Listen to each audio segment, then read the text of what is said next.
Hello and welcome to Motorland or Aragon, your home for round 5 and 3 in some cases of the GT Winter Series and the Gedlich Racing Winter Series package. It is of course round 3 for our Formula cars as well as the returning prototype categories, but it is the 5th event of the Gedlich GT Winter Series season. Myself, Adam Weller, joining you in the commentary box as ever, and this weekend I'm delighted to say we've got Lucas Gajewski back with us alongside Izzy Browning joining us for the first time.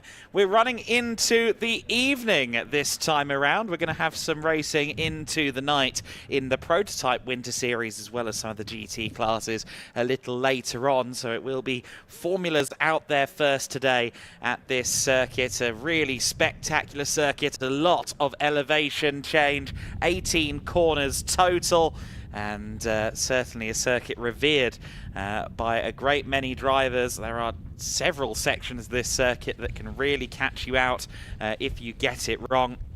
Of course, the showpieces here, and I do use plural on this, you've got the corkscrew section of the circuit that reminds many people of Laguna Seca over in California. You've got the famous wall in the final sector of the circuit, and then of course you've got the real showpiece, which is that huge kilometre plus straight at the end of the lap. I'm sure that in the Formula Winter Series in particular, that is going to be quite the sight on the first lap as everyone tries to break the slipstream running down the main straight. But we do have a wonderful and varied variety of events or categories to bring you. Of course, we have the Formula Wind Series. They will be out there first. We also have the GTs, the GT4s, and the returning prototypes. But we do have a fifth category as well. Joining us next time out, our next broadcast on Sunday morning, we will have the Euro Cup 3 category joining us for a non-championship event, a bit of a winter warmer before they dive into their main season in Spa in April. And I'm sure there are some comparisons to be made between the Spa-Francorchamps layout and this one. The elevation changes perhaps slightly less dramatic here in Aragon, but having walked this circuit earlier in the week, I can attest to just how steep and how elevated it is in certain sections. Some brilliant views around this 5.3 kilometer circuit. As you can see, the grids for the Formula Wind Series is now heading out onto the circuit. 38 cars in the Formula Winter Series. Once again, we've got some new drivers as well as returning faces, the likes of Keanu Alizari looking to make their mark in their first appearance in the Formula Winter Series, and I would say Keanu is certainly doing that so far. He is our pole sitter for this Formula Winter Series race. It will be 30 minutes plus 1 lap. We've had some wonderful sunny conditions across the weekend, but as you can see, looking at the weather currently, it has clouded over. It has gotten a bit darker here around the Alcanese region, and we'll have to see whether things stay dry. There was a whiff, a spit, an iota of rain in the paddock earlier on, which had people, as always, looking at myself and the Alpha Live production crew as English people. It's obviously our fault when it rains, but thankfully it looks like we are going to have dry conditions for today's racing. It will be Keanu Alizari then that lines up in the 87 car for MP Motorsport. Of course, that was in the hands of Carl Nagy over the course of the last few events. It has now been transferred over to Keanu Alizari, who comes in really with some very significant momentum after a very strong campaign in the F4 UAE category. He is going to be one to watch certainly, and it's another new driver actually that joins him on the front row for this race. It will be Jack Beaton replacing Matthias Ferreira at Us Racing, who starts alongside on the front row of the grid. So some interesting new talent for certain. Alizari and Beaton of course coming off the Southeast Asian Formula 4 Championship, a title that he won at the tail end of 2023. You see there some of the cars, almost all of the cars as a matter of fact, going back into pit lane here. Of course, they want to try and get a practice start in, bed the clutches in, make sure everything is all systems go for the standing start at the beginning of this race. They do need to be careful. Those of you who are watching the season opener for Formula Wind Series at Jerez will remember that a few drivers had to start from the pit lane on account of not getting out of the pits quick enough while they were trying to do their practice starts in a second installation lap. So everyone needs to mind their P's and Q's and make sure that they get that done in good time. Other news to bring you in terms of FWS, of course, we have a very interesting debutant in the form of Enzo Tarnvinichkal.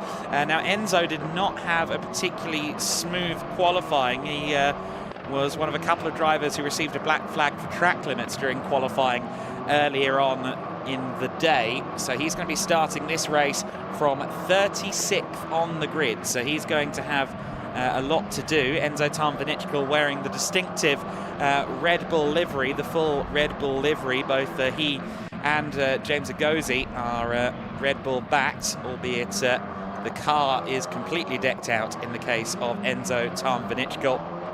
and a former world karting champion, a driver that we are very excited to see make his car racing debut. Andres Cardenas, one of our two drivers on 108 points at the front end of the championship order. Now he sits third on the grid. It's not quite such a rosy story, however, for his closest championship adversary, Griffin Peebles. He is set to start from 17th on this grid, so Peebles is certainly going to have his work cut out for him in this race. Peebles technically leading the championship on countback, even though both drivers have 108 points to their name.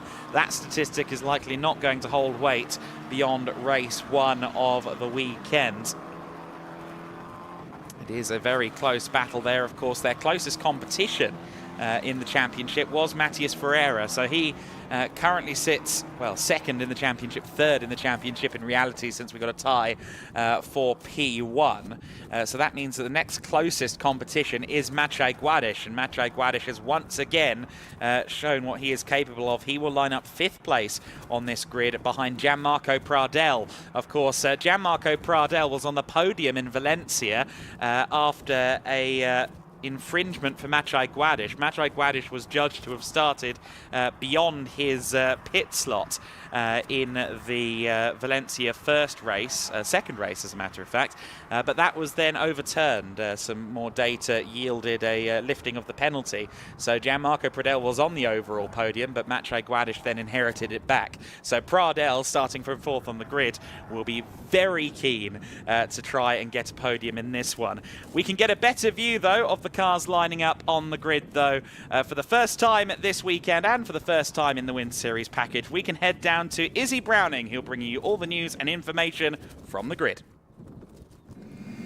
Hello everyone, as Adam said, my first time in the Winter Series paddock. We are here at the beautiful Motorland Aragon, and we, as always, as Chris did, are going to show you the run down to turn 1. So the run down to turn 1, we've got that left-hander at the end. Johnny, if you just point the camera down there.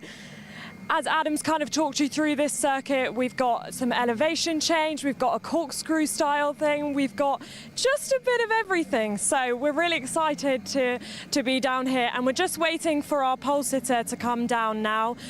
This is race 1 of our weekend, round 3 of the Formula Winter Series, and Adam has said already that Keanu Alazari will be on pole. He just came 3rd in the F4 UAE Championship, so we are going to be talking to him in a minute. So if we just come round here, then I will try and grab Keanu for a word if we can. So I think he's just been spoken to some of his engineers. Keanu, can we get in here? How are you feeling? I mean, first race in the Winter Series paddock, but you've come from a really strong campaign in F4 UAE. So how do we feel about this one? Yeah, it's been great so far. Team did a great job. I've been here before, so I know the track quite well, and I worked with the team all of last year as well. But yeah, I felt really strong with the car. Did a great lap in quali, great 2 laps actually, both for race 1 and race 2. And really looking forward to getting this race going. And that run down to turn 1 is not as long as our Valencia one, but I mean, you've still got to be on the first position by the time you get that down there. So how are you planning to keep the others behind you? Yeah, just make sure the tire temperatures are in. Get a good launch off the start, and yeah, if I have to fend off a little bit, but yeah, should be good. Perfect, wish you the best, good luck. All right, so there's our pole sitter. As we come across, we've got Jack Beaton, also new to the Winter Series paddock, and we've had the 2 new drivers, 2 of the 6 new drivers coming into the Winter Series paddock have managed to get on the first row. So that is pretty special. Jack, if we can just dive in, just one quick question. How are you feeling ahead of this race? Yeah, really excited for the race. First race in the championship, first time at this track. Should be a fun race. Let's go. Best of luck. All right, so we are going to carry on down the grid. We're just about to have the 1-minute board, so we're probably going to clear off the grid for this one, and we'll head back up to Adam for commentary for race 1 of the Formula Winter Series. Thank you very much, Izzy. Yeah, they're not messing around down there. They're going to get this one underway. Minute board has now been shown, so the last of the essential personnel leaving the grid now, and these drivers will start that process that our pole sitter talked about there.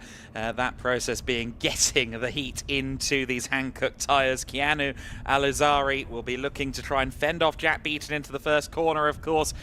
Beaton has the inside line into turn 1, but he's also not on the racing line.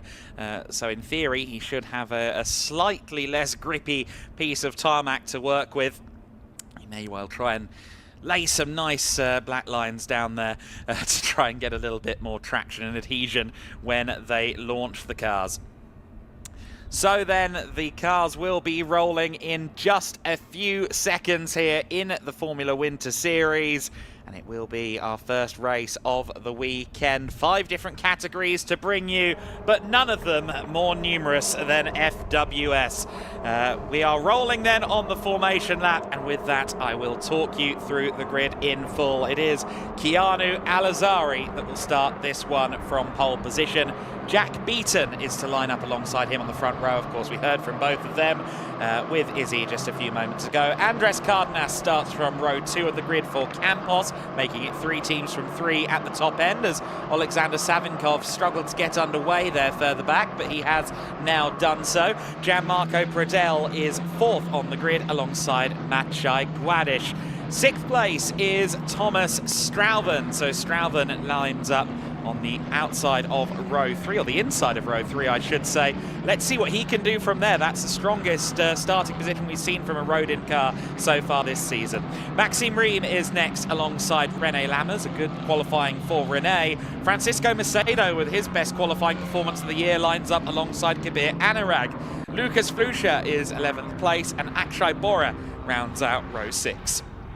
Row 7 of the grid, Juan Cota lines up alongside Mikael Pedersen. That's an all-drive X row number 7.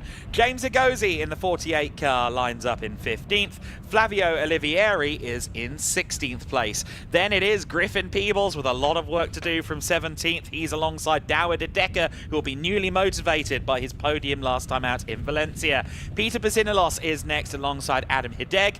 Filippo Fiorentino is in 21st alongside Lynn Hodinius. 23rd place is Alexander Savinkov for AKM, only one AKM car this weekend. He's joined by Arthur de Rizon on row 12. Row 13, Finn Harrison in the Campos machine alongside Leah Block with a very promising qualifying. She starts 26th, just ahead of Carrie Schreiner. Preston Lambert is 28th, ahead of Edouard Bornia and Lorenzo Castillo. Row 16 of the grid, Ernesto Rivera alongside Lenny Reed, Victor Dobzhansky and Nathaniel Beraby on row 17. Enzo Tarnvanichkal makes his car racing debut in the 11 car alongside Enya Frey. The back row of the grid, Ella Lloyd set to start on her own there. I believe that Bianca Bustamante will be starting this one from the pit lane.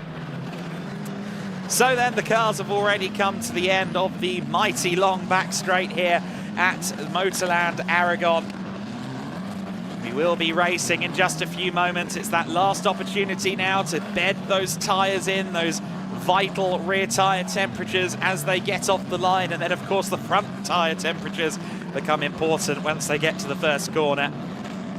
Keanu Alizari had a wonderful season, as Izzy alluded to, on the pre-grid in the F4 UAE Championship, and is now looking to further cement his status as one of the top F4 drivers in the 2024 Formula 4 family, I suppose you could call it, with a good performance this weekend. He lines up then from the pole position. 2 wins and 7 podiums already to his name in 2024, courtesy of his efforts in the Middle East. Can he make it a 3rd victory of the season from pole position here in FWS?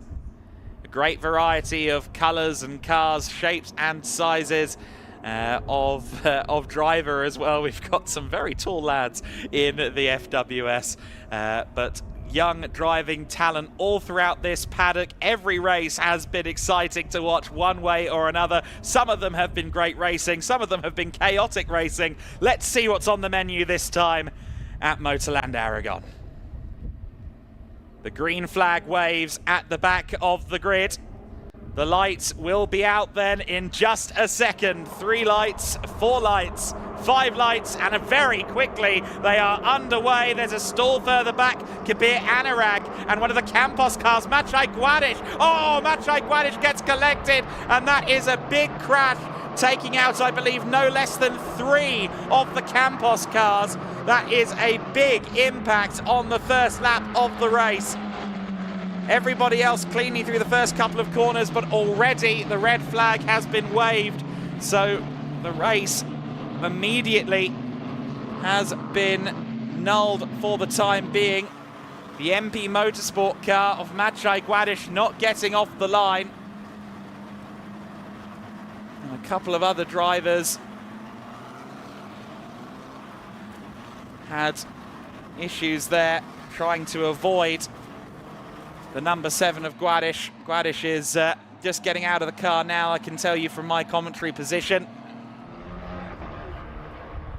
The number 7 Orlen-backed MP Motorsport car is unfortunately going to go no further in this race. And of course, a very real possibility in these situations that it's a weekend, and Harry Schreiner was one of the drivers that ended up involved in that one. And you heard there the Rodin mechanics actually checking on Carrie Schreiner there to see that she was okay, which is a nice show of unity across the paddock there. They were as concerned as we were with the parties in that incident, but Carrie out of the car.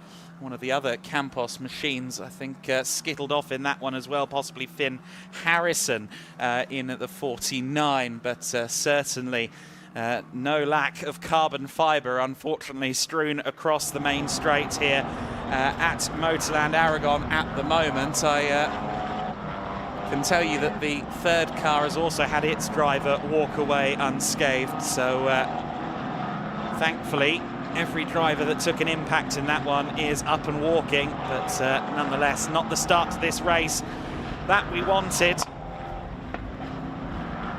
Did of course have another car stalled there as well. That was Kabir Anurag, but I don't think anyone collided with Kabir.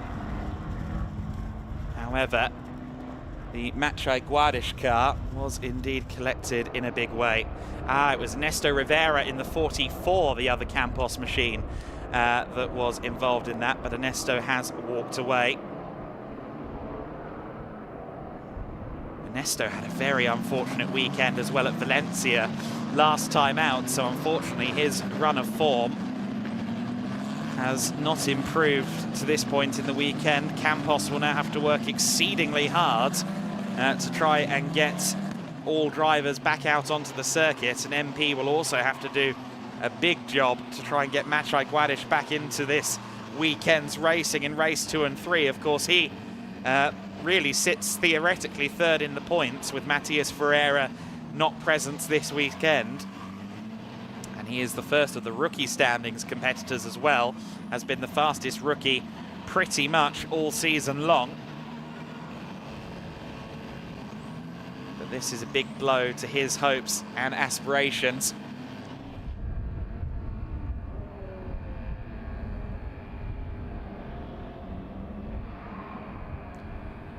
Of course, the MP Motorsport team is the team that runs the number 7 car. I did erroneously say at in the moment that it was a Campos car because it is the same colour. However, it is an MP Motorsport machine, albeit in the almost the Campos signature colours, courtesy of Maciej Gedlich's Orlen backing. The Polish youngster who made his first ever car racing appearance with us in Jerez has certainly been drumming up a storm in his native Poland. There's a lot of excitement around the driving talent of Maciej Gedlich. But unfortunately, we're not going to see any of that driving talent in FWS race number 1, at least.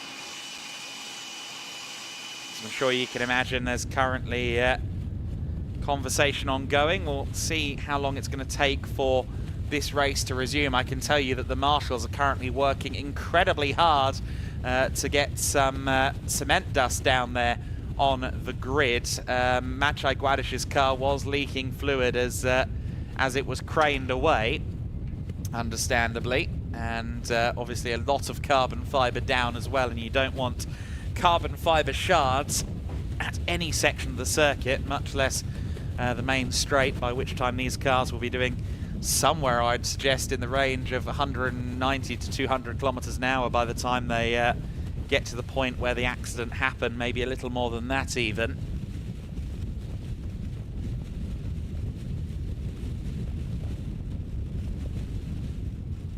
But I reiterate that all drivers walked away from that one, which is the most important thing.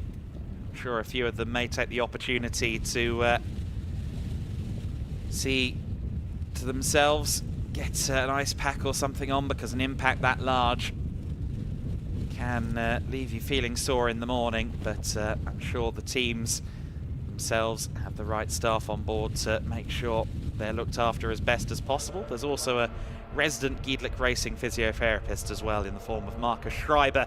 I can tell you on a personal level that he does a good job, because he sorted out my back at one point. But there is the unfortunate scene that we have at the moment, and of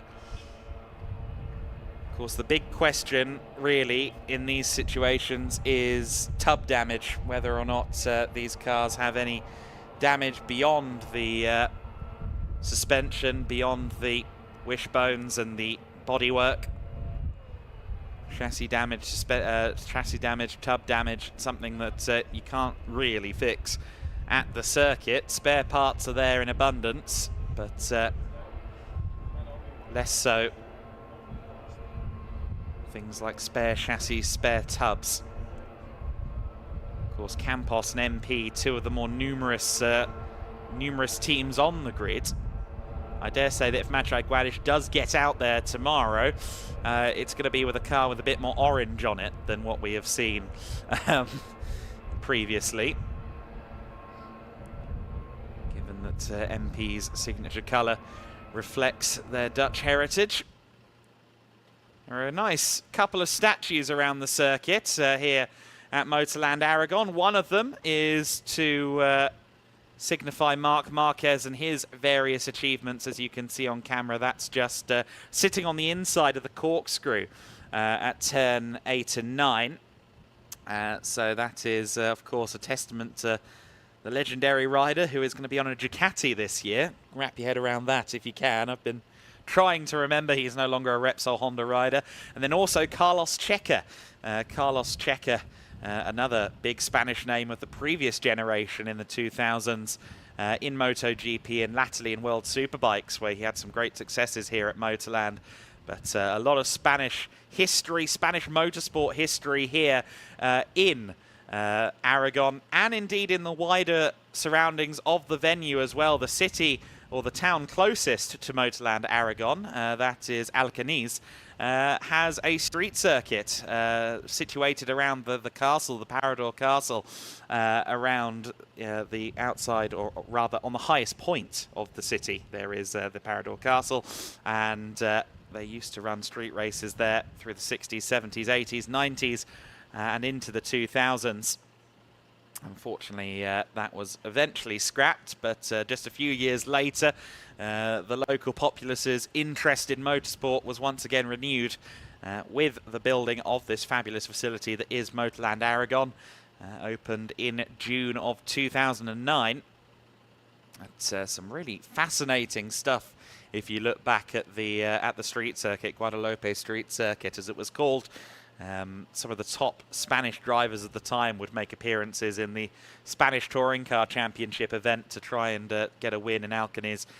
F1 drivers such as, funny enough, Adrian Campos, the late founder of the Campos Racing team, as well as Jesus Pereira, Luis Perez Sala.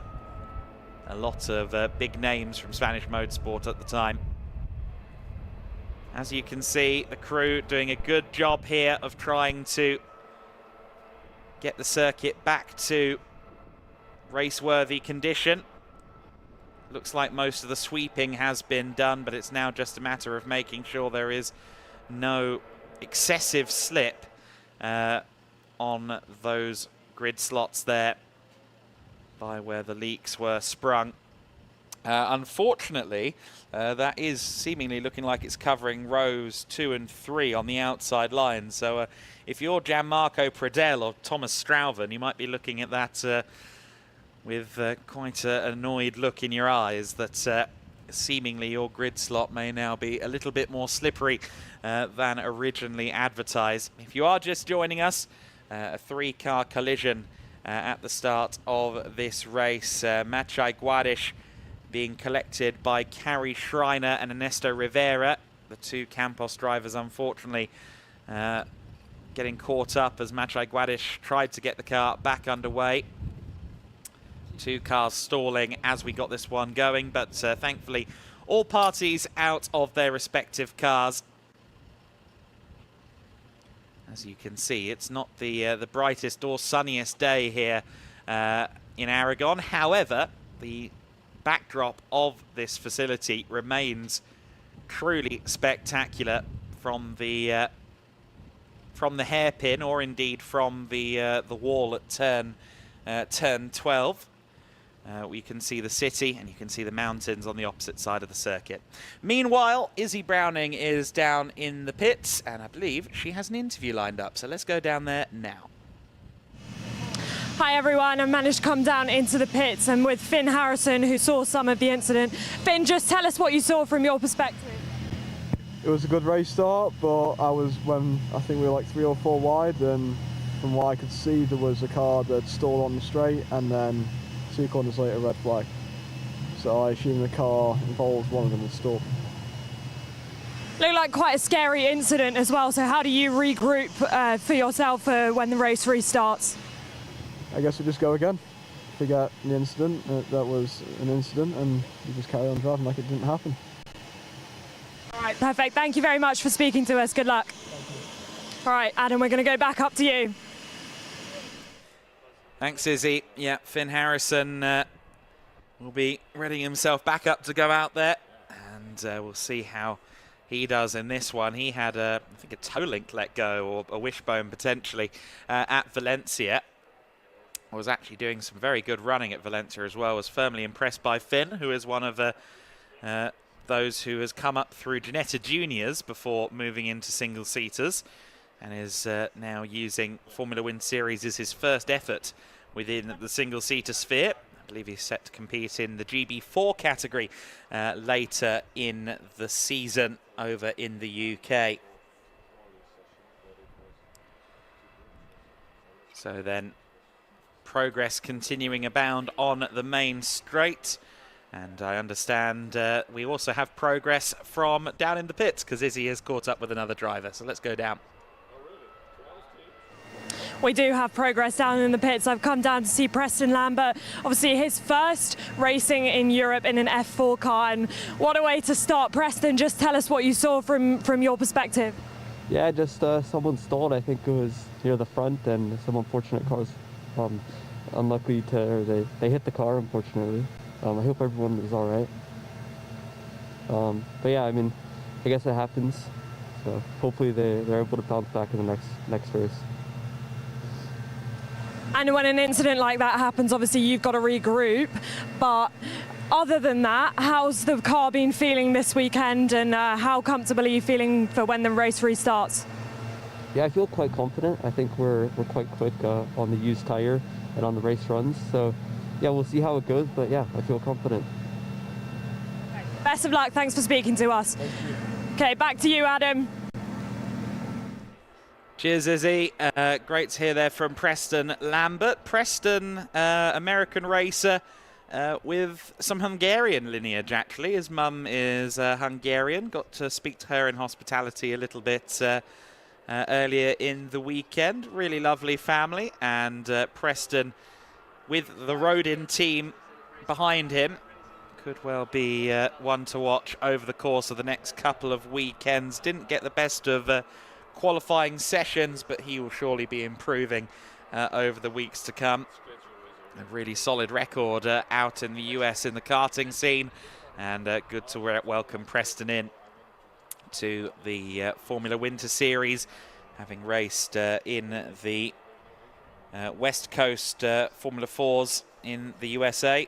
He's, I believe, based in Sacramento, California, and competed in some of Europe's major karting championships more recently as a Sodi factory driver, and is now there in a Formula 4 car for the first time within Europe. But of course, he's already scored podiums on the west coast of the United States. He's also managed to get quite a big following recently on social media as well. I think he's managed to grow his Instagram page from 2,000 followers to 272,000 followers. So clearly he knows something about that side of things, more so than me. And yeah, absolutely fabulous to have such an international grid here in the Formula Winter Series. I believe it is 20 nations, if not a couple more at this point, that are represented here on the Winter Series grid. Awesome to have so much representation from across the globe. Quite the melting pot of young talent in FWS. Of course, it's been really exciting as well to have some of the stars of F1 Academy in our championship. This will be their final weekend, the likes of Leah Block, Bianca Bustamante and Carrie Schreiner. They are, of course, going to be occupied in Jeddah next weekend as the F1 Academy season springs into life. Of course, they're joined by young Ella Lloyd this time as well, this weekend as well, who joins the Rodin team, taking over the 77 car. The 18-year-old racer making her single-seater debut this weekend. She previously also graduated through Ginetta Juniors, much like Finn Harrison. Last year she raced in the Ginetta GT Championship in the GT5 class, where she was the runner-up, the vice champion. And I must say, having covered a couple of the Ginetta events last year, I remember that she was really very impressive when it came to racecraft in amongst the battles. So as she gets more and more familiar with the F4 machinery, with single-seater machinery in general, I expect that Ella Lloyd could develop into a very promising young talent, and we'll see how she performs in the races to come. Of course, we did both qualifying sessions today, uniquely, so all three grids are effectively already set in the FWS paddock. Usually, the second qualifying is left till Sunday morning, but that's not going to be the case this time around. Both qualifying sessions were done today because tomorrow it's a full schedule, really, including the Euro Cup 3 with their pair of races, their non-championship event. So we already have all three grids confirmed. Race 1 grid is set by the best times from the first qualifying session. That is the grid, or that is what has formed the grid we have for this race. The second race is the second best laps from qualifying 1, and then race 3 is set by the Q2 standings. So they have already kind of sealed their own fates, as it were, within their qualifying sessions. They now have to focus on the racing, and for a few of our drivers, Griffin Peebles in particular, he's got some work to do, but also Andres Cardenas didn't get away unscathed either. He was shown a black flag in one of the quali sessions, in quali 2, and he'd only set the 15th fastest time as well, so he's going to have his work cut out for him. While we continue to await news or information about the start of this race, we know that at the moment we are going to be starting ASAP, as soon as possible. Let's quickly take a breather and throw to an ad.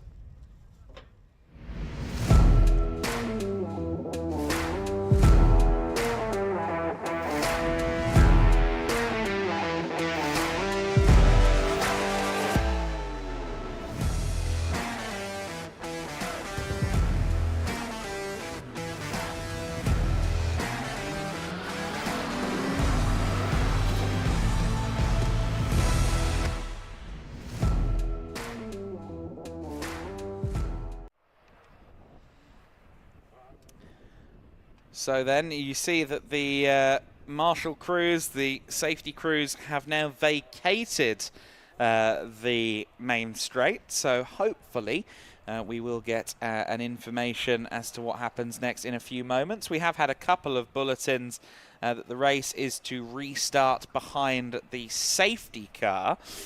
So effectively, once the cars are rolling, they will be underway within the race distance. So restart behind safety car, then I expect they'll do maybe just the 1 lap, possibly 2 laps behind the safety car. They might well make it 2 because of the cement dust down on the main straight. We'll have to see what the decision is there, but that's the expectation then, that once these cars are rolling, we will restart behind the safety car. And then hopefully from there, it's plain sailing. Of course, that does rather alleviate some of the pressure from the likes of our pole sitter. That's going to make things a bit easier for Keanu Alazari on the approach to the first corner, because he's not going to have someone starting alongside him from a standing start. However, if he doesn't time it brilliantly, that might well be an opportunity for Jack Beaton to sneak up the inside in the first corner, or indeed through the first sector. Andres Cardenas in third place. We'll also be hoping to maybe capitalise if those two get into it in the first few turns. I suspect that the second corner will be one to keep an eye on as well around this circuit. It's, I think, more or less flat, if not entirely flat out through turn 2. Maybe just a little bit of a cursory lift into the corner, but if there is a situation where you're following a car quite closely, I suspect that you could well wash out onto the gravel trap if you are following too closely behind somebody and lose some of your front aero in the process. I wouldn't mind betting we'll see a few wheels into that gravel at turn 2 across the weekend's races in all of our categories.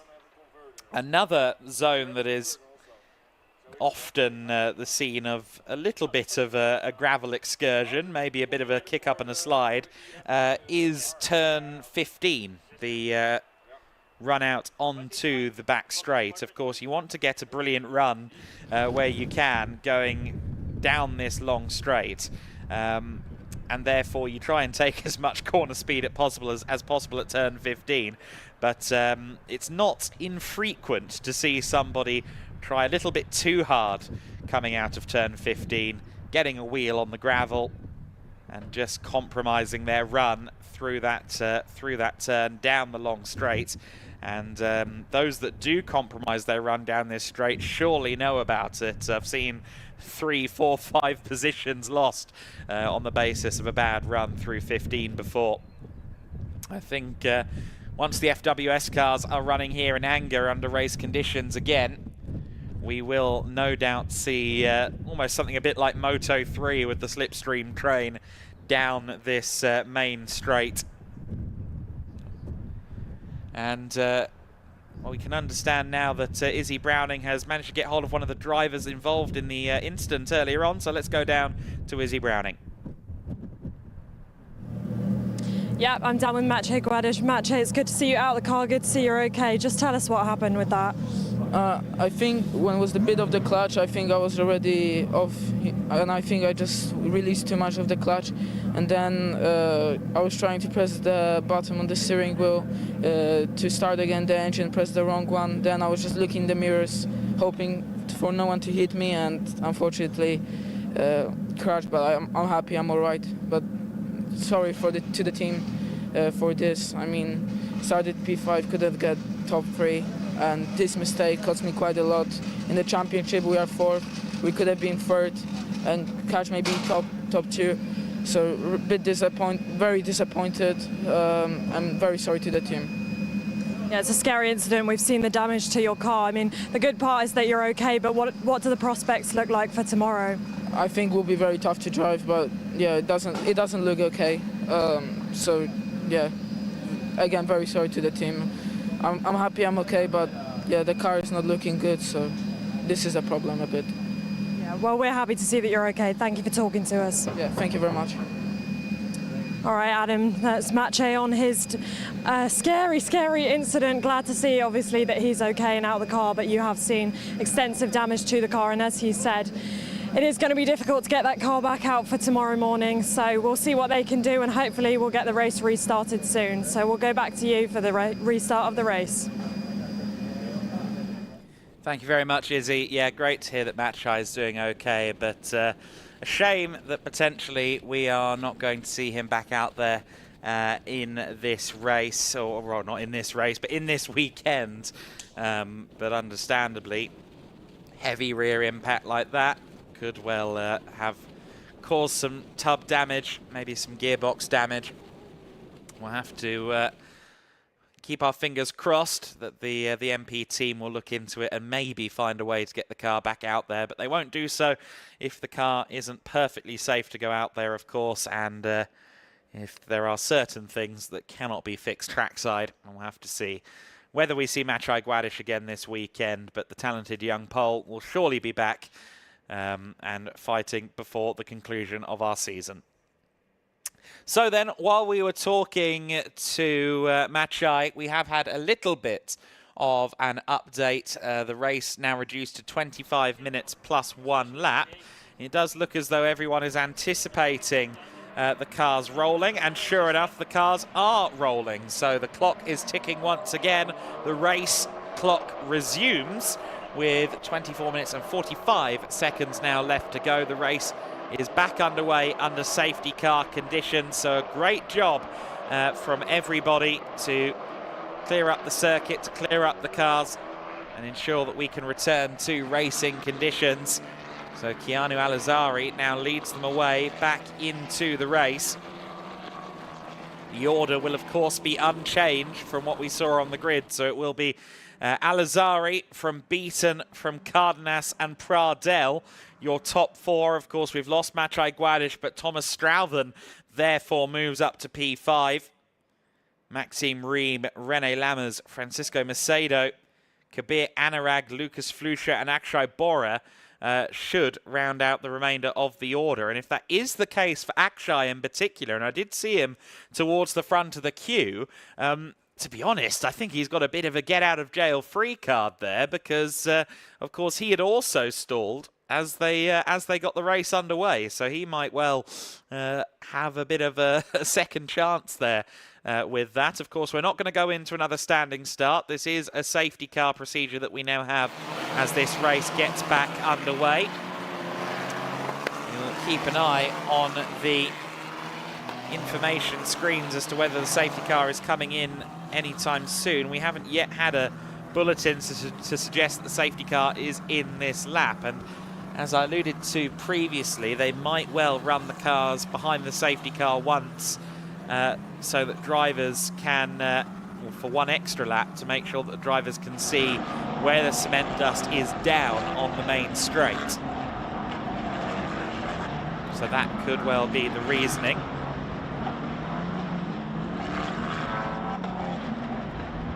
And just good to see that we are now rolling once again. Some of the drivers who have had poor qualifyings, the likes of Griffin Peebles, will not be best impressed with the fact that they don't get the opportunity to try and pick some positions back up as the field is compacted together off the line. They will be, of course, single file on the restart, so the chance of making 2 or 3 places as everyone draws in closer together through the first few tight corners is rather reduced. And there is Kabir Anurag in the red, white and black car. So Kabir Anurag is indeed running where he was on the grid. So his stall is effectively eradicated from the record books. Keanu Alizari crosses the line then as the race leader as we go on to a second lap under safety car.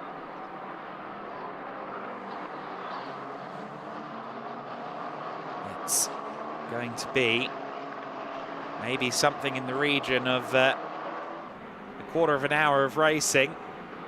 Hopefully a bit more than that, depending on when the safety car is called in.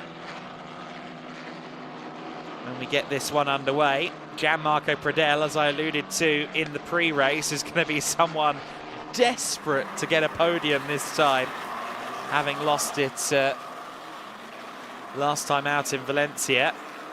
Stood on the podium, but then Matej Guadish's penalty was lifted. So this time around, he'll be looking to get a trophy and keep it, I suspect. It's a good weekend in general for the team down at Us Racing. They've got all of their drivers in the top half, in the top dozen, with Akshay Bora in 11th place, Kabir Anurag in 9th, Maxime Ream in 6th, Pradel 4th, and Jack Beaton in 2nd place. Very exciting to the addition to the grid is Jack Beaton, the 16-year-old who's raced extensively across the F4 landscape in the last 18 months or so. UAE Championship, Italian, Euro 4.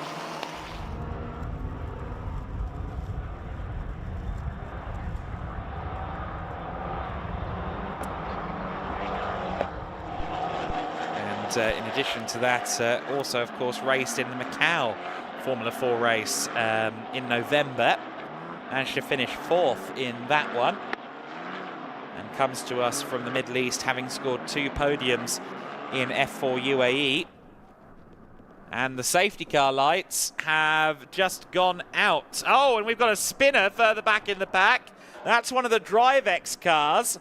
I think that could well be Macedo. Yes, it is.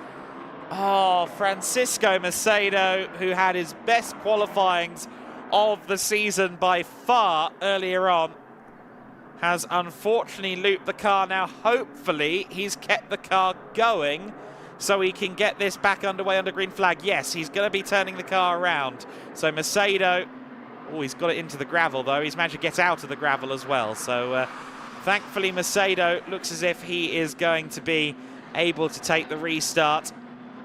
Bianca Bustamante behind him as well. So Bustamante finally out on circuit.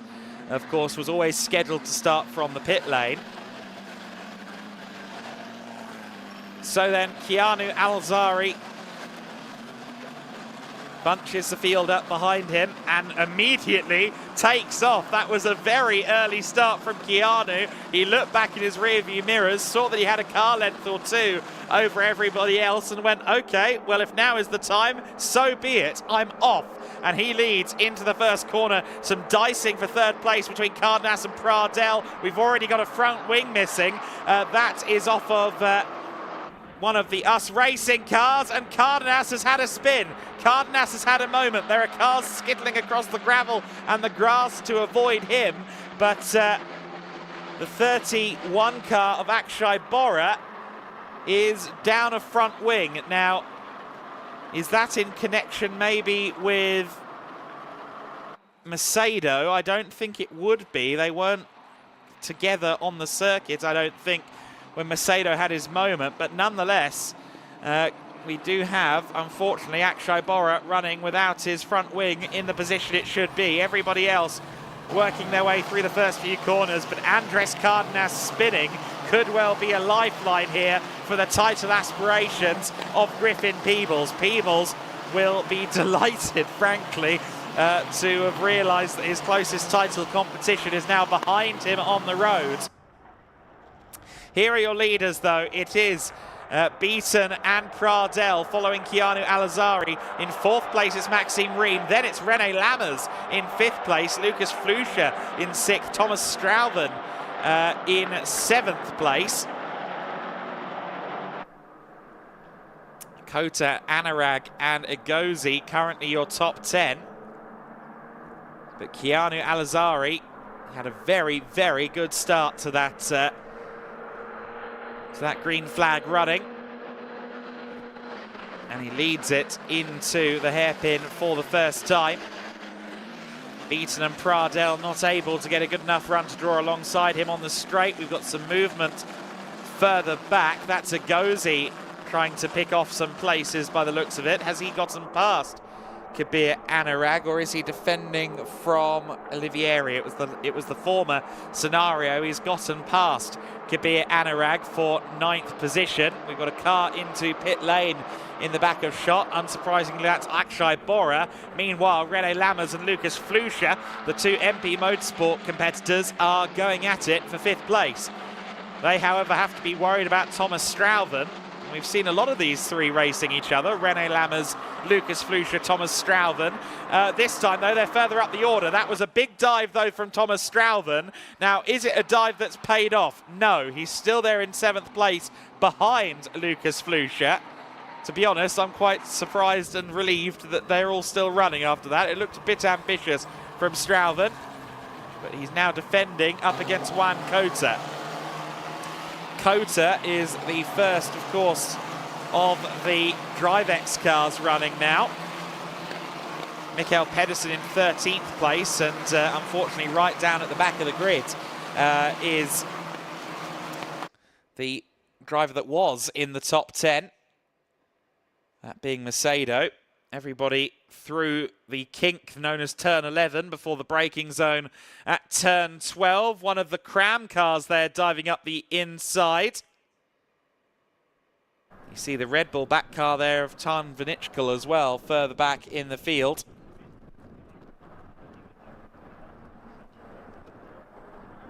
Your top three are pulling away. We've got a car off in the back of shot. Is that one of the Monlau cars or one of the Technicar machines? I think it could be a Monlau car. That would more than likely make it Hedenius, another of our new drivers. Lynn Hedenius, unfortunately, having an off-track moment. Alexander Savinkov there, just behind the 37 car. Andres Cardenas trying to make up some places. Oh, and Leah Block there in contact with the 27 car. That was Edouard Borgna there, hitting the rear of Leah Block, but I don't think Leah's car will be damaged by that. Meanwhile, the 19 of Anurag losing out there to Griffin Peebles, who's already then up into 11th place. Already into P11 is Griffin Peebles, so the damage limitation effort from Peebles is working nicely. Griffin Peebles in the number 3 MP Motorsport car, running well within the top 15 already. It's the top 10 that scores points here, so he could actually salvage some scoring out of this race. Through the corkscrew section they go. You can see a lot of these drivers are very liberal indeed with their use of the curbs.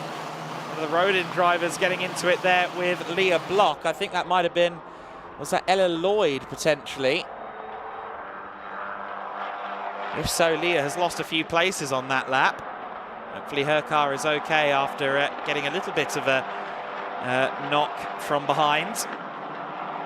There's Bazinalos. He's running just ahead of Douwe de Decker. Now that is for 14th and 15th places. De Decker, who finally got a podium in race 3 at Valencia. Tan Vinichkal looks like he's making up some places there further back in the Red Bull liveried car as well.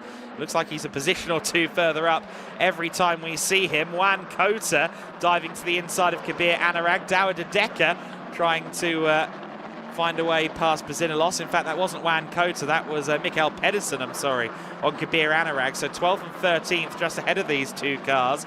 That looks like an eager Mikael Pedersen. René Lammers is having to defend for his life here against Flusha and Strauven. Flusha gets past. Does he get it? Stopped for the corner, though. Just about. I don't know quite how much runoff he used there. Thomas Strauven still to the inside of René Lammers through turn 3, but can't get it done. Flusha, however, is up into 5th place. Lucas Flusha is up into P5. Oh, and a bit tail happy there going into turn 5 of the lap. In fact, Flusha, my apologies, is up into 4th position ahead of René Lammers. So he's now hoping to maybe try and break away. I don't think he could do anything about the top 3 drivers who are some 5 seconds clear. Does look like that car is rather loose at the rear, though, on corner entry. for Lucas Flusha, but given how high up the order he is, maybe that's how he likes it. Older brother Lorenzo here with him supporting this weekend. Now, one of the Campos cars there getting sideways. I think that could have been Finn Harrison. And just ahead of the 71 car of Maxime Riem there, you have the 48 of James Agozi. So James Agozi has gotten through into 6th place. Riem trying to dive back up the inside at turn 15, and what that will have done is really probably put a stifle on his run through turn 15. So I just wonder if Juan Cota is now going to make a move. 3rd in the long queue of cars. He looks to the inside, covering off the inside as well is Agozi. Juan Cota draws alongside the US Racing car. Are they too deep into the corner? No. And Maxime Riem, well, I was going to say he salvaged that nicely, but running off the circuit in that fashion will not help his cause. Strauven is also behind these drivers now. So Juan Cota is ahead of Strauven. Flavio Olivieri is right in the mix as well. So is the number 3 of Griffin Peebles, of course. And up the inside goes Maxime Riem once again. So this is the battle for 7th place. James Agozi has managed to slightly build himself an advantage now in P6. He's gotten away from the scrum of cars. But look at that, 7th, 8th, 9th, 10th, 11th, 12th, 13th, all in one big scrap. And it's Pedersen there with the lock-up into turn 5 at the back of the queue. Oh, and a big dive there from Flavio Olivieri on Strauven. Didn't quite get it done. Managed to back out of it somewhat despite the lock front axle. Oh, bit of spin there for Kabir Anurag. Anurag in a spin. And he's in the gravel trap. Anurag in the gravel. Griffin Peebles had to take evasive action there. Anurag's not quite in the gravel, but he's certainly facing the wrong way and off the circuit and tumbling down the order. Of course, these cars, with the length of this straight, will be running minimal aero, especially on the rear, which may explain why some of these cars are looking quite so twitchy in the technical sections of the circuit. Kabir Anurag, that was beyond a twitch, unfortunately for him. The top 3 are unchanged. Alazari from Beaton, from Pradell. And there's a 5-second gap back to Flusha and Lammers, who have broken away from Agozi. Agozi, in turn, has given himself some breathing room over Maxime Riem. Here comes Juan Cota, though, to get past Riem for 7th place, and Strauven gets through as well. Thomas Strauven forcibly gets past. Now it's Flavio Olivieri for Cram in the 35 car, just behind Maxime Riem. And then it is Griffin Peebles, our championship leader, who turned 16 or 4, depending on how you work it out, given he's a leap year baby, earlier in the week. Oh, and he nearly lost his front wing there. Thankfully, manages to continue on his way. Oh, but we've got a moment there. Bazinilos and Pedersen, Bazinilos and Macedo, I should say, have gotten into it there at turn 1. And Macedo's lost his front wing. So contact seemingly between those two. James Agozi is pressuring René Lammers as well for 5th place. Agozi has made some really good time there and is right on the back of René Lammers for P5. So the orange, black and white car of René Lammers is 5th for now. Will he be 5th for long? And what about Griffin Peebles? He wants a point out of this race if he can possibly get it.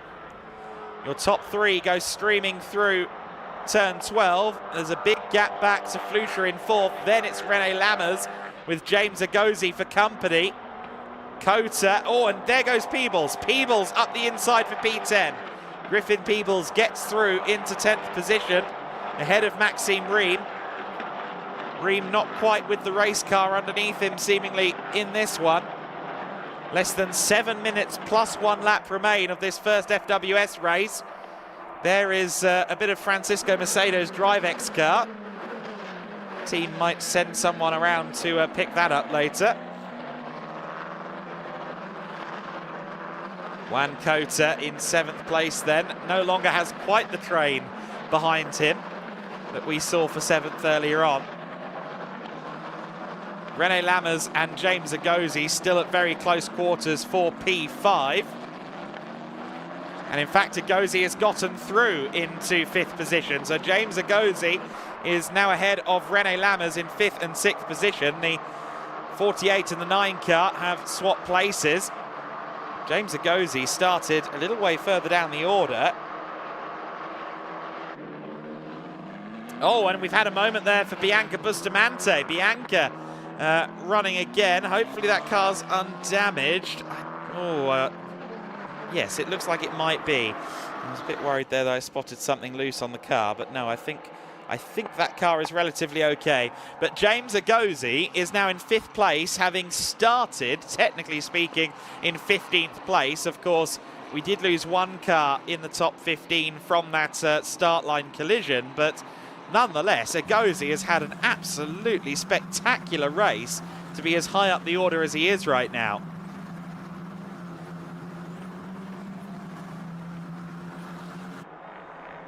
There's your top 3. Keanu Alizari for MP Motorsport leading the 2US racing cars in 2nd and 3rd place. Juan Cota in 7th place once again. Looks in the rearview mirrors and once again sees that he's going to have some cars closing up on him. The same will apply as well to Maxime Riem. We do have some penalties coming through. Car 57, Leah Block, 5-second penalty for track limits. Car 28, Douwe de Decker, with a 5-second penalty for track limits. So Maxime Riem, who has Douwe de Decker in his sight. Oh, Nathaniel Berraby into the gravel. Now, why didn't he press the brakes, to be honest? Because now he's dug himself into the gravel traps. He rolled back on the tarmac runoff into the gravel. And once your rear axle is in the gravel trap, that's you beached. So unfortunately, Nathaniel Berraby has dug himself into the gravel trap there. And the red flag has been shown on the circuit. So not just a safety car, but a red flag. And in fact, at almost this exact juncture of the first race in Valencia, we also had a red flag. And that was the end of the race. And I dare suggest that that will be the exact same scenario here. And unfortunately, Nathaniel Berraby's spin there will be the last action of this first FWS race. So Keanu Alizari, who was doing a fabulous job at the front of the order, need not worry about any further racing because the session will not restart. So Keanu Alizari will be declared the winner of this race. Jack Beaton will be 2nd and Gianmarco Pradel will be 3rd. Now, of course, when there's a red flag, usually there is a count back of a lap, and what that might do is have an effect on a few drivers. Now, I think James Agosi got past René Lammers early enough in the race that he should retain 5th place, but there might be a couple of positions lower down the order that are affected by this red flag. However, the session is now officially confirmed not to be restarting, so Keanu Alizari will win his first Formula Winter Series race, albeit perhaps not in the nature that he would have envisioned. Half the grid already in the pit lane. Of the top 20 or so cars had already, though, taken the start of a new lap. So our race winner will eventually get to the pit lane. There is Keanu leading them around to the pit lane to declare the end of this race. Jack Beaton and Gianmarco Pradel, then your top 3. Pradel, the only driver on the podium who has previously raced in Formula Winter Series, and of course he raced in our inaugural season in 2023 as well. And this time he will get to celebrate his podium, which is great news. You see there at the moment the timing screen jumbling as the laps are knocked off as the lap count back goes on for race control, so they will have their work cut out for them at the moment as they make sure everything is above board. Now, there is now a further penalty that's just come up for Leah Block. Unfortunately, the 5-second penalty that was is now a 10-second penalty. So car 57, Leah Block, with a 10-second penalty. So where did she end up at the end of the race? Leah was running in in 24th position. So with that in mind, I think she's going to drop out of potentially the top 30 as a whole, which is a big shame for her. Nathaniel Berraby, meanwhile, climbs out of the Maffey Racing car. Maffey Racing did a brilliant job getting that car ready for him again after, I think there was a bit of an altercation with a barrier during pre-season testing. And Berraby, unfortunately, not getting to the end of this one, but thankfully the car's in one piece, so Maffey don't have that much work to do. But a shame for Nathaniel Berraby. We've seen some progress out of him across the meetings, across the free practice sessions, as he's, like so many of these drivers, making his first efforts in junior single-seater racing. But an unfortunate error in that race for him. So Keanu Alazari will be our race winner. Jack Beaton and Gianmarco Pradel will round out the top three for us racing. Of course, MP Motorsport running Alazari. We'll hopefully get to hear from our race winner in due course. Of course, Lucas Gajewski, who we're yet to see on the broadcast, will be giving us the podium ceremonies as well. First of the rookies home is Lucas Fluscher in 4th place, and you have to hand it to Lucas Fluscher. He looked very good in this race, made up some good positions, and looks more comfortable in that car than he has at any point prior. Did some great racing at Jerez, didn't quite have the qualifying performances to capitalise in Valencia, but that's his best performance of the year. A great 4th place finish for Lucas Fluscher, who also takes the rookie classification. René Lammers in 6th overall, 2nd among the rookies. However, our race winner is down with Izzy Browning. Yep, hi everyone. After quite an interrupted race, we've come down here with our winner, Keanu Alazari. Keanu, what a way to start the weekend! Yeah, it was quite good, I have to say. Nice to get a win in the bag. Yeah, great start to the weekend. And we spoke to you on the grid, but you seemed pretty confident then, but you couldn't have imagined how many interruptions we would have had. So how did you manage with those safety car restarts and all the red flags? Yeah, I mean, with a lot of cars on the grid, it's quite standard to happen, so I was expecting it. But I just took it calm, nice easy restart, and let lights to flag, so, well, red flag, but yeah, nice way to end the race, and was pretty good. And are we going to see you be able to do the same tomorrow? I think so. The pace looks really good, so should be a very nice weekend, rest of the weekend. Should we be worried about you being a potential title contender coming in from 2 weekends to the end of the season and you're already on the top? I haven't calculated the championship standings, but possibly. Would be nice. All right, congratulations, well done. You go off to the podium. All right, there's our race winner, Keanu Alazari, already coming in and winning straight away first weekend in the Winter Series. The drivers are going to head off to the podium and we will go to Adam Weller for all the replays. Thank you very much, Izzy. Interesting there to hear that Keanu hasn't done the maths. I think he could technically win the championship if Peebles and Cardenas have a disaster. Let's take a look at the race results then. Keanu Alazari is our race winner, ahead of Jack Beaton and Gianmarco Pradel. Lucas Fluscher 4th and James Agozi in 5th place, ahead of René Lammers and Juan Cota. Thomas Strauthen with a great result. He gets some points on the board in 8th. Same applies to Flavio Olivieri for Cram. Griffin Peebles does get a point and does take the lead of the championship from 10th place. Maxime Reeb in 11th, Adam Hideg in 12th place, and Mikkel Pedersen in 13th. Andres Cardenas recovered very well indeed to 14th, ahead of Filippo Fiorentino. Dawid Hideka with his penalty drops down to 16th. Alexander Savinkov in 17th. Then it's Arthur de Rizon, Finn Harrison and Lenny Reed rounding out the top 20. Ella Lloyd in 21st place on her debut. She did some good work there from further back in the grid. She was just ahead of Enzo Tarnvinichkul.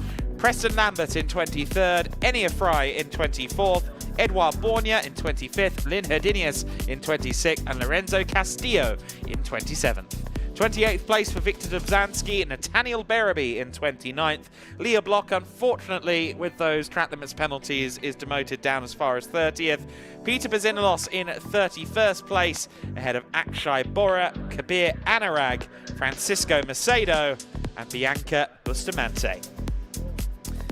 So Ella Lloyd, on her debut in the Formula Wind Series, is the first of the female drivers home. That is great news for Ella. Of course, we lost Carrie Schreiner in the impact at the very start of the race, but thankfully all parties okay.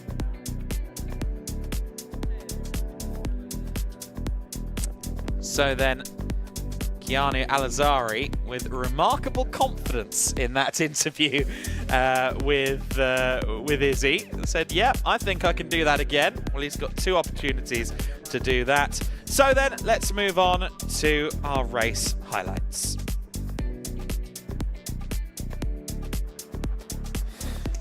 So then, as the race restarted, we had some dramas with Andres Cardenas. He was making up positions. We also had the 27 car there on the rear of Leah Block.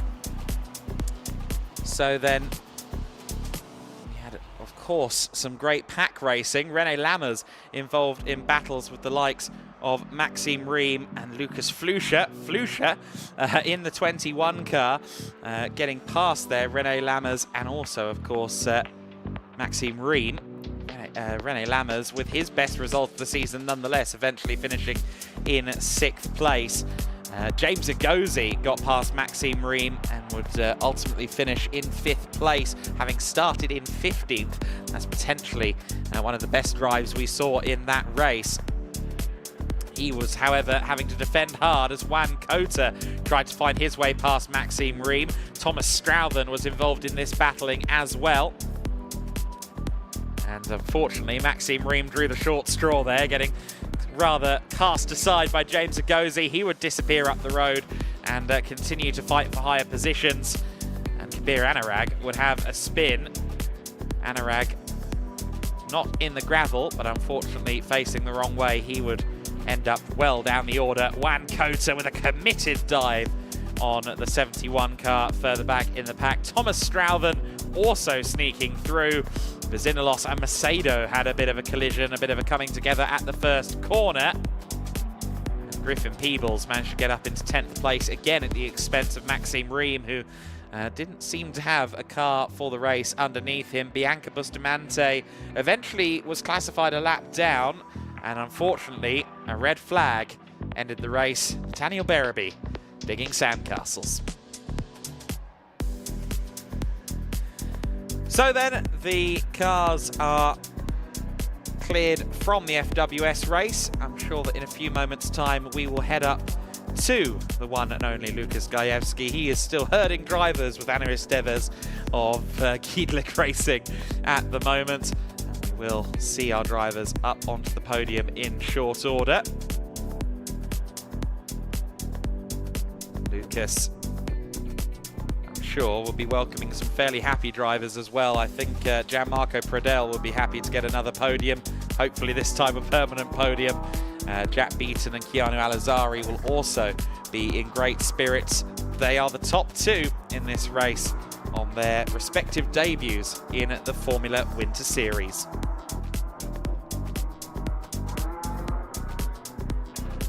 So then the next grid already out there, as you can hear. The GT cars taking to the track with 5 categories this weekend. There is no shortage of racing action to be broadcast, and a lot of work to do for Marshall's Parc Ferme assembly area personnel, etc., etc. No one has an easy weekend here at Motorland Aragon, is what I'm trying to say in so many words. It's certainly going to be a all hands on deck scenario for everybody, and it is all hands on deck from the organisers of Spanish F4, of course, because they also have a hand in promoting the Euro Cup 3 category, and we've got both of their categories here this weekend. You'll see some Euro Cup 3 action in addition to the F4 cars in the Sunday broadcast. However, the single-seaters are complete for the day. Here at Aragon, it will be all stuffed with roofs from here on out, the prototypes and the GT categories.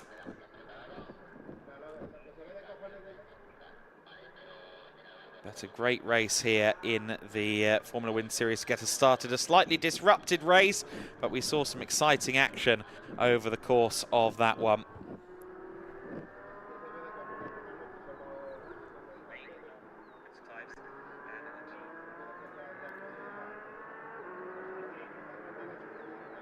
It will be, of course, sprint races for the two GT categories, the GT Winter Series, the GT4 Winter Series. They will both have 30 minutes, or rather they would normally, I should say, under normal circumstances have 30-minute sprints, but we are doing things a bit differently this weekend. I'm caught out by our slightly different timetable there.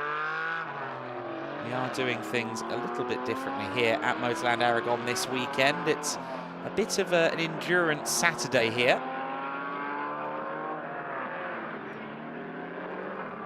The prototypes will be our last grid out there. They will run to something like 8 o'clock this evening.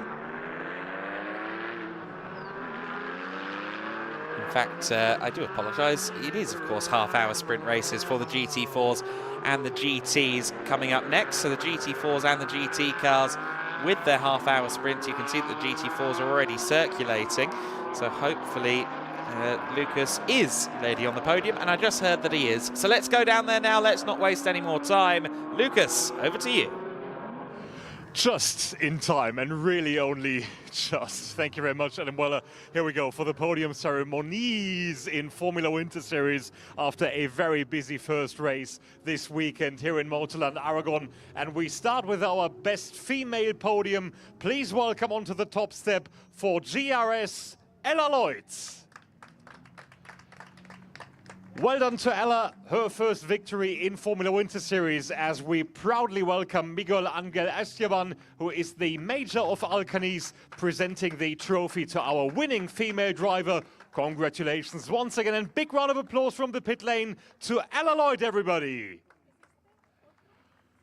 Thank you very much. Well done to Ella, and of course, best of luck for the rest of the weekend.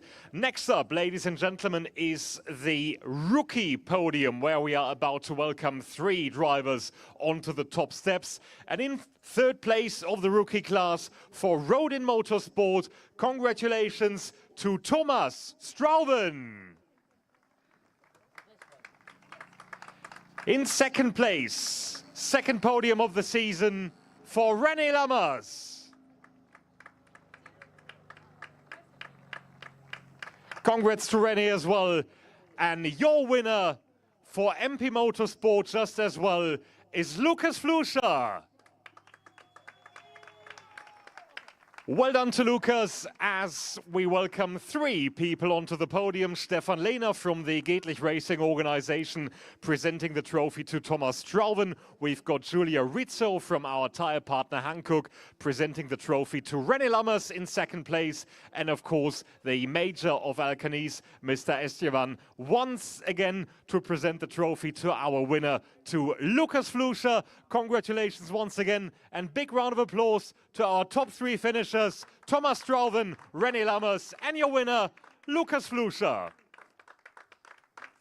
And one more podium to go, ladies and gentlemen, which is our overall one, of course. So please welcome, with a big round of applause, the winning team, which is MP Motorsports.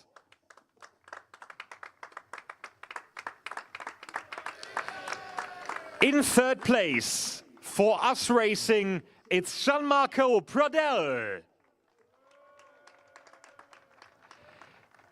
In second place, on his first appearance in Formula Winter Series, for Us Racing, Jack Beaton. And here is your winner at his first appearance just as well, for MP Motorsport, Keanu Al-Azari. Well done to Keanu, and in his honor, let's listen to the national anthem of the United Arab Emirates.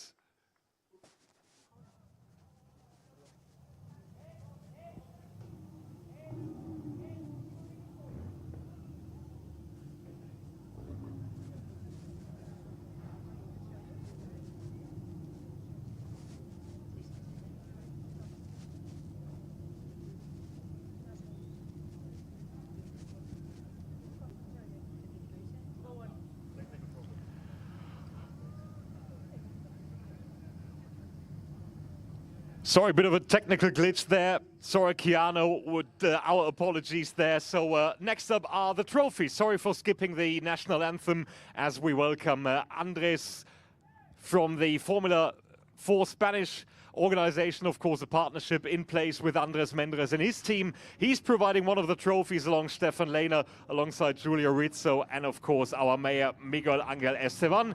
Thank you very much, and a big round of applause. Our top 3 drivers and the winning team on the podium. One more round of applause for MP Motorsport, Gianmarco Pradel, Jack Beaton, and your first time winner in Formula Winter Series, Keanu Al-Azari. Right, ladies and gentlemen, here's a quick ad break, and then it's going to be Adam Weller in commentary with race number 1 of the weekend for GT4 Winter Series.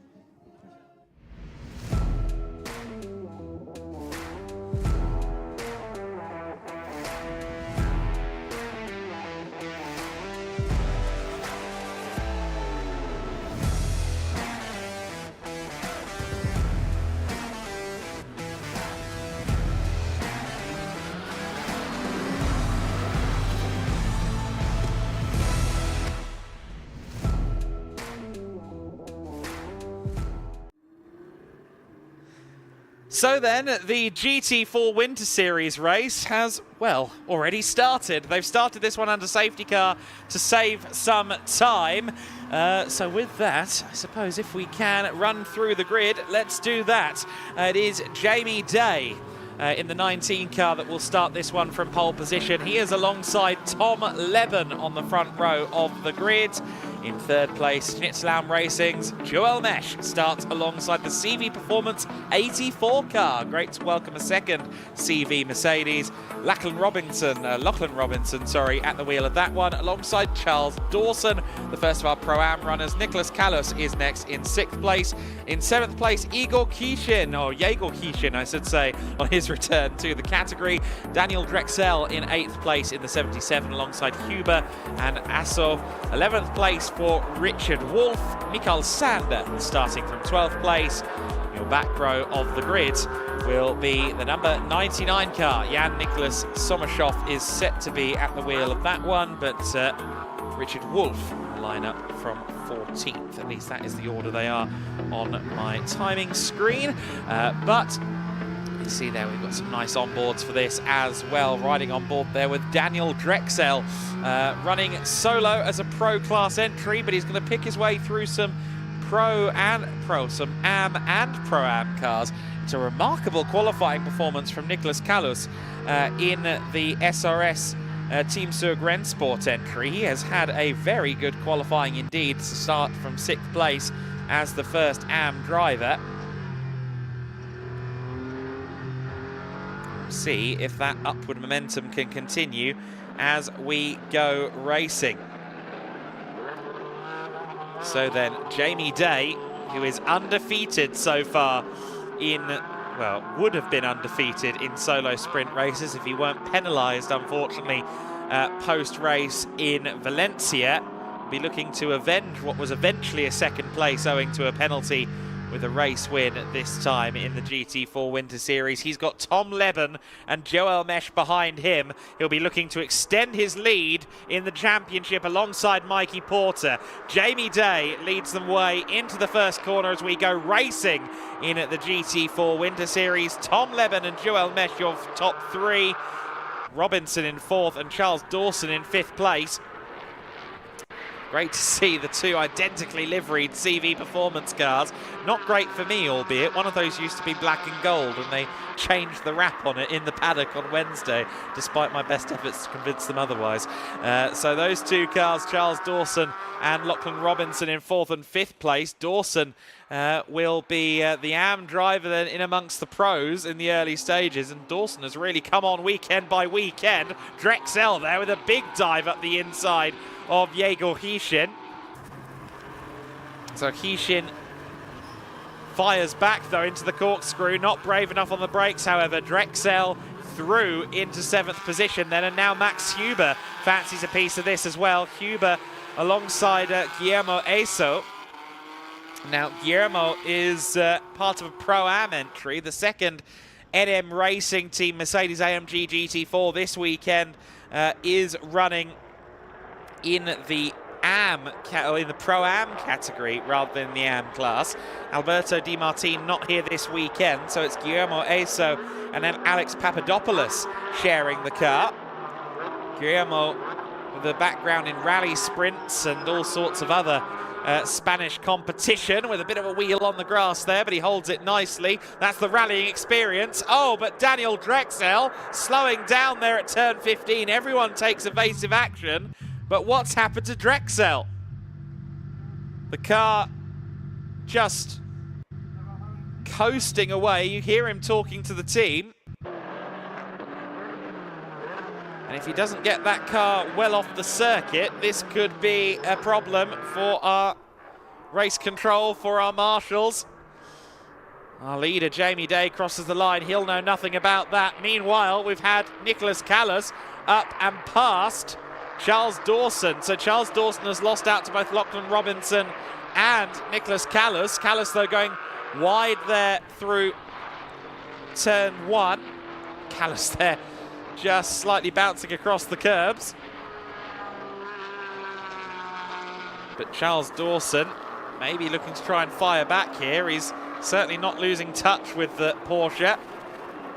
The Porsche and the Mercedes about as widely contrasting as it gets on the GT4 grid, with the potential exception of the massive BMW M4, of course.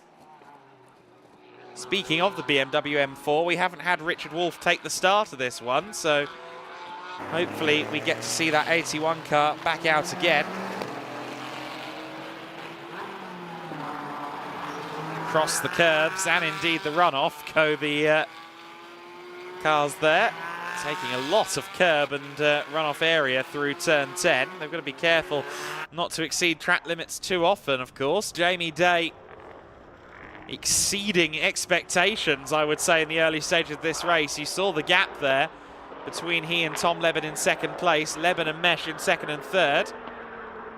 Lachlan Robinson just ahead of Nicholas Callas in this battle for 4th place. Now Callas really is drawing attention to himself here. That is allegedly an AM class car, but he is certainly driving the socks off it at the moment.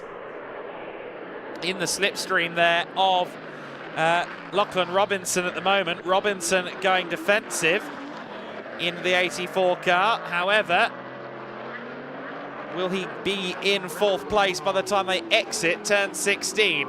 The answer is yes. I thought for a moment that the 94 car might sneak through, but not quite the case on this occasion. Callas has a history of kart racing as well as racing in a rather lovely E36 BMW, but he really is coming alive here in the Porsche Cayman GT4. Joel Mesh, meanwhile, has a bit more experience of GT4 cars than Nicholas, and he wants to try and get himself past Tom Leben in this battle for 2nd place. Of course, the elite McLaren really has become a force to be reckoned with and could yet be a combatant for 2nd in the championship, maybe even the lead in the championship coming out of this weekend. In the GT4 points, Jamie Day and Mikey Porter have 222 points to their name. Joel Mesh is 2nd with 177. And then the duo of Tom Leben and Zach Meekin are on 166 points. in third place, so there's not much in it for second in the championship at the moment. Depending which team you ask, the real battle is now for second place. I think there's a lot of confidence in the Day in Porter camp that they are in fact on their way to a championship, but they need a good weekend here at Aragon before they start planning parties. And Nicholas Callas dives up the inside there of Lachlan Robinson. That was a great move from Callas for 4th overall. And look at that, rear steer as the appears to be oil down there. There is oil down there. I think that oil may well have come from Daniel Drexel. And sure enough, you can see cars sliding. That was Max Huber in a spin. Max Huber is in a spin there. There's a lot of fluid down at that chicane at turn 14, turn 15. It looks like a bit of an ice rink, unfortunately. Robinson and Dawson wheel to wheel. Deep into the corner there goes Nicholas Callas. Oh, that oil is coming from Nicholas's car, isn't it? It looks like it might actually be coming from Nicholas Callas's car. I thought that oil may have already been laid from Daniel Drexel, but no, Callas is into the pit lane. The 85 and the 84 then continue on in their battle for 4th place, but Nicholas Callas has left an almighty amount of oil down on the racing surface. I thought that was from Drexel, but it is not. Now, is it oil or is it coolant from the radiator? Either way, there are two very unhappy Porsches around the circuit, and I don't think Nicholas has even got the car back into the pit lane. Now, the top 3 are going to come across that oil at turn 14 and 15. They will no doubt have been warned that it's there. But will they heed that warning? Turns 15, 16, 17, 18 will all be incredibly slippery. Potentially 12 and 13 as well. We'll have to see. Leben and Mesh still running in tandem. Now this is where it's going to get treacherous. Both drivers tiptoeing through, and you could see there Joel Mesh almost losing the rear through 14. They both managed to keep it on the island. And Joel Mesh now fancies an opportunity at Tom Leben as they run towards turn 16 of the lap. Leben to go defensive here. Joel Mesh around the outside. Oh, they're almost into the side of each other there. Quite literally door mirror to door mirror, but Leben holds on to it for the time being. He struggles for corner exit speed there. I understand the McLaren may be slightly weaker on initial torque than the Mercedes. You see double wave yellows there at turn 18. I think that's because Nicholas Callas's car, I should say, is unfortunately withdrawn just at turn 18. Didn't get into pit lane even. You see how close they run it to the gravel trap going through 2 into 3. The battle for second place continues at pace then.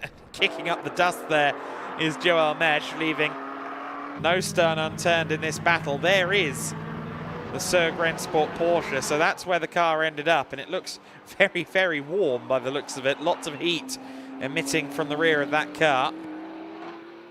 Your order then at this juncture is Jamie Day in the race lead, Tom Leben in second place, Joel Mesh in third. Then it's Charles Dawson who's got himself back past Lachlan Robinson. Guillermo Aso in 6th place. Yegor Kishin, I should say, in 7th place. Mikael Sander in 8th. 9th place for William Kuhne. He was previously listed as Willy Kuhne, but I now note he's gone to his full name, Wilhelm Kuhne. So that's what we use going forward. Wilhelm Kuhne in 9th place ahead of Max Huber. And that rounds out your top 10. Huber, despite the spin, is the AM class leader because, of course, Nicholas Callas, unfortunately, is out of the race, and Richard Wolff didn't take the start. So Max Huber is the only AM class car standing right now. Jamie Day leading already by, well, 5.7 seconds a lap ago. I suspect that might be something more in the range of 6 seconds, if not more, already. So often, Jamie Day has looked to cut above everybody in these sprint races. And let's see what his lead is as these two cross the line in the battle for second place. It's 6.4 seconds. So Jamie Day is rapid out there on circuit. His best lap of 2:05.0. It's the only car to have gone quicker than a 2:06 so far in this race. Of course, Forseti Motorsport announcing formally their British GT programme with Mikey and Jamie over the last few days. Mikey also going to be racing in the British GT Cup Championship as well, or GT Cup UK, I should say. He's clearly loving his time in GT4 machinery after graduating from Ginettas. Look at that, almost sarcastic amounts of corner cutting at the corkscrew there. I don't really know what else to call it. That was fairly egregious. But I'm not seeing any track limits warnings up just yet. Leben and Mesh through turn 13 into 14 and 15. We've had a bulletin on contact between Guillermo Eso and Jägel Hishin. No further action is the verdict there. So there was a collision in the battle for second in Pro-Am a while ago, and that thankfully has not resulted in any penalties. Guillermo running a strong second place, and he's got a very good co-driver with him this weekend in the 36 NM Racing team car in the form of Alex Papadopoulos, who we'll tell you about when he's in the car later on. Jamie Day turns into the first corner, 7 seconds clear of Leben in second place. And look at how much curb they're taking at turn 1.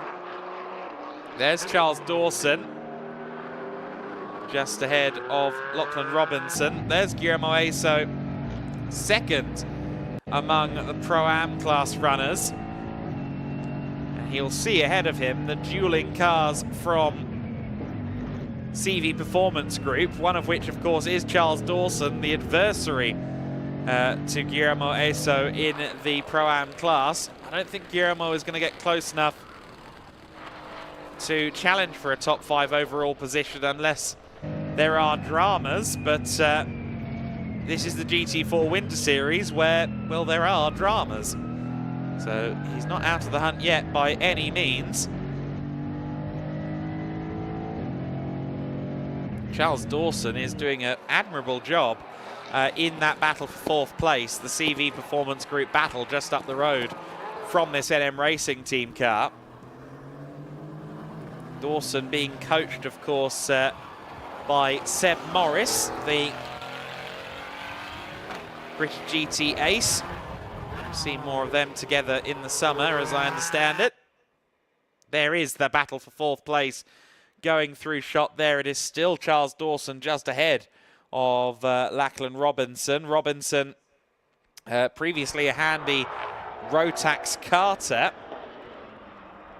just 20 years of age, and has started making inroads into GT4 racing out in Germany with the Mucke Motorsport team, now with CV Performance. And, well, he's got the other CV Performance car right there ahead of him. Charles Dawson picking his inside line extremely early on this extremely long main straight, or back straight, I should say. And Dawson shallower on the brakes into the corner. Now, has he got the best run that he can? Yes, just about. To be honest, I thought Robinson might have had him there, but it was a good run out of the turn from Charles Dawson. He retains 4th position for now, but Lachlan Robinson certainly stating his intent there around the outside. Battle for 4th position then through turn 1. Leben and Mesh also still very close together, as you see Robinson clearly pushing.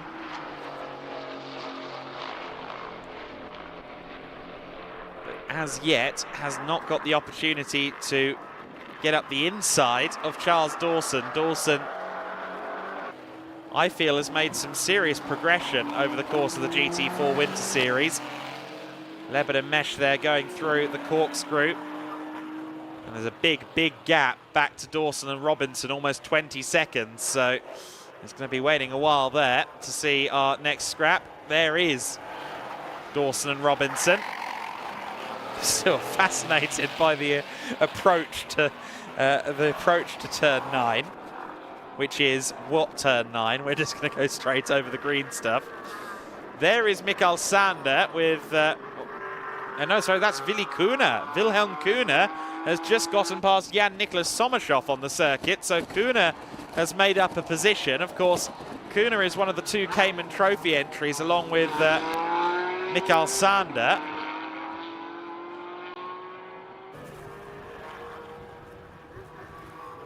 Through turns 8 and 9 we go. And and we have a move. Leben and Mesh with side-by-side action. Joel Mesh almost gets past Tom Leben, but just cutting the nose off the Mercedes-AMG GT4. Is the 3-pointed star even still on that car after they were so close together? Tom Leben goes defensive into the first corner. Mesh around the outside. He's not going to get it done there, but Joel Mesh certainly stating his intent as they run through turn 2, 3. Almost had it there at turn 16. Joel Mesh will be well aware that he's running out of time here to try and make a move. And of course, with just 10 points between them in favour of Joel Mesh, as long as that McLaren's in front of him, Mesh is well aware that he's losing points in the battle for second in the championship. Worrying about, and that was a collision between the two of them. We also just saw there that Daniel Drexel got back out on the circuit, but the Resoon Porsche is pulled up once again. So the Resoon Porsche is pulled up on the approach to turn 8. I think he might reverse it back into the service road of his own volition, which is heads-up driving there from Drexel, who has a good amount of GT4 experience and racing experience in general. Here comes the battle for second place once again. It's going to be something like 10 seconds, the gap this time by, between Jamie Day and this scrap for second place. It's McLaren versus Mercedes. Front engine versus mid-engine. Germany versus the UK. And that applies not just to the manufacturers, but also to the teams, of course, with Elite Motorsport and Schnitzelhelm, respectively. Joel Mesh will be once again hoping to try and lunge up the inside. Leben not going defensive, and Mesh has a look, but he's not quite close enough to draw alongside. Gets a good run, though, out of turn 16. Leben a little bit unsteady, not quite sure-footed coming out of that corner. Now, the higher the speed is, really, the faster the section of circuit, the better for the McLaren, which cuts a smaller hole through the air. Joel Mesh trying to cut a hole to the inside of turn number 1 and not finding a way through. Mesh, just kicking up a little bit of dust at turn 2. You see there that as they try and follow each other, or rather as Mesh tries to follow Leben through turns 2 and 3, you can see him struggling with understeer through the corner, even in these GT4s, which are nothing like as aero-dependent as a GT3 car, a prototype, or indeed a single-seater. You can see that he's really struggling for grip while trying to pursue Tom Leben. The faster corners around this circuit, 2 and 3. Another quick corner is turn 13. Which is overlooked by that famous wall. Jamie Day just going past said wall now, 10.3 seconds clear of that chasing pack in second and third place. He's all on his own there. Tom Leben would love to be free of company at the moment, but Joel Mesh isn't taking the hint to leave the party at this stage. Let's see who gets the best run out of turn 15. Looks to me like Mesh squared that up quite nicely, but he's now got a long time on that throttle. I don't think he's going to be close enough into turn 15. Turn 16, I should say, the hairpin. Nonetheless, he has a little look to the inside, but he will not get it on this occasion. Joel Mesh, though, of course, a race winner this year. A driver with a good amount of confidence. Last year, won in the German GT60 Championship. Came out of that as a GT4 champion. Joel, looking to the inside there of Leben. But no move made as of yet. Now through 2 and 3, he will struggle once again to just keep the nose pointing where he wants it to go. And he'll come out into 4 and 5 with maybe a car length between himself and Leben, but with 4 minutes and 50 seconds of this race to go, time is certainly ticking against him. Max Huber up the inside here of Mikael Sander. Sander not giving him too much to worry about there, just allows the Mercedes-AMG GT4 through. Of course, the 111 car of Sander is a Cayman Trophy car. It's not full GT4 spec, slightly lower revving engine, slightly different suspension. So it's not a fair fight by any means. And Sander will be focusing primarily on getting to the flag and scoring maximum points in the GT or in the Cayman Trophy class. Now, I said earlier on that I didn't think Guillermo Eso was going to find his way to the rear of Charles Dawson, but I noted there, as we briefly cut to the Mercedes, that Guillermo had actually gained something in the region of 3 seconds, oh sorry, something in the region of 4 seconds over Charles Dawson. Dawson is now behind Lachlan Robinson once again. I'm not convinced that Guillermo Eso won't be on the back of Charles Dawson by the end of this race. We'll see if the number 36 NM Racing team can get there. That, of course, would be for the Pro-Am class lead. Jamie Day has crossed the line to begin lap 13 of the race. Tom Leben will do so second, but I don't know if he'll still be there in a lap's time, because Joel Mesh continues to make life very difficult for the elite McLaren driver. Leben covers the inside line. We do have some track limits warnings coming through, but only one, remarkably, over the course of this race distance, and that was for Mikael Sander. Leben and Mesh on the brakes into turn 5. Next overtaking opportunity for these two will more than likely come at the corkscrew, maybe turn 12. Mesh, in an ideal world, wants to be as close as possible coming out of turn 15 to the rear of the McLaren for a move at the hairpin, of course, but it's very difficult to follow the car efficiently through 12, 13, 14 and 15 before coming onto the long back straight. Incidentally, this will be the final lap of the race, the penultimate lap of the race. So they will start the final lap next time by. Jamie Day on his own adventure at the front of the order. Leben and Mesh, meanwhile, run in tandem in the battle for second place. And once again, Mesh, I'm not sure he's going to be close enough for much of a run on Leben. That wasn't the best corner exit to my eye for Joel Mesh. He might need to try and get this done somewhere else. The Mercedes looks strong from about turn 5 to turn 10. That Mercedes looks particularly well sorted. A minute and 25 left on the clock as Jamie Day powers across the start-finish line to begin what will be the final lap. Tom Leben and Joel Mesh will join him in starting the final lap, and unless Mesh has something special in his back pocket, I'm not convinced that Mesh can do anything about the elite McLaren. He's had several attempts, but so far nothing thrown at the wall has stuck. Oh, we've got a spin for Charles Dawson.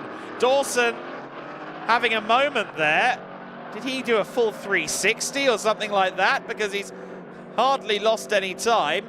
I understand he just locked up rather than spinning, but he went very deep into the corner, and that might well be because he realises Guillermo Eso is closing in on him. The gap is just 1.2 seconds in the Pro-Am lead. Guillermo Eso is really making life hard now for Charles Dawson. Dawson, who has previously raced GT4 and TCR machinery throughout Europe, he's used to racing on the European stage. And there is Jamie Day. Jamie Day through turn 13 for the final time. He is all alone. He is fairly secure in his position. I'm not sure the same applies to Tom Leben or Charles Dawson, however. Leben and Mesh were just 4/10 apart last time across the line. But for Jamie Day, he's looking unimpeachable at the front. Mesh with a good run out of turn 15. This is going to be the opportunity that he needs. He's trying to find any way he can to get past Tom Leben. To the outside of turn 16 he goes. And Mesh with a nose ahead. Will he be in second place, or will it be Leben that holds on? Our leader, Jamie Day, will cross the line, and it will be Tom Leben that follows him, I believe. Jamie Day is your race winner. It's Leben versus Mesh, and Tom Leben, with the defensive drive of the weekend so far, will hold on to second place. Joel Mesh couldn't quite do it, despite what looked like a golden opportunity coming out of turn 15. Fourth place will go to Lachlan Robinson, but what about the Pro-Am lead? Charles Dawson on the inside line as they come through turn 16. Guillermo Eso is next in 6th position. And, big power slide there from Guillermo, but he is just about going to have to settle for P2. Charles Dawson with a very well-earned Pro-Am victory. 5th overall for him, ahead of Guillermo Eso in the 36 car. Yegor Hishin will cross the line 7th place in the 24 car. He will be the last of the Pro-Am runners on the podium.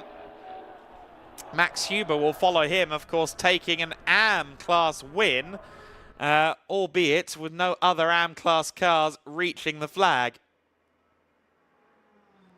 Max Huber crosses the line in 8th. Mikael Sander will be home in 9th. Will it be Wilhelm Kuhner that follows him home? Maybe not, because here comes Jan-Niklas Sommershoff up the inside. Sommershoff with better traction out of the corner, and he will claim an overall top 10 finish at the very last braking zone of the lap. Sommershoff then claiming 10th place and 4th in Pro-Am, ahead of Wilhelm Kuhner, who takes 2nd in Cayman Trophy behind Mikael Sander, and that is our last car across the line. Daniel Drexel, of course, out there parked up after his car's numerous issues. Well, it's not even parked up anymore, it's already on the flatbed, unfortunately for Daniel Drexel. I was interested to see how he would do this weekend, the driver who's done a good bit of running in the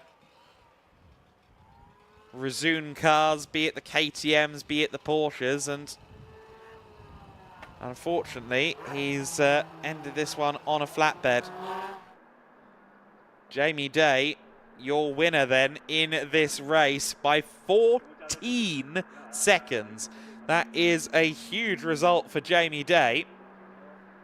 He'll be greeted by Mikey Porter down in the pits in due course. Joe Holloway, William and the rest of the team as well. But Shortly thereafter, Izzy Browning will be down there to get Jamie Day's thoughts. Jamie's often quite a reserved young man, but he has to be extremely happy with how his season is progressing.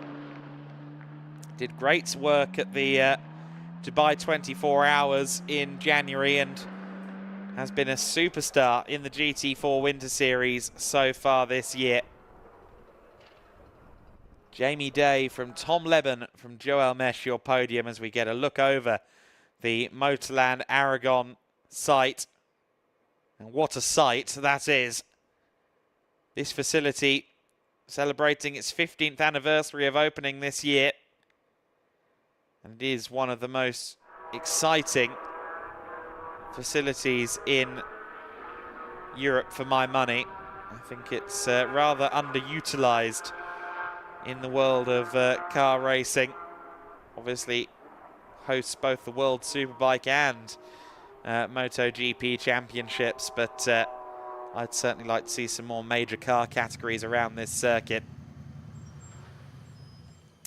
So Jamie Day pulls up to the familiar first place slot and will be congratulated on a good job well done.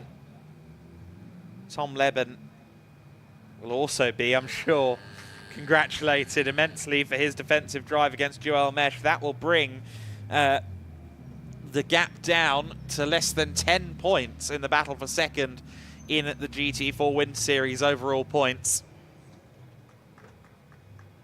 There is Jamie Day out of the car. Bit of a stretch and a shake for the British driver. Now these days a British expat in the UAE. Driver with a lot of promise and a lot of potential as well. I think there'll be some GT4 teams in the British GT space, the British GT paddock, watching the progress of Porter and Day and thinking, okay, that might be something to bear in mind going forward. I do like the full race helmet on that particular photographer.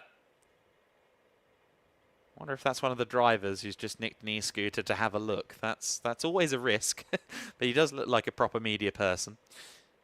I, on the other hand, am not a proper media person, but I also got a look at some of the photography areas thanks to the wonderful series photographer Daniel Bjergen.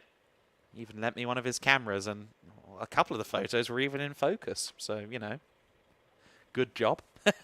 But Jamie Day has been laser focused on that top step this year. He has stood on the top step every time in the solo races. Of course, he lost the Valencia win to a penalty, but with that result, I somehow doubt this one is going to be stripped away from him. Let's go down to Izzy Browning now, though, because she has Jamie Day at the ready.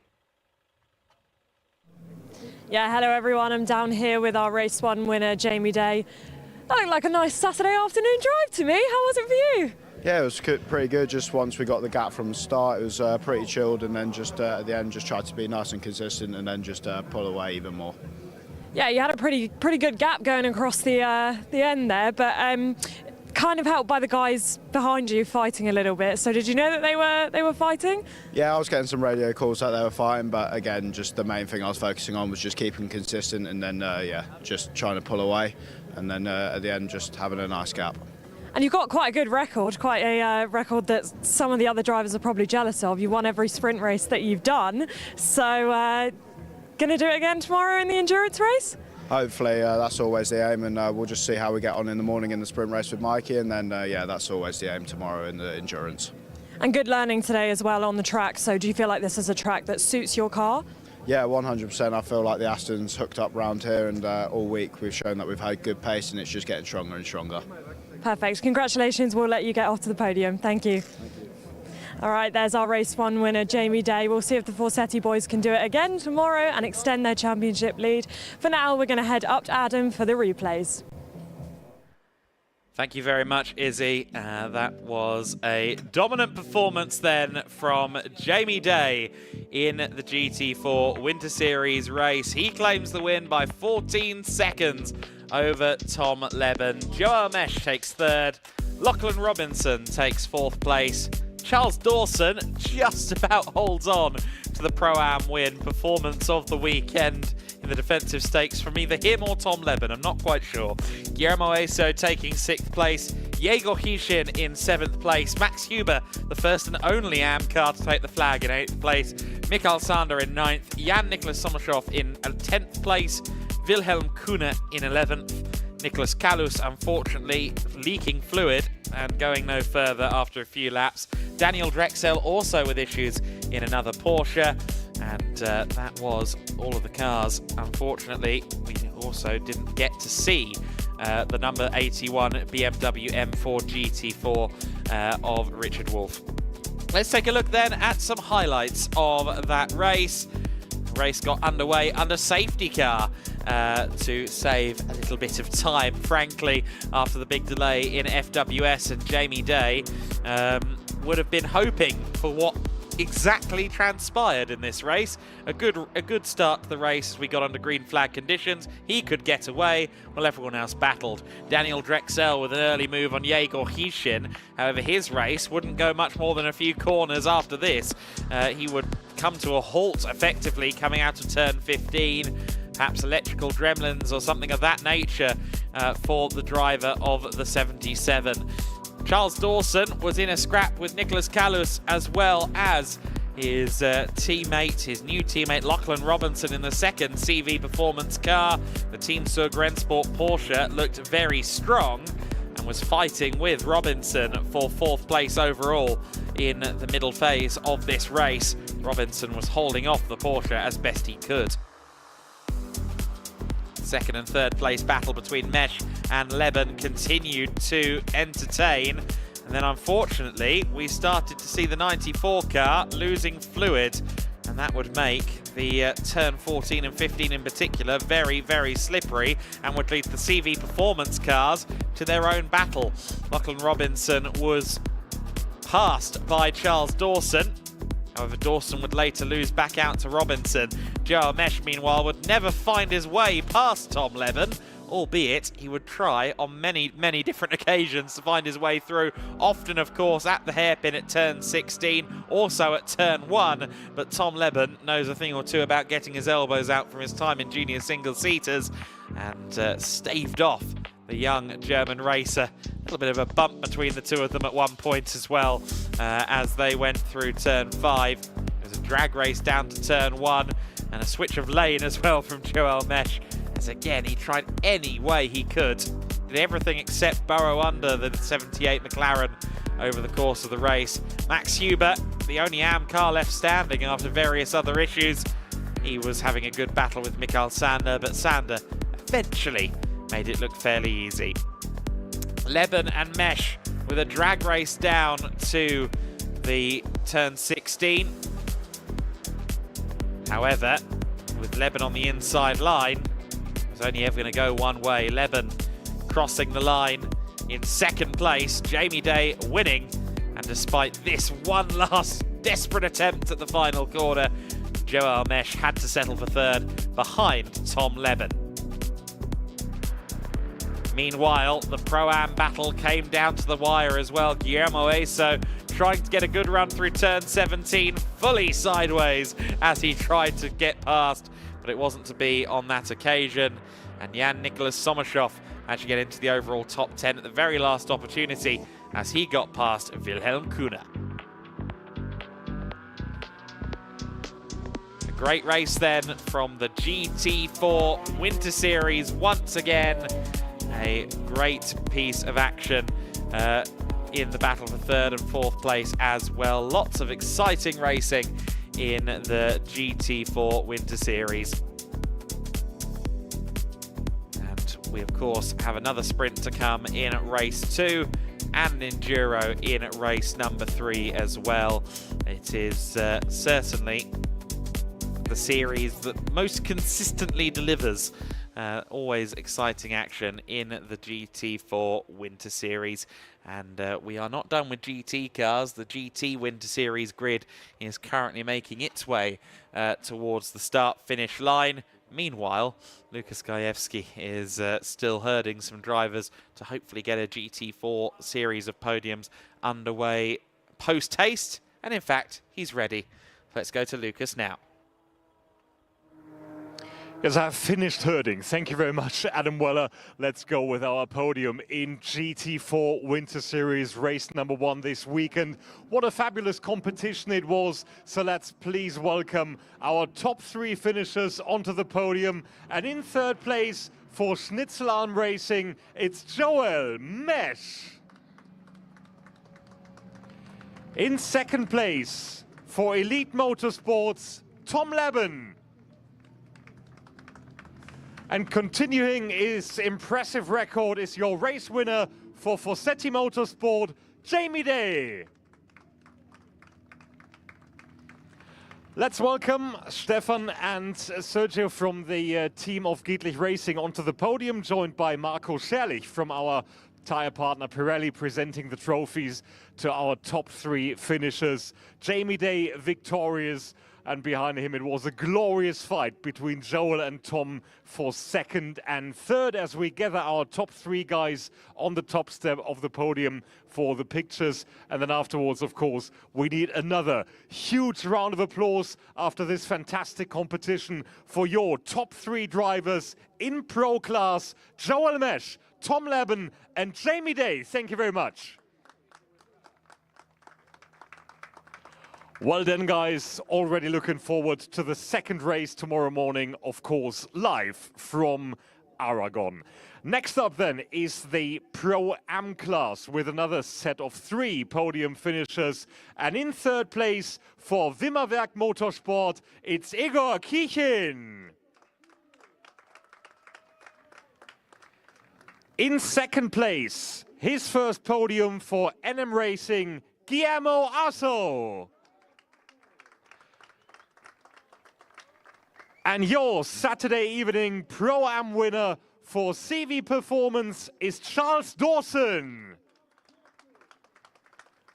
Well done to Charles as we present the trophies to our winners. As I say we, that's of course the Gedlich Racing organization and Marco Scherlich's Pirelli's very own Marco Scherlich to present the trophies to our top 3 finishers as we gather them once again on the highest step of the podium for Daniel Bergin. Adam mentioned him a couple of minutes ago in commentary. He's taking some pictures, and of course, so are our photographers down there in the pits. So let's please have another big round of applause. Our Pro-Am top 3 finishers, Igor Kichin, Guillermo Asso, and your winner, Charles Dawson.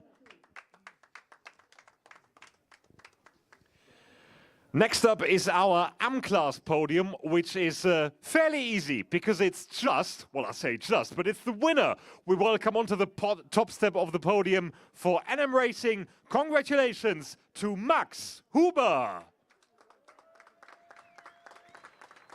Well done, Max. Another podium finish for him as Marco Scherlich presents the trophy to our winning AM driver.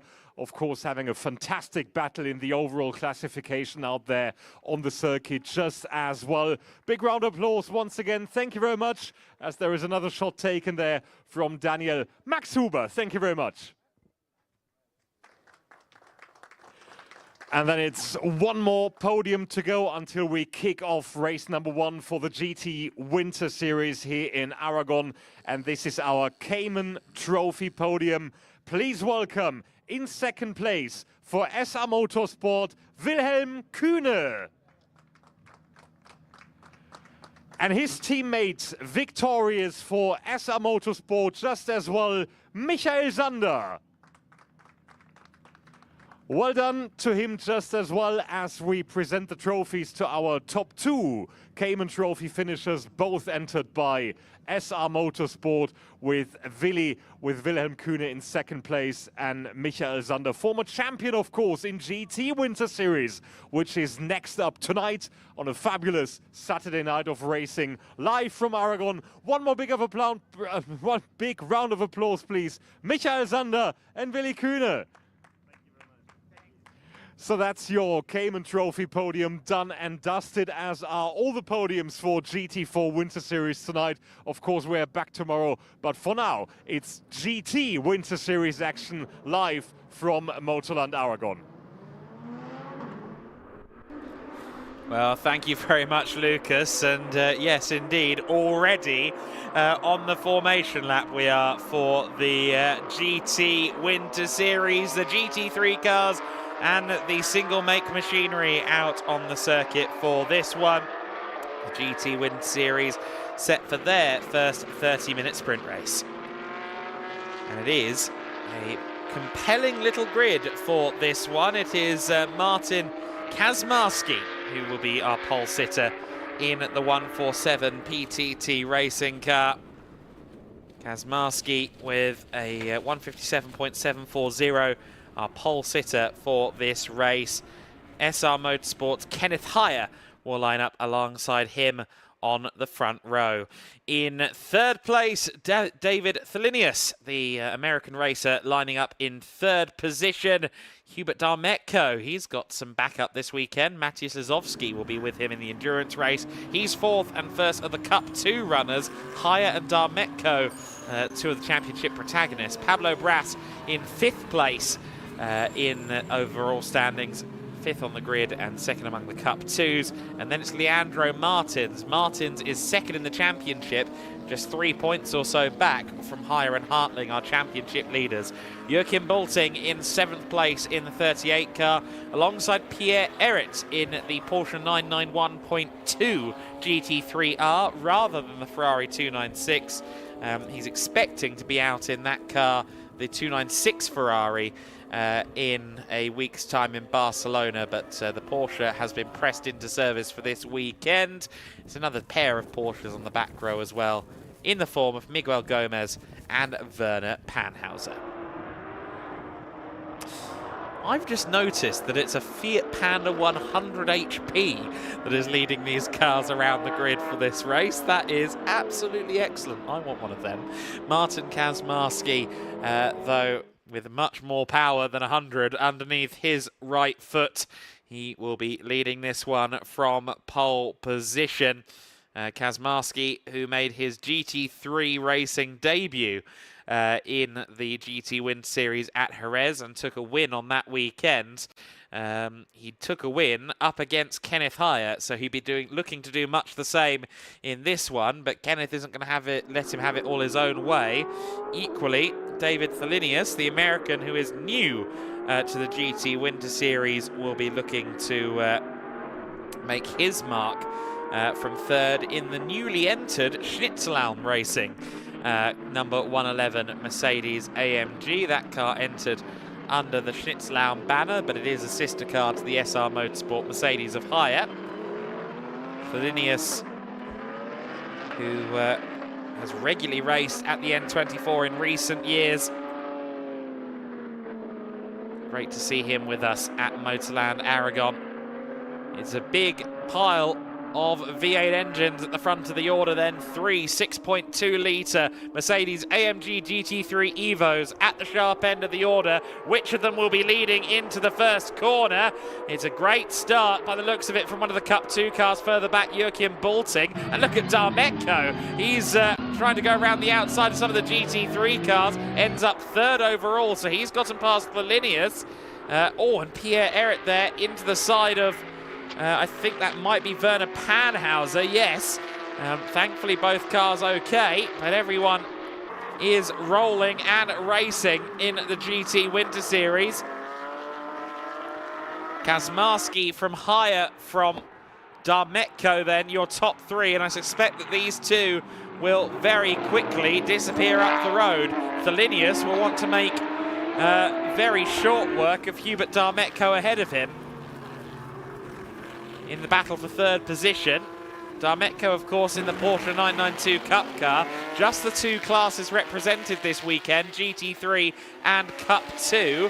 We just saw there Pierre Ehret following Joachim Bulting. Bulting went wide and Ehret has gotten through. So Pierre Ehret in the GT3 Porsche makes up a position further back for 7th overall. But it is Haya from Kazmarski then at the front of the pack. Kenneth Haya got the best start. He leads the way in the early stages of this race. That is not what Martin Kazmarski would have wanted off that rolling start, but on this occasion, he's going to have to fight from underneath to try and claim the win. He's also going to have to turn on his headlights because it's getting ever darker here and everybody else has done it. So Martin needs to get the headlights on, but otherwise it has been a solid first lap. Darmetko third place. Of course, these Porsche Cup cars with less aero, probably towards the end of the straights, hitting a higher top speed in terms of kilometers per hour, but Mercedes should be quicker across the lap. That said, Thelinius under pressure from some of the cars behind him. It's Leandro Martins up to second in class in Cup 2, just behind Thelinius. And so the 111 Mercedes is now proving to be a bit of an obstacle for Leandro Martins. We ride on board with him and look at the speed difference at the apex here between the GT3 and him. He just can't carry the same speed. The combination of the dirty air and indeed the lack of downforce. Oh, we've got one car off the circuit. Now, is that Pierre Errit potentially? Yes, it is. Pierre Errit is off the circuit in the 115 Porsche. Pressing this car into service as the Ferrari 296 was needed just a couple of days ago for Rinaldi Racing in GT World Challenge testing. And unfortunately, it's not been a great start. Martin Kazmarski is on the charge, though. He's looking to the inside of Kenneth Haya for the race lead. And will he maybe be able to do something as they run through 14 and 15 to get a good run for the long back straight? He does get a fairly tidy exit from the corner, and he is well in the slipstream. So this could be the opportunity now for Martin Kazmarski. No excuses can be made. They're both the same car, the Mercedes-AMG GT3 Evo. Kazmarski to the inside, but not close enough to get alongside Kenneth Haya. Haya with his work cut out for him, though, with Martin Kazmarski behind him. Kazmarski is, in a strict sense, an AM driver. However, he is a driver with a lot of diverse experience. If you joined us in Jerez, you'll remember me talking about the fact that he raced the Dakar back in 2014, finished 9th overall as the youngest ever starter in the Dakar car class at that time. Did some rallycross racing, has done some Polish and Central European endurance racing, and is now moving up to GT3 machinery here in the GT Winter Series. While he is a gentleman driver, an AM driver, however you want to say it, it's only in the strictest of terms. He's got the pace to fight pro drivers. Kenneth Haya is a professional racing driver, and this is a great scrap between the two of them. I was speaking to Kenneth Haya in the paddock at Valencia, and while he has had a very long and very successful career, these days his focus really is more on getting young talent developed and getting new Mercedes race cars developed. He's very proud of Jamo Hartling, his teammate here at Schnitzel, or at SR Motorsport, which is the kind of international subsidiary, if you will, of Schnitzel Racing. Out of turn 15 they go once again then. Kazmarski is once again being towed along the back straight by Kenneth Haya. But once again, Kenneth Haya just about far enough ahead to continue leading the way. Thelinius, meanwhile, has not found his way past Hubert Darmetko. You see on the picture-in-picture there, the onboard with the 111 Mercedes-AMG. That car will be shared between himself and Moritz Wiskirchen. Now expect Moritz Wiskirchen to be incredibly strong once he's at the wheel. He is a very good driver indeed. Talking of strong, let's talk a bit about Pablo Bras there in 6th position. A former or reigning, I should say, Spanish GT champion, CER GT champ. And a driver that we saw at Portimao challenging Leandro Martins. And once again, we see them scrapping for second in the Cup 2 class. And Hubert Darmetko will be laughing all the way to the bank and potentially to the top step there in 3rd place. Of course, Leandro in the familiar colours of the Kapfinger family. That car purchased from Mikael and Johannes Kapfinger after Estoril, where he was rather rudely shown an Armco barrier at the start of the race, and that car was written off, unfortunately. Leandro, though, was A-OK, bought a race car a couple of days later, a second Porsche 992 GT3 Cup machine,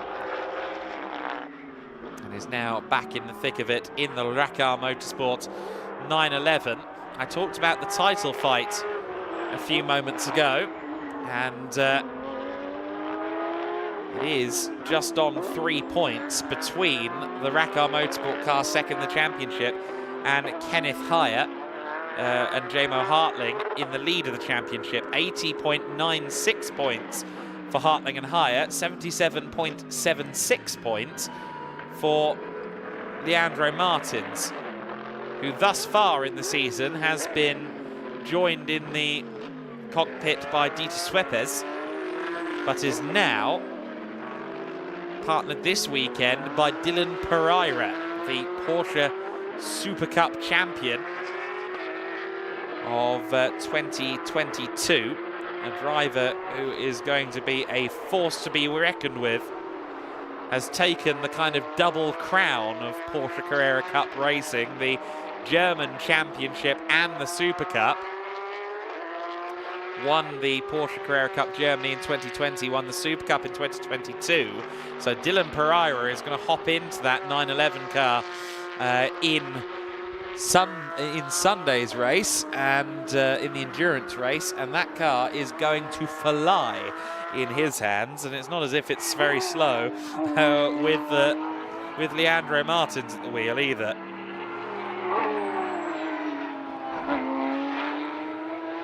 In fact, Pereira will even race in the sprint. Usually the pro driver doesn't bother with the sprint races, but Pereira is here to try and score some points for the Aragon Motorsport and Leandro Martins championship effort. Oh, and Martin Kazmarski has managed to get to the inside here of Kenneth Heyer. Heyer will muscle Kazmarski out if he can, but no, a dive to the inside at turn 12 has moved Martin Kazmarski into the race lead. Kazmarski, your new leader. Kenneth Heyer might have a thing or two to say about that, though. We joined the move kind of mid-progression. Hopefully there wasn't any contact, but certainly it was very close quarters. And here comes Kenneth Heyer. Little look to the inside. He's not going to take this lying down by any means. Of course, he will know, as well as anybody else, that he needs to score every point he can this weekend, along with Jamo Hartling, for the purposes of that championship bid.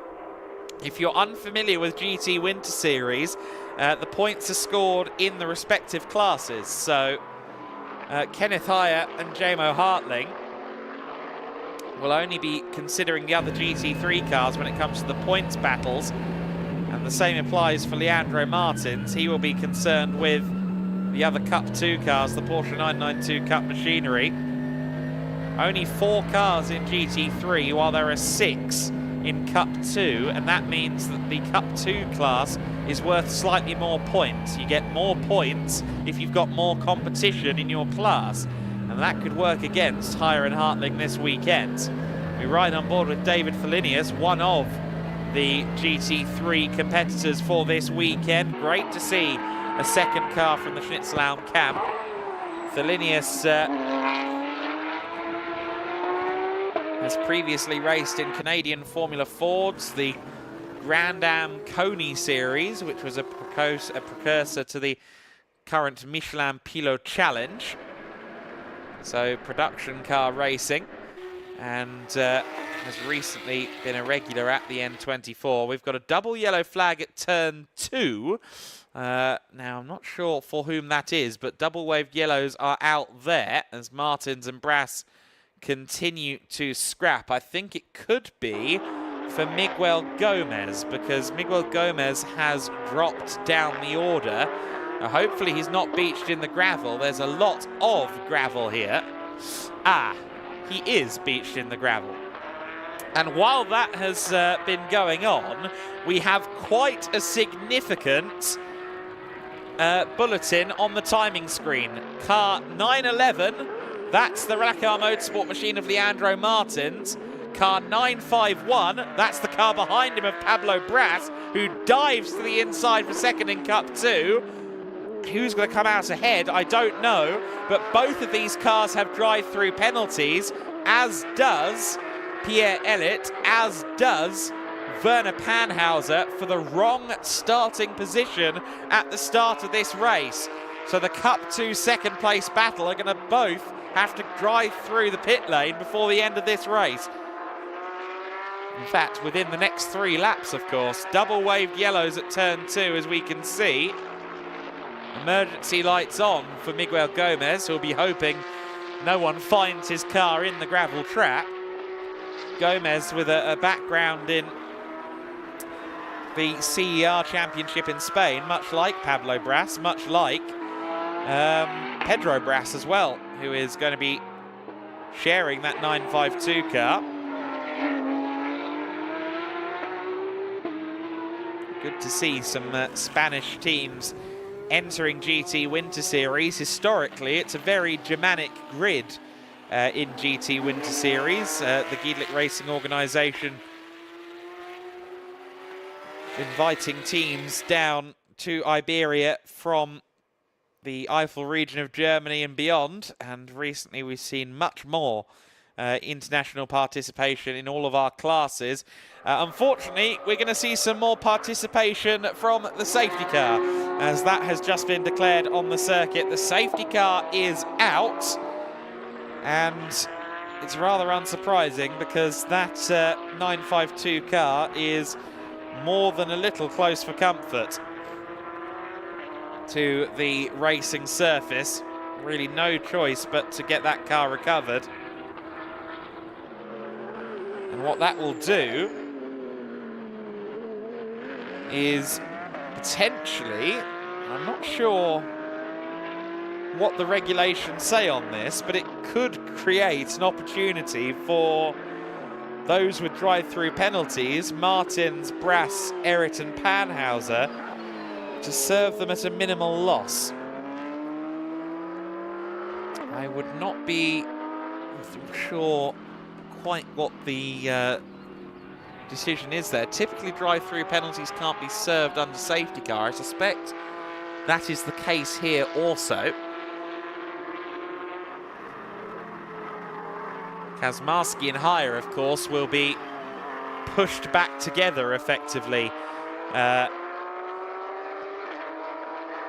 with this safety car. Hubert Darmetko will also be brought back into the fold, and of course for Darmetko it puts him under fire potentially from Thelinius, but more worryingly from his Cup 2 adversaries Leandro Martins, Pablo Brass. So that could be one to watch as well. Pierre Errit will get the opportunity to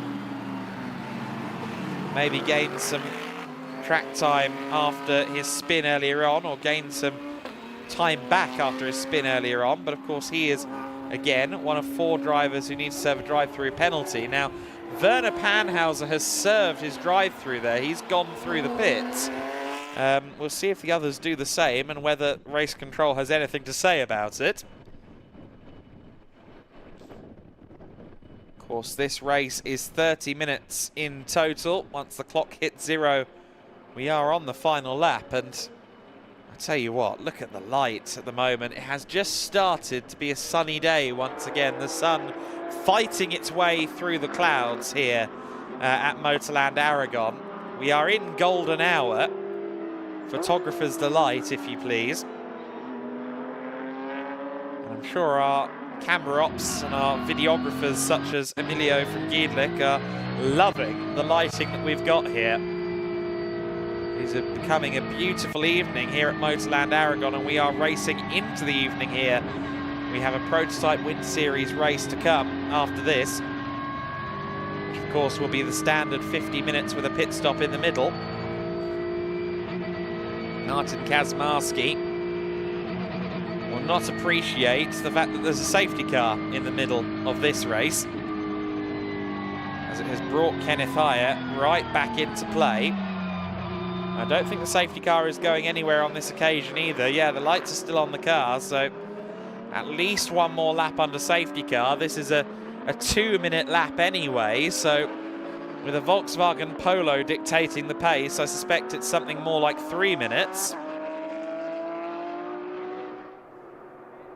Now, no one is diving into the pit lane to serve their drive-throughs, so whether Werner Panhauser is correct to serve it under safety car or not, I'm not entirely certain of the protocol there, but it seems like everybody else is deciding to serve it later once we're back to green flag. And that might be done with judiciary in mind. Kazmarski and Hire then, your top two in the race right now.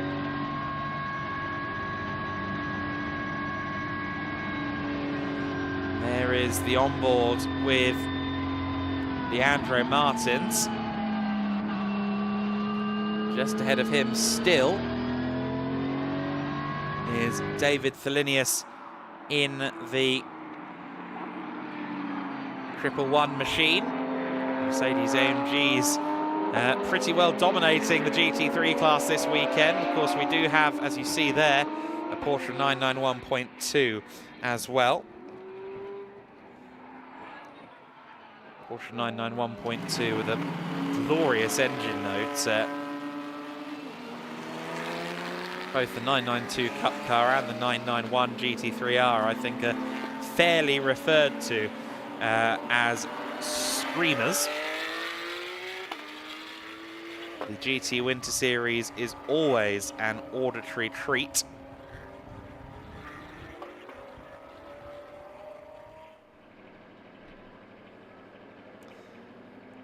There you see Miguel Gomez rolling again, so they very generously pushed him back onto the tarmac. However, we are still under safety car.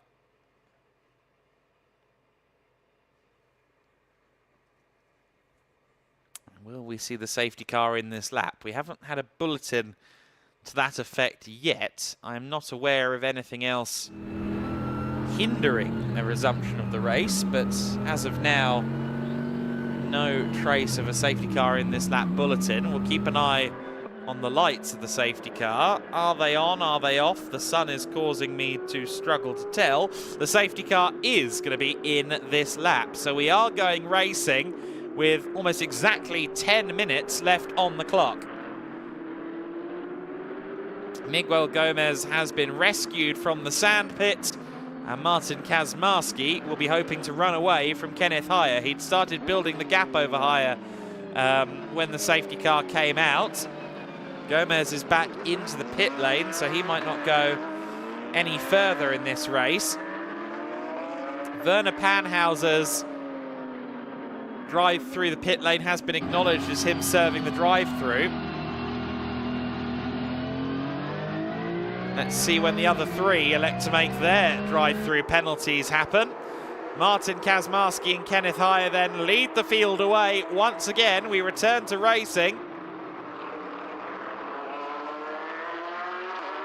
Everyone safely through the first couple of corners, and David Thelinius loses out there to Leandro Martins. Now this is big in the Cup 2 battle, because Leandro Martins has gotten past David Thelinius, which means Hubert Darmetko can no longer rest on his laurels. He was hardly doing so. He was putting in great laps, but now it is Martins versus Darmetko in Cup 2. This is a battle we've seen many times before, and this time it gets physical. This time there's damage. Leandro Martins clips the side of Darmetko, and you can see the suspension damage on the 911 car.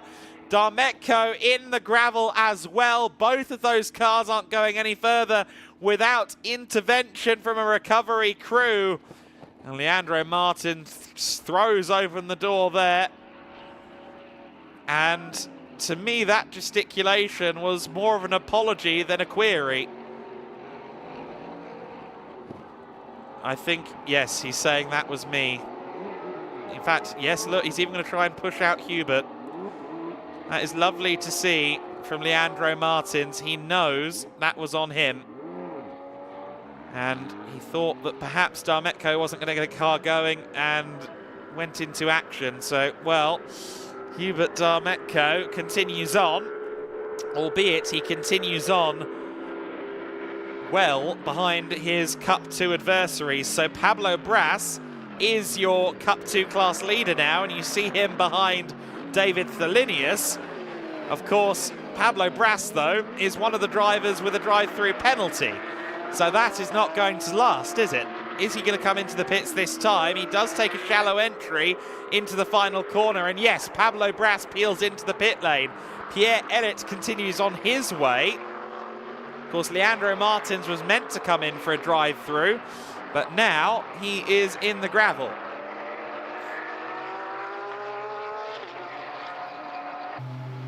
Brass then rolling down pit lane, and he will be hard-pressed to do much beyond a 7th place finish, but that would be enough now with Darmetko and Martins' issues for a podium in Cup 2. Here is your new Cup 2 leader, Joachim Bulting. He goes past the stricken Cup 2 car of Leandro Martins, and I believe we can take a look at how he got there. It was going into turn 5, and Martins clipped the rear, I think, of Darmetko initially. That broke the suspension on his car, and he then careened into Darmetko again with no way of steering the car. And as we saw subsequently, he was very well aware that that was his own fault. Leandro is a nice guy.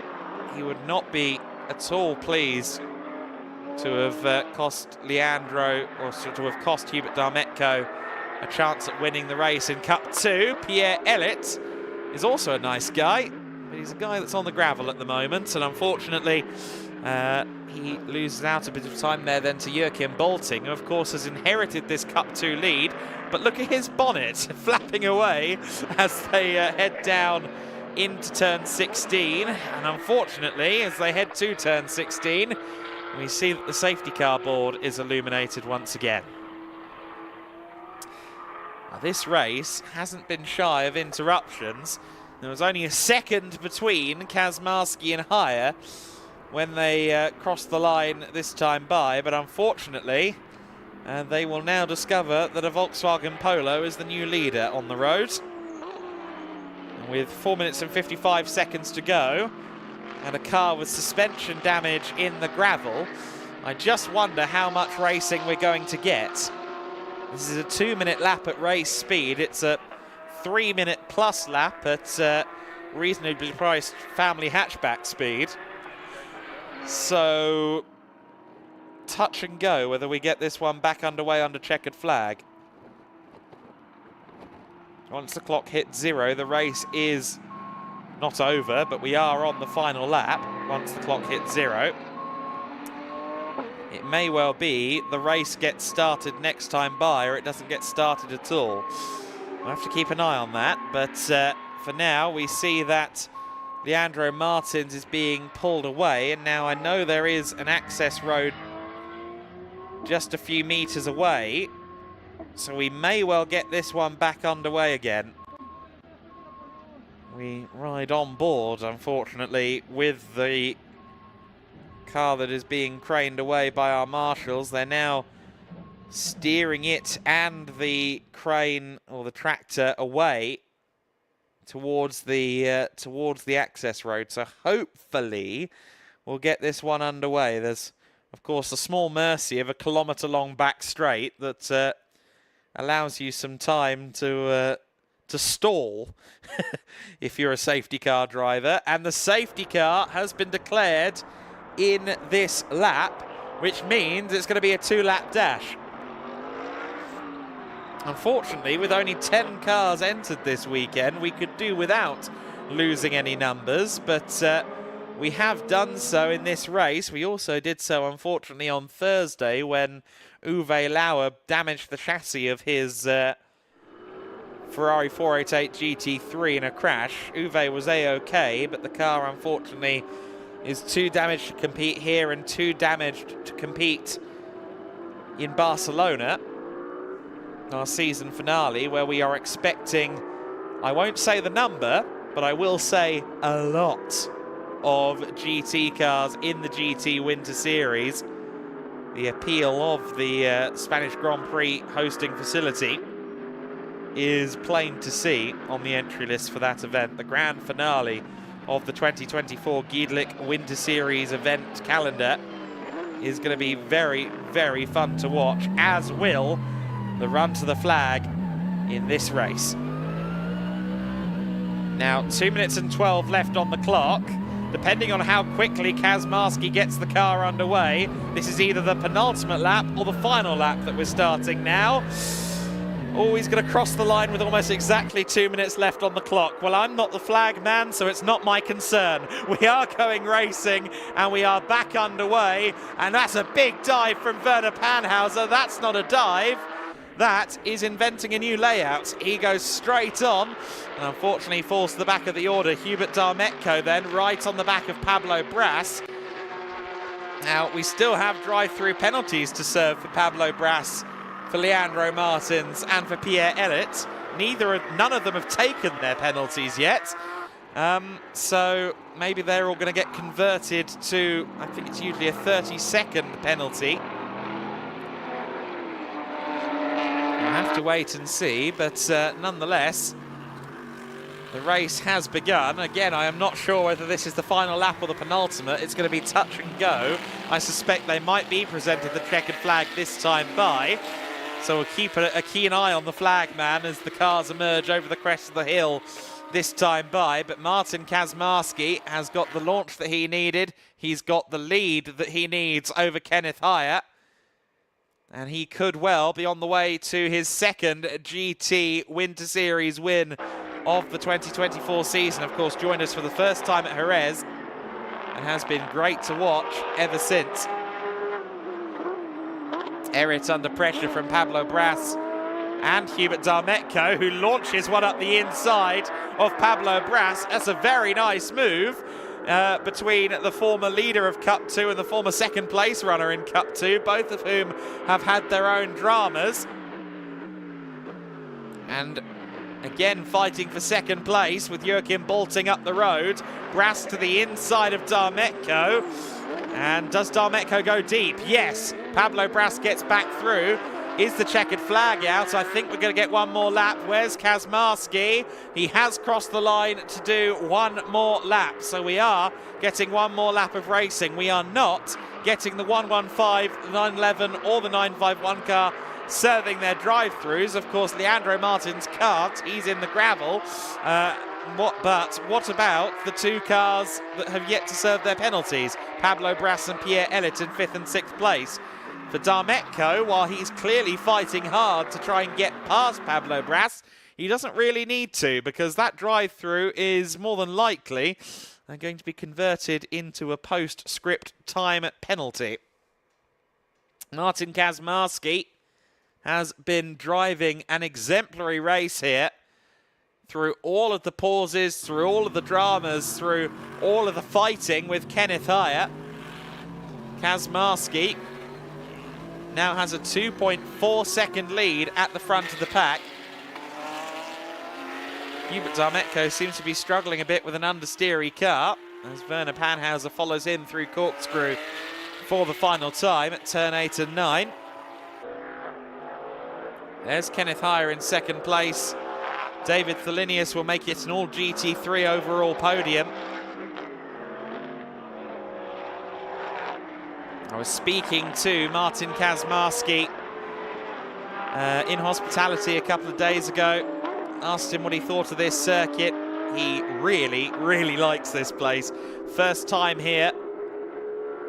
And he's about to cap off his first race with another trophy on the mantle. David Thelinius heads down towards turn 16 for the final time to claim third place on his debut in the GT Winter Series. But Martin Kazmarski makes it race win number 2 in the GT Winter Series. Kazmarski has taken the checkered flag and the win ahead of Kenneth Hire in second place. Hire 3.5 seconds back from the winner, David Thelinius, in third place. Joachim Bolting with 4th overall, as well as the Cup 2 win. Pierre Elliott takes 5th. Pablo Bras takes 6th. Hubert Darmetko, the 7 car, finishing in 7th place. Werner Panhauser 8th, and Miguel Gomez there, despite his dalliance with the gravel, rounds out the finishing order in 9th.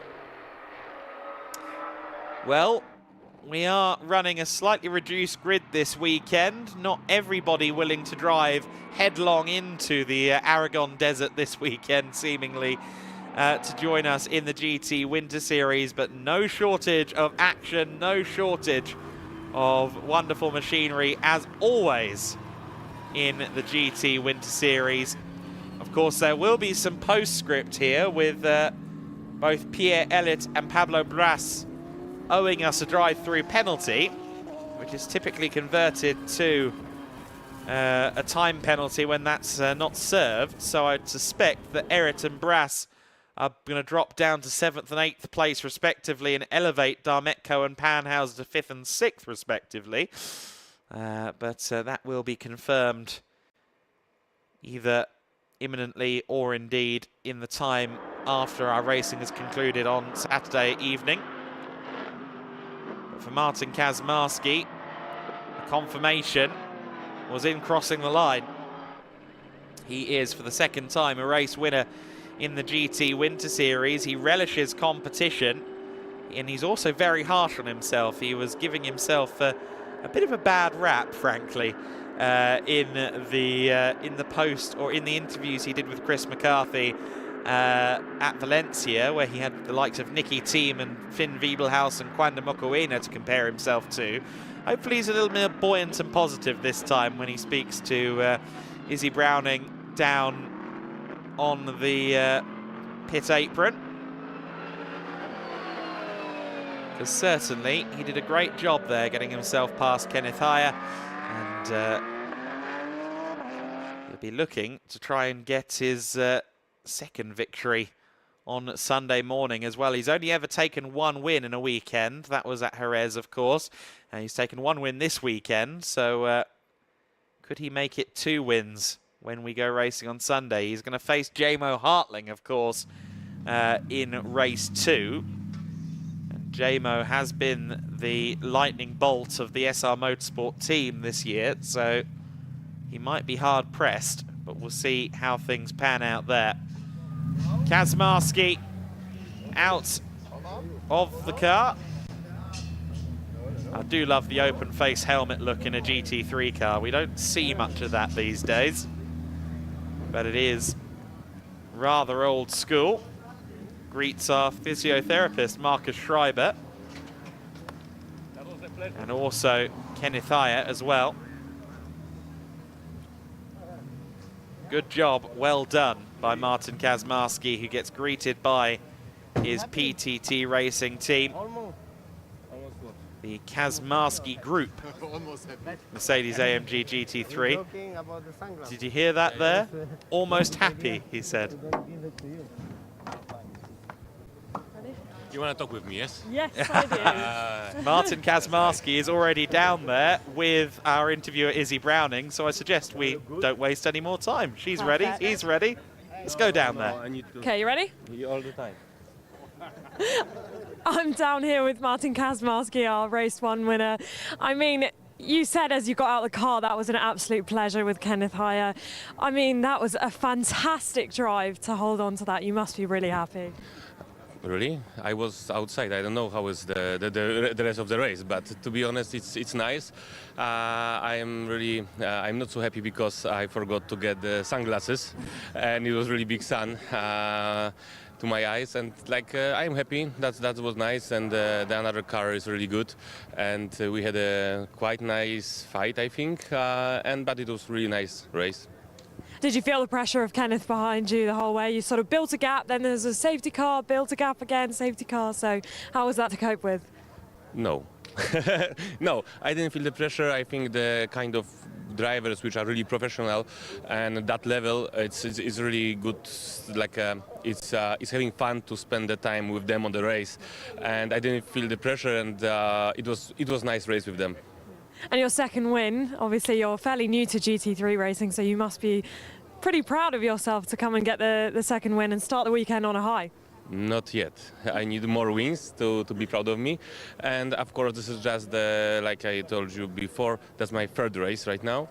And I have still time to get better and to make me faster, yeah? But the team is nice, the other cars are okay, the other teams, I really like to come here, but I would like to have better weather, because in my city right now is better weather than here in Spain, and can I complain a bit, yeah? Congratulations, well done. We'll let you get off to the podium. Thank you, have a nice day. Dziękuję bardzo. Well, Adam's right, he is quite hard on himself, but there's Martin Kazmarski, our first race winner of the weekend in the GT Winter Series. He's going to head off to the podium with the other drivers, and we're going to head back up to Adam Weller in commentary for all the replays. Thank you very much, Izzy. Great stuff from Martin Kazmarski. Whether he wants to admit it or not, it was a very good performance. He wins the race from Kenneth Heyer. David Thelinius in third position. Joachim Bolting taking fourth, and the Cup 2 win ahead of Pablo Bras. Hubert Darmetko is in sixth place ahead of Werner Panhauser. 8th place for Pierre Elliott in the 115 car. Miguel Gomez and Leandro Martins rounding out our finishing order. Although, of course, in Leandro Martins' case, rounding out the race with the car on a crane. An unfortunate end to the race for Leandro Martins. It was a very exciting start, though, as Heyer and Kazmarski ran to the first corner. Heyer around the outside would dive into the race lead. David Thelinius would get overtaken there by Hubert Darmetko. So Darmetko third, fourth place for the 111 car. And into the gravel, unfortunately, went Pierre Elliott at one point, but he managed to get the car rolling again. Kazmarski got to the inside of Heyer at turn 12, managed to hold it around the outside at turn 13, and he would be our race leader. The 952 car of Gomez ended up in the gravel. We were wondering whether there'd be a safety car, and while we were wondering that, the 911 and the 951 car continued their scrap for Cup 2 honours. Unfortunately, both of those cars would receive a drive-through for starting in the wrong position. Safety car out to recover Miguel Gomez, safety car back in to allow the racing to resume, but unfortunately it wouldn't be long before an accident happened again. We rode on board with Thelinius as he tried to get past Leandro Martins, but Martins did manage to get past him at turn 1, and then Martins tried to get past Hubert Darmetko as well, broke his suspension on the rear of the PTT Porsche, both cars into the gravel, and Leandro Martins very much aware that that was his fault. One last safety car and one 2-lap dash left to go. Werner Panhauser did not get the car stopped for turn 1. Thankfully, he avoided everybody else.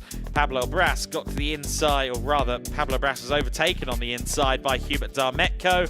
Darmetko, though, went deep into the following corner. However, Bras and Pierre Elliott ahead of Dalmetko both did not serve drive-through penalties, so they will eventually be knocked down the order. So then that concludes the GT Winter Series race, but we're not done yet because we are in a few moments going to welcome the Prototype Winter Series onto the grid. Of course, in the next few moments we'll also welcome the GT Winter Series drivers onto the podium with Lukas Gajewski, Martin Kazmarski et al. Will be up there. And you see the prototypes getting ready to go out there on the circuit. And they will be racing into the night. I was out there in the photography areas yesterday watching these cars up close and personal. And I can tell you, it is scintillating watching those cars in action. Lukas Gajewski, though, has managed to get the drivers up with him. So let's go to him now. Oh yes, absolutely. Thank you very much, Adam. You have already heard the prototype engines roaring into life before this very, very special attraction for tonight. So let's first of all do the podium for race number 1 of the GT Winter Series here in Motorland Aragon. And we start our podium procedures with our GT3 class. And welcome for the first time on the 3rd place of the podium for Schnitzelarm Racing, David Thelenius. In 2nd place for SR Motorsports, Kenneth Heyer. And your winner for PTT Racing is Martin Kaczmarski. Well done to Martin, with big cheers as always downstairs in the pit lane. Jan Jöge, Stefan Lehner and Robin Seelbach from the Gedlich Racing organization running the GT Winter Series with the presentation of the trophies to our top 3 finishers tonight. And of course we'll gather them on the top step of the podium for a final podium picture after race number 1 for the GT Winter Series on Saturday night at Motorland Aragon. One more big round of applause, please, from the pits for our top 3 in GT3. David Thelenius, Kenneth Heyer, and your winner, Martin Kaczmarski. Next up is our Cup 2 class podium for the Porsche 911 Cup Machinery. So let's please welcome, in 3rd place of the podium for PTT Racing, Hubert Dalmetko. In 2nd place for Vileco Motorsport, Pablo Bras. And your winner for the first time onto the highest step of the podium in Cup 2 class for Plusline Racing Team, Joachim Bölting. Well done to Joachim and his team as Jan, Robin and Stefan head out once more and once again to present a set of trophies to our winners tonight. Of course, we are very happy to see them again on the circuit tomorrow, and we are going to see them twice tomorrow with a 2nd sprint race and of course with the endurance one coming up later on. One more round of applause, please, for our top 3 finishers in Cup 2, Hubert Dalmetko, Pablo Bras and Joachim Bölting, your winner. Thank you very much, guys. That's our podium in Cup 2 and in GT Winter Series, done and dusted indeed. So it's time to get prepped and hyped for something very special. It's something we are going to do for the very first time within the Winter Series package. And this is a race heading into the night. Prototype Winter Series is back on our schedule, and it's back in style here in Motorland Aragon. Night race for the prototypes coming up next.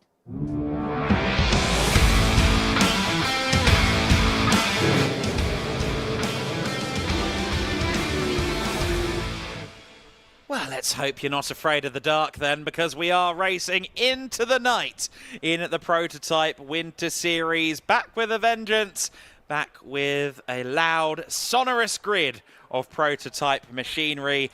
Danny Sufi is there on the pole position, and he will be the one to watch. He is the first of the championship contenders down there on the grid. Let's go to Izzy Browning, though, for a little bit of pit lane insight.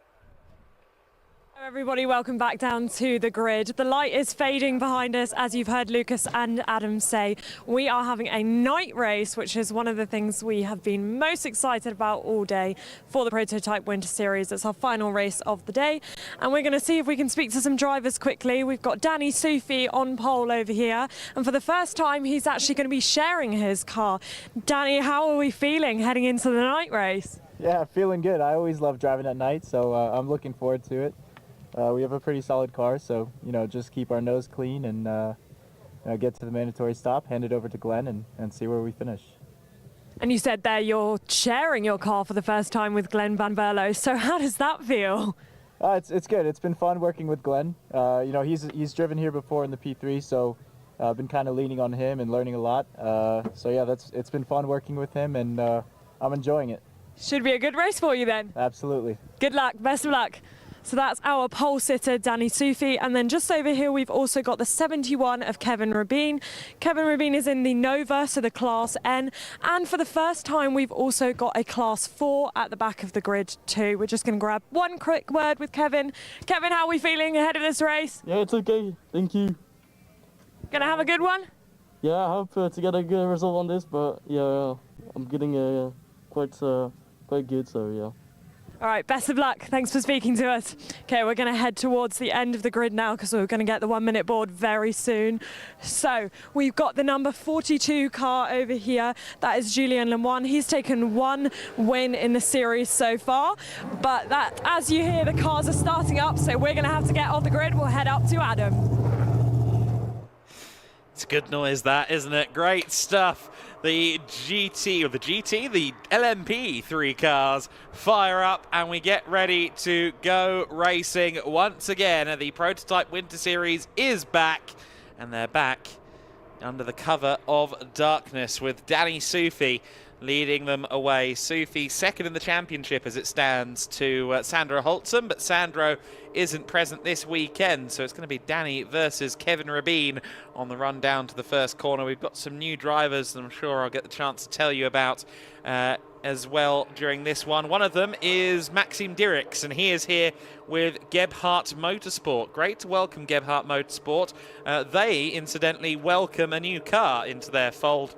They are moving over to Duquesne after some years racing the Ginetta LMP machine.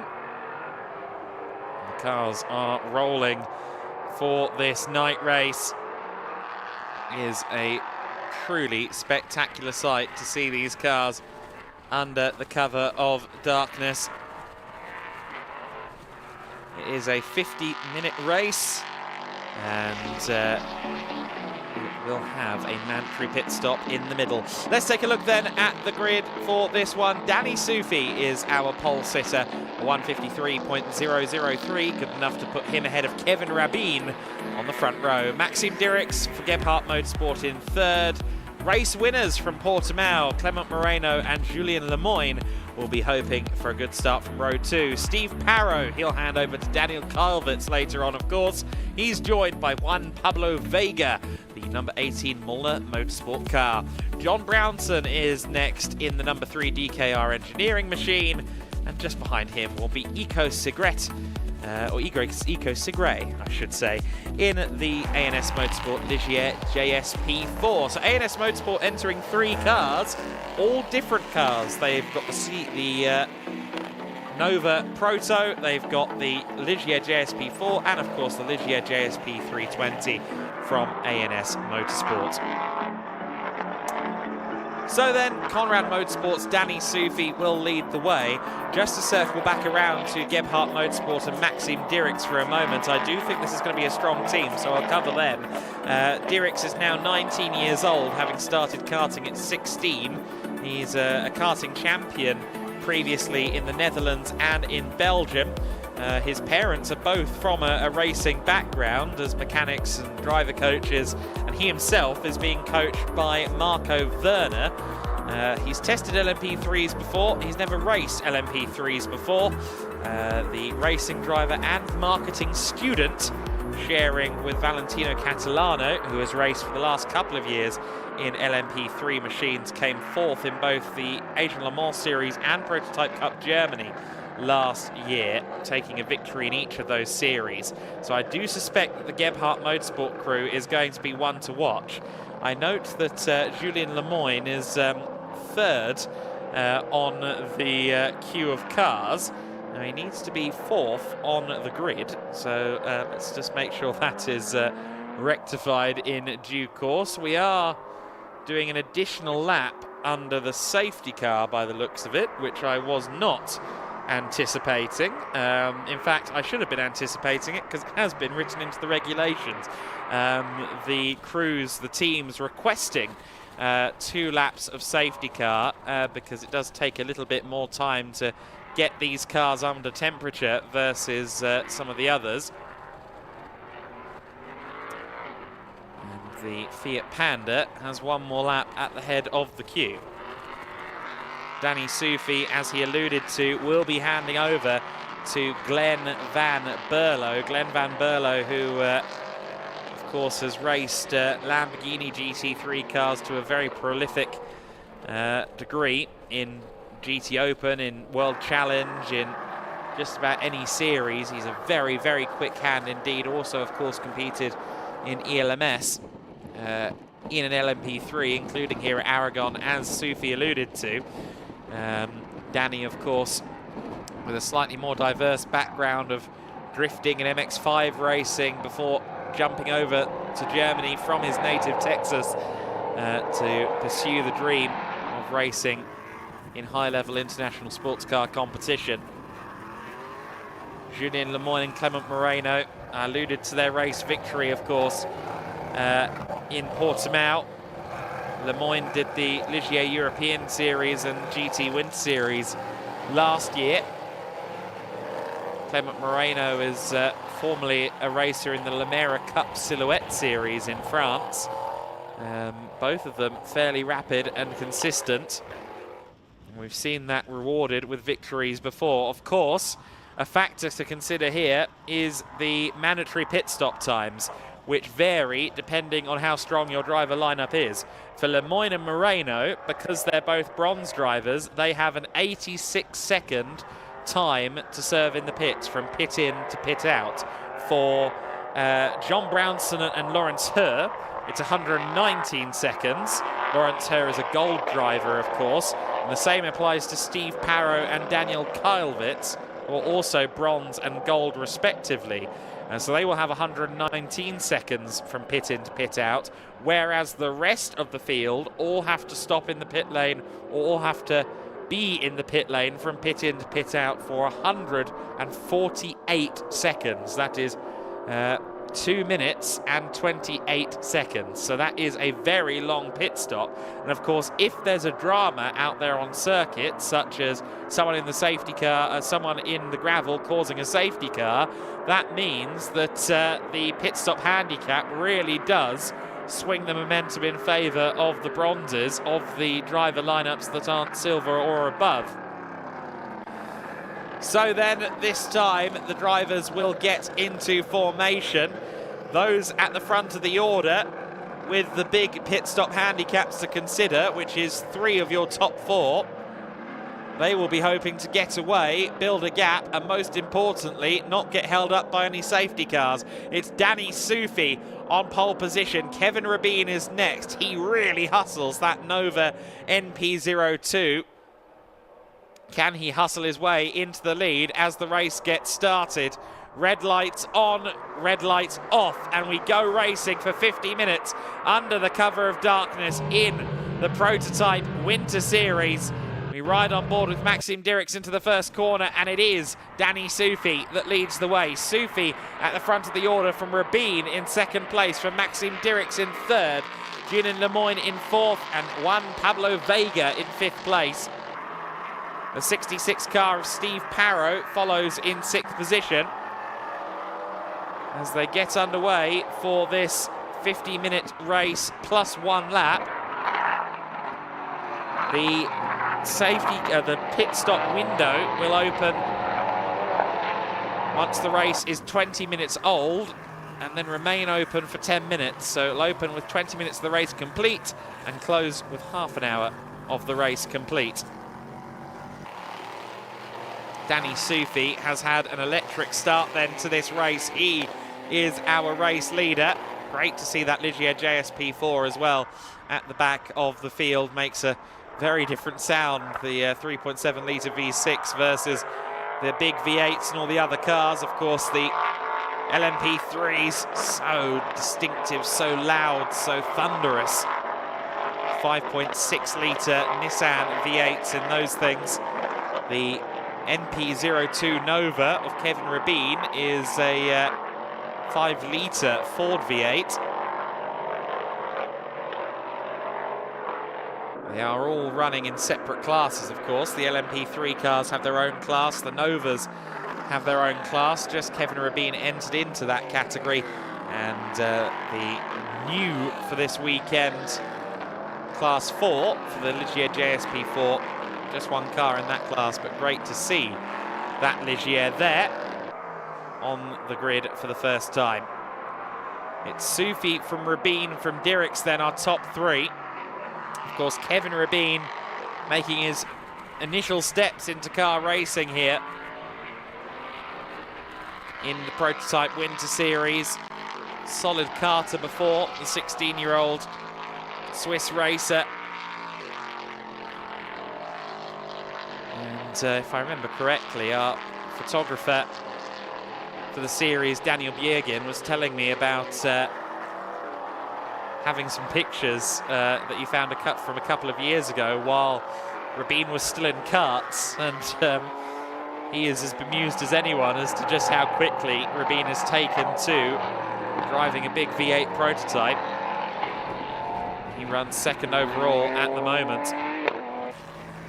And you hear the distinctive engine note of Eco Segre's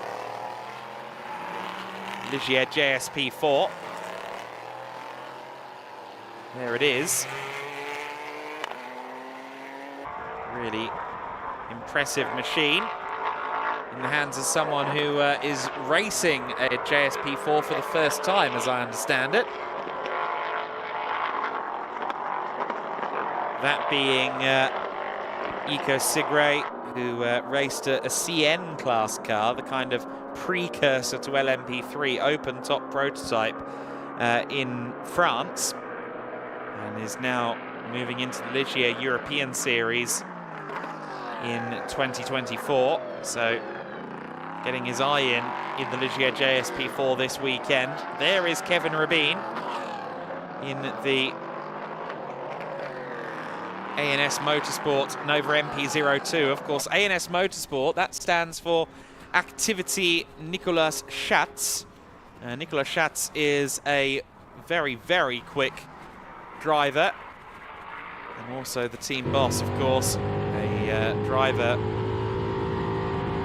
who is coaching the likes of Kevin Rabin, the likes of Julien Lemoyne. He was doing a bit of driving in all three cars earlier in the weekend. I got the chance to have a chat to him, and I think he's quite impressed by Kevin Rabin's performances. Danny Sufi is certainly impressive at the front. I should pass on my well wishes to Franz Conrad, who is a little bit under the weather at the moment. Not here this weekend. He hopes to be back at Barcelona, but get well soon, Franz. He'll be more than a little perked up by the sight of his number 7 car at the front of the order, though. Most of the field is spreading out somewhat, with the potential exception of Parrow and Brownson in 6th and 7th. They seem like they might be closing slightly. There is Julien Lemoyne in the 42 car. You see the flames out of the side of these cars as they downshift into the tighter corners.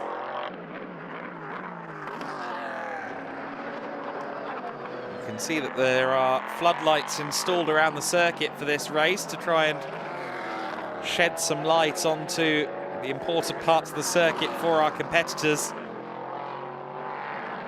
as well as our cameras and anyone trackside.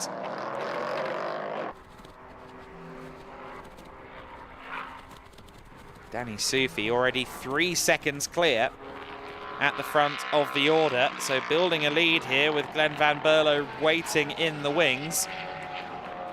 There's Maxime Dirks in 3rd place, Julien Lemoyne in 4th position. As I said, Maxime, fairly fresh blood to LMP3 competition. The Gebhardt Motorsport team is anything but fresh blood in terms of prototype racing, though. A team with decades of history, dating back to the Group C era with their own chassis. Bit of a lock-up there from Maxime Dirks, the driver or the team that I'm talking about, the 80 car with a bit of a moment there. Gebhardt Motorsport previously in the late 80s, early 90s were entering those fabulous Gebhardt chassis with Momo colours on the car. Subsequently, in more recent times, have been racing both with the Gebhardt chassis in historic competition and in Prototype Cup Germany. Are now moving into the Duquesne chassis with an eye towards fighting for the title in the 2024 Prototype Cup Germany. Sufi through turn 18, another driver from the ADAC and Creventic joint venture that is Prototype Cup Germany.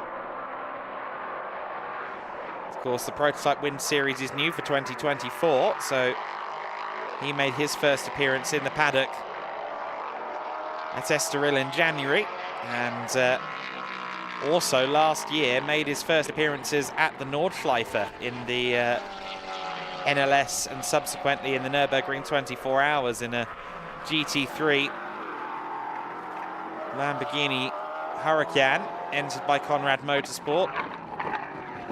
Has been on a whirlwind tour of international racing with Conrad over the last couple of years, and it is now truly international by coming down to Iberia and competing in the Prototype Winter Series. Danny Sufi is some 4 seconds clear at the front of the order, but Kevin Rabin not too far off him on lap pace. Maxime Dirks with a good showing currently in P3, but he'll be looking to hand over to Valentino Catalano in a strong position. And then, of course, you've got to consider the fact that once again, at some point in the next 20 minutes, the race is going to absolutely turn on its head as people start to make pit stops. In just under 11 minutes' time, the pit window will open,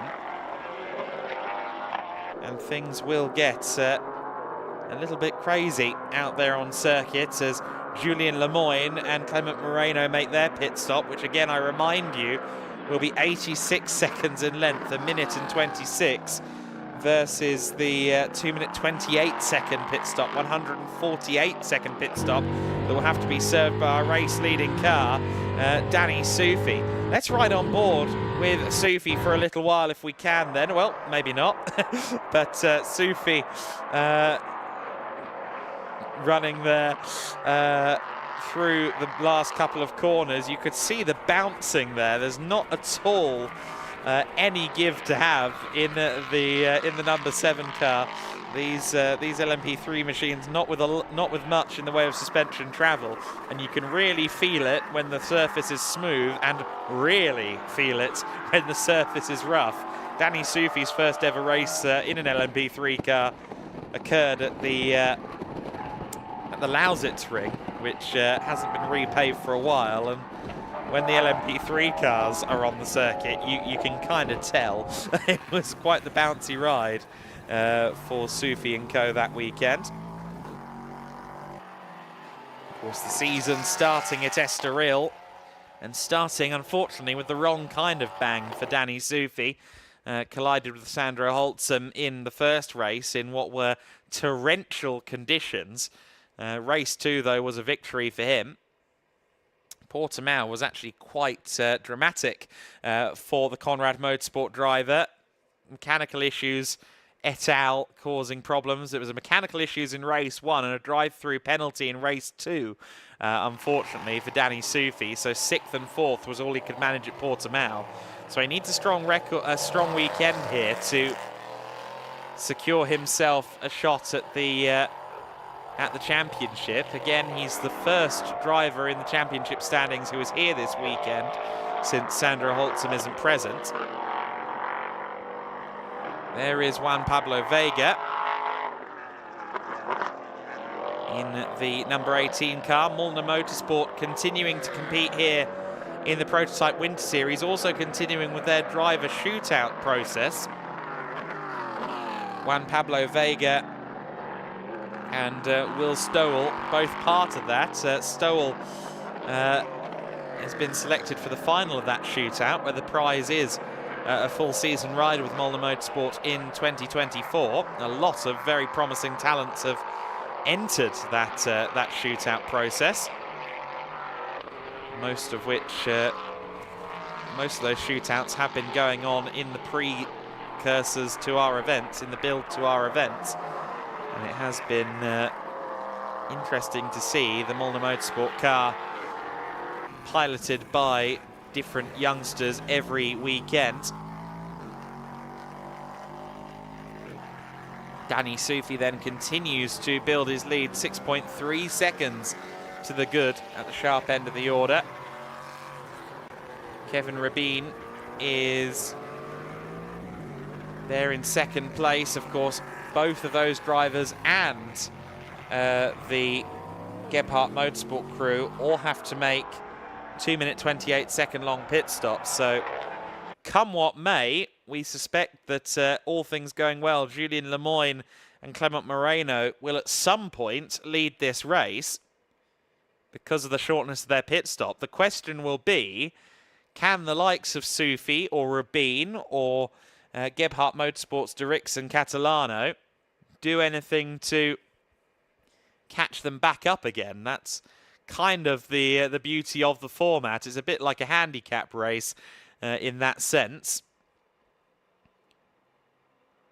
Of course, Danny Soufi this time has a bit of a driver extraordinaire in the back pocket in the form of Glenn Van Berlo. Van Berlo is a silver-rated driver, but he's a jolly quicksilver. And Soufi, as he said, has been picking up tips and tricks this weekend, since Van Berlo already has LMP3 experience around here. There's John Brownson. We saw him briefly there in the number 3 DKR Engineering Duquesne. He will hand over to young Lawrence Hur. Brownson raced Star Mazdas, sports cars, other single-seaters in the US for the better part of 15 years, maybe a little bit more than that, before finally hopping into an LMP3 car for the first time. He has spent the last 5 or so years running both in the US and Europe in LMP3 machinery. Lawrence Hur, meanwhile, came up through the junior single-seater ranks, of course, and has spent the last several years collaborating with Norma. First did so with DKR, I should say. First did so in 2019. Eco Segre has not crossed the line, and there is a double-waved yellow flag at turn 16. Danny Soufi is heading down the back straight towards turn 16 at the moment, where Eco Segre is stopped. So Segre is stopped at the hairpin in the number 6 car. And that looks rather like a technical issue, doesn't it? The JSP4 car is off the pace, of course, of the LMP3s. So he was on his own when it happened. One has to assume that something has gone awry mechanically in that car. Now, I think that everything possible will be done to keep this race going rather than go to a safety car, because the pit stop handicaps are rather negated or made very complicated by a safety car. So race control will be examining any possibility to do anything other than a safety car, so the pit stop handicaps don't get thrown into disarray. Of course, the handicaps themselves won't change, but the effect the handicaps will have on the race will change significantly if the field is suddenly compacted together.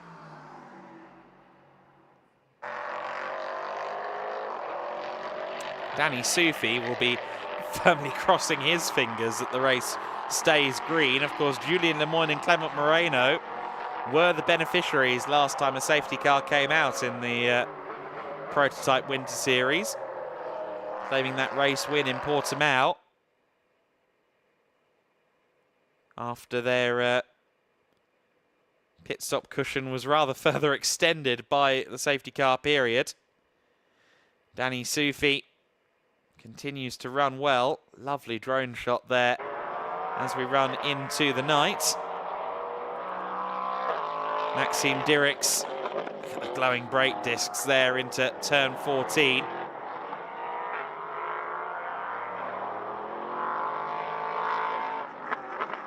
The sound of the cars through turn 13 and 14 is spectacular. Of course, you have that big wall, that stone wall, in the backdrop, and the sounds of the cars really does bounce off that wall, and it's like they're coming at you from all angles if you're standing there. Not a publicly accessible area, but you can get there through the access roads if you have the right accreditations, and it is deafeningly loud. Danny Sufi almost 10 seconds to the good now on Kevin Rabin at the front of the order. He will be, in the back of his mind, thinking about the implications of that stationary number 6 car. He will have noticed it and he will know what could happen.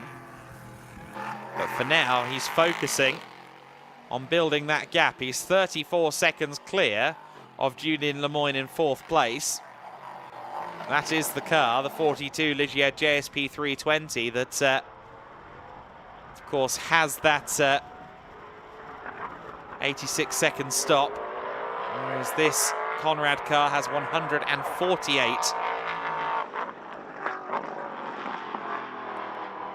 Almost a minute longer. In fact, it is just over a minute longer, 62 seconds longer. And that is not a small amount of time. Sufi heads down towards turn 16 again. Let's see if we can see what the progress is this time with the JSP4. Couldn't really see it there. I don't know if it's actually been rescued. But hopefully they have been able to cover it. It was initially under double yellows. It's now single yellow flags down at turn 16. Gap this time by between Sufi and Rabin is 11.1 seconds. So Rabin continuing to lose out here. 1.3 seconds slower on that lap. There is Lemoyne and Moreno as the only all-bronze pairing on the circuit, with the pit handicaps being what they are. It is fairly safe to assume that they will be leading this race at some point. The question is, by how much? And that is a question that will be answered in the next 10 minutes, because the pit window has just opened on this race. Pit window is now open, and I wouldn't mind betting that a couple of drivers take the opportunity to pit early. Steve Parrow and John Brownson both have gold drivers, of course, waiting in the wings. Parrow indeed is in the pit lane, and he will hand over to Daniel Karlwitz.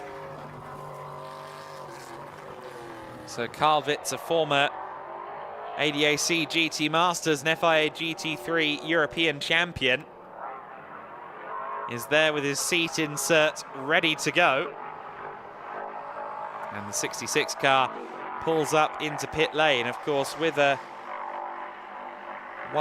effectively 2-minute pit in to pit out time, 119 seconds. They do have room for somewhat leisurely pit stop work. However, it is only 2 minutes. They don't want to take any longer with the pit stop than they have to, of course. Calvitz gets belted in then. Also in is John Brownson, so as anticipated, Brownson hands the car over as quickly as he can to his hot shoe, Lawrence Hurt, who has previously raced the World Endurance Championship in GT3, LMP2 in the World Endurance Championship and the European Le Mans Series. We have 2 more cars in. Kevin Rabin is into the pit lane. Maxime Dirix is into the pit lane. So 2 more pit stops. Meanwhile, is this Danny Soufi? I think it might be Danny Soufi. Yes, Soufi continues on in the lead. So we'll see when he hands over to Glenn Van Berlo. And we'll see where he is relative to the likes of Lemoyne and potentially the likes of Calvitz, although Calvitz's time, well, Calvitz has inherited a car that was over a minute back from the lead, so I suspect he won't be anywhere near the race lead battle when things shake back out. Molnar Motorsport welcomes Juan Pablo Vega into pit lane, and now the car will be handed over to Will Stowell, who has most recently been racing Pragas in both the UK and abroad, doing some Supercar Challenge races in a Praga. And before that, did some karting in the UK. I believe he's also actually an employee of Aston Martin as an aerodynamicist and dynamic vehicle dynamics engineer as well. So he's very well aware of how to set a car up well, which is definitely a strength to have as a racing driver, and he's pursuing that racing dream again after a few years away before coming back into Pragas in 2022. And he's very much impressed Molnar Motorsport from what I gather in the last several days of running. And again, is in contention with the Molnar Motorsport shootout to maybe get himself a full season seat with Molnar across the summertime. Danny Soufi, our race leader, is into the pit lane then, which means that everybody has now made their visit to the pits already. There is Clement Moreno. Moreno heading through 8 and 9 at the moment. Now, if my maths is correct, which is always a gargantuan if, that car should be our race leader. Now, it wasn't actually as quick of a stop as it could have been for Moreno and Lemoyne. It was a 93-second pit stop, so they actually took about 7 seconds longer than they needed to in the pits. Meanwhile, I am unfortunately going to have to report that no, actually just about in the window, Valentino Catalano and Maxime Dirix, the Gebhardt Motorsport crew, actually almost nailed it. 2 minutes and 29, with 2 minutes 28 being the handicap. So they actually did that just about perfectly. Glenn Van Berlo will be adjusting the belts and getting ready to go in the Conrad Motorsport car. In just a few seconds, it will be underway. Van Berlo launches the car off. Now it's a short run down there to that pit exit. He might need to back off a little bit. The time is at 2:24, 2:25, 26. And yes, he's safe. He's within the window. 2 minutes 30 is the pit stop for Glenn Van Berlo and Danny Sufi. They will rejoin the race in second. Clement Moreno has already passed the pit lane and is our leader. However, I'm pretty sure Van Berlo is back out there in second place. Yes, he is.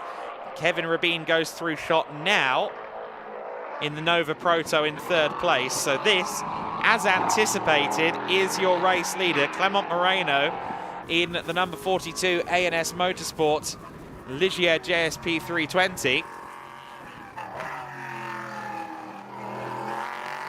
We'll figure out the gap when they cross the line again next time. I would suspect it's somewhere in the 20 to 25 second margin potentially. In fact, it could be less than that, because was that Van Berlo through shot there? It might have been, actually. We'll have to keep an eye on that. I think it could be a little bit lower than I was expecting, the gap between Moreno and Van Berlo. So Clement is going to have to fight quite hard to hold on to the lead that he's inherited through the pit stop window and the handicaps. That is Van Berlo in second place, and that gap can't be more than about 7, 8, 9 seconds.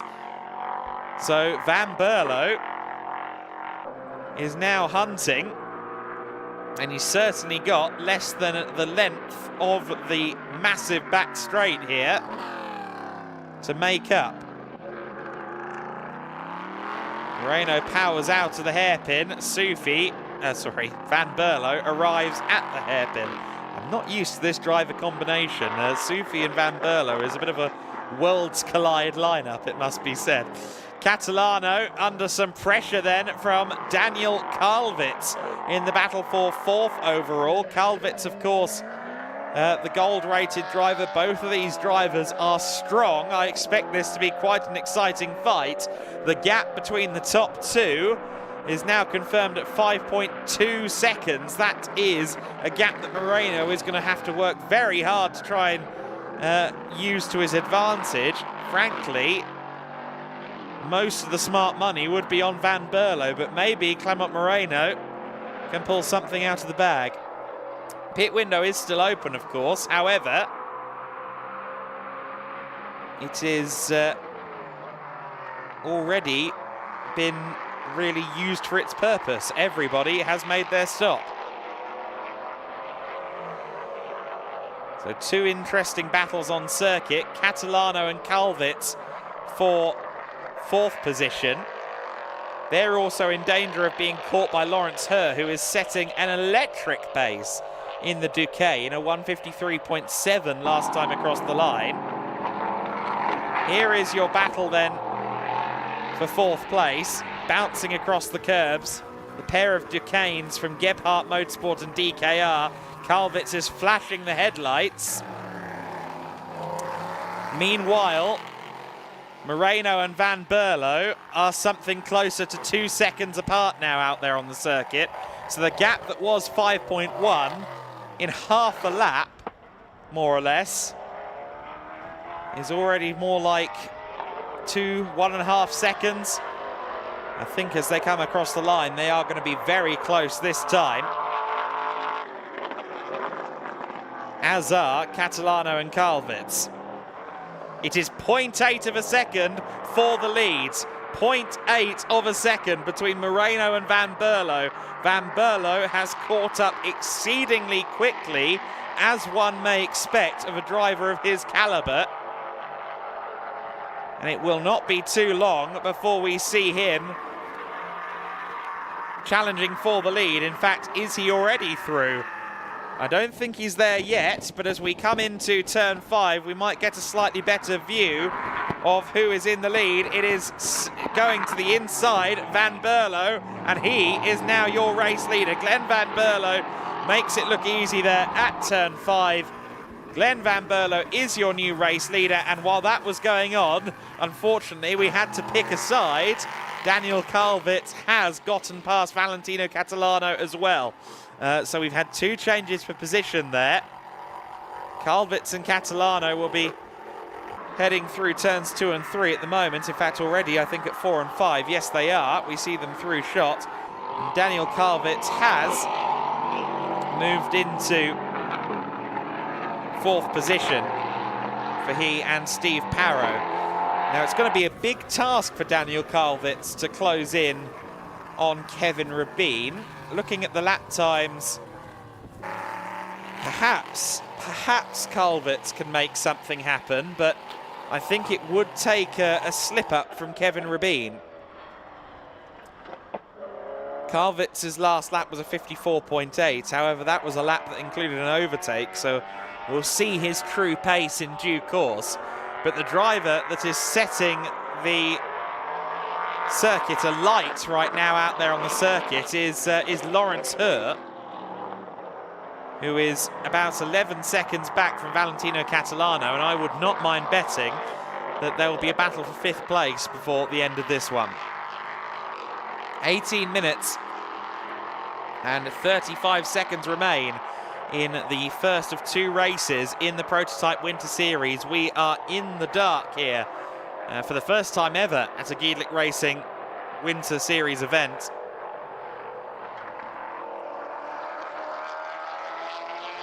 You see there some of the GT teams moving their furniture around before they head back to the hotel for the evening. And rather unusually, as they work in the dark, drivers are also still working in the dark. We don't get this often. It's the first time we've done this in Gedlich Racing. When I say we don't do this often, I mean we don't do it often within our organisation. Of course, there is a lot of night racing around the world, and those with experience of it are certainly going to be thriving given the circumstances at play here. Lawrence Hur on the previous lap was 3.2 seconds quicker than Valentino Catalano, at 1 minute 53.236 for Lawrence Hur versus Valentino Catalano on a 1:56.488. We see both of them through camera shot there. That is a battle that is definitely going to take place before the end of the race. Van Berlo heads into the hairpin there in the number 7 car. Clement Moreno in 2nd position. Powers out of turn 16 of this wonderful 5.3 kilometre Motorland Aragon circuit. Van Berlo really just needs to manage it from here. That said, he just set the car's fastest lap of the race, so 1 minute 54.0. So while he does just need to manage, he does also have the option of pushing, and pushing he most certainly is.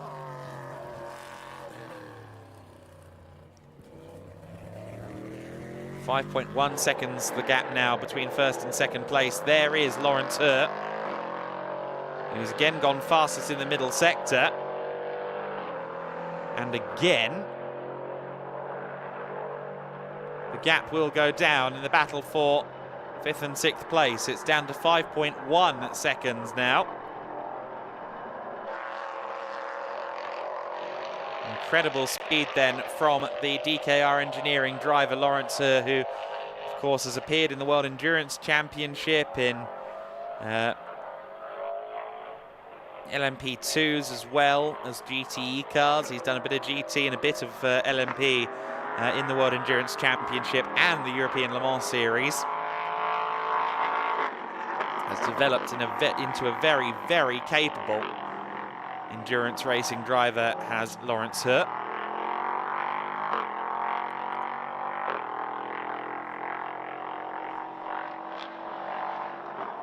Glenn Van Berlo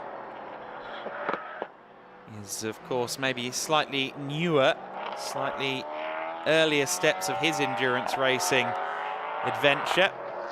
However,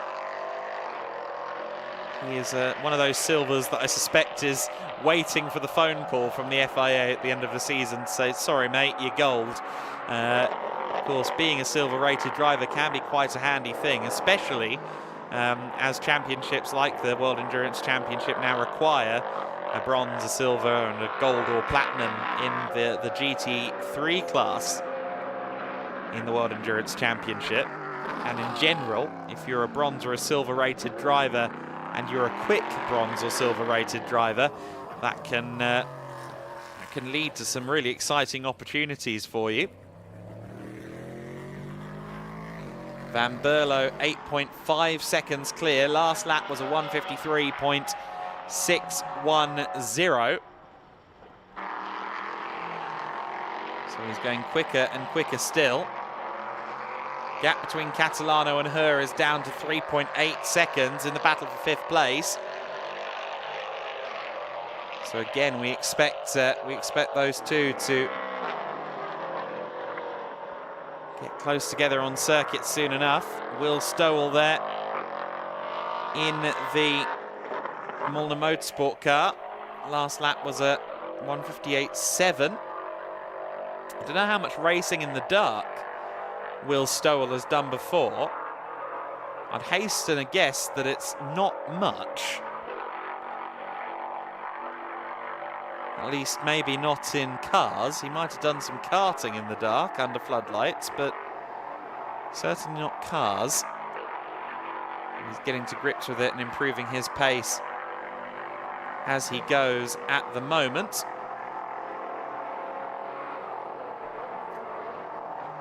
Van Berlo crosses the line now. He is our race leader. He comes down the main straight, pursued still by Clement Moreno. Moreno, of course, is losing time nonetheless, but I think for now Moreno looks fairly strong relative to Kevin Rabin. Rabin in 3rd place overall is lapping about 1.5 seconds a lap quicker. However, the gap is 14 seconds with 12 minutes and 35 seconds left to go. It's probably going to be a lot closer by the time we get to the flag, but I think Moreno at present pace will hold on. I am less convinced of the prospects for Valentino Catalano, though. The gap is down to 1.8 seconds in the battle for 5th place, so it continues to fall. 1.8 seconds faster on the last lap was Lawrence Herr, which means the total gap is 1.8 seconds, which suggests that next time by the gap will be nothing. Let's see what happens there then. Lawrence Herr versus Valentino Catalano for 5th place. They'll be heading through turns 4, 5, 6, 7 at the moment. We await a car coming into view at the hairpin. We can hear it, and in a moment we'll be able to see it. Who is it? Is it going to be the leader? I think it will be Glenn Van Berlo. No, in fact, it's Will Stowell. Took my thunder away from me a little bit there. I thought that was Glenn. But 11 minutes and 25 of the race left to go, and unfortunately Will is going to go a lap down because just behind him is Glenn Van Berlo there. Van Berlo's had the indicator on for the entirety of his stint, but that doesn't seem to be slowing him down any. Van Berlo turns into the first corner. Dutchman, who of course comes from a racing family. We had his father Marcel Van Berlo racing with us in the GT Winter Series at Valencia in a Porsche 992 Cup car. Glenn was at one point on the entry list, but he was only there to coach that weekend. Great to have him racing with us.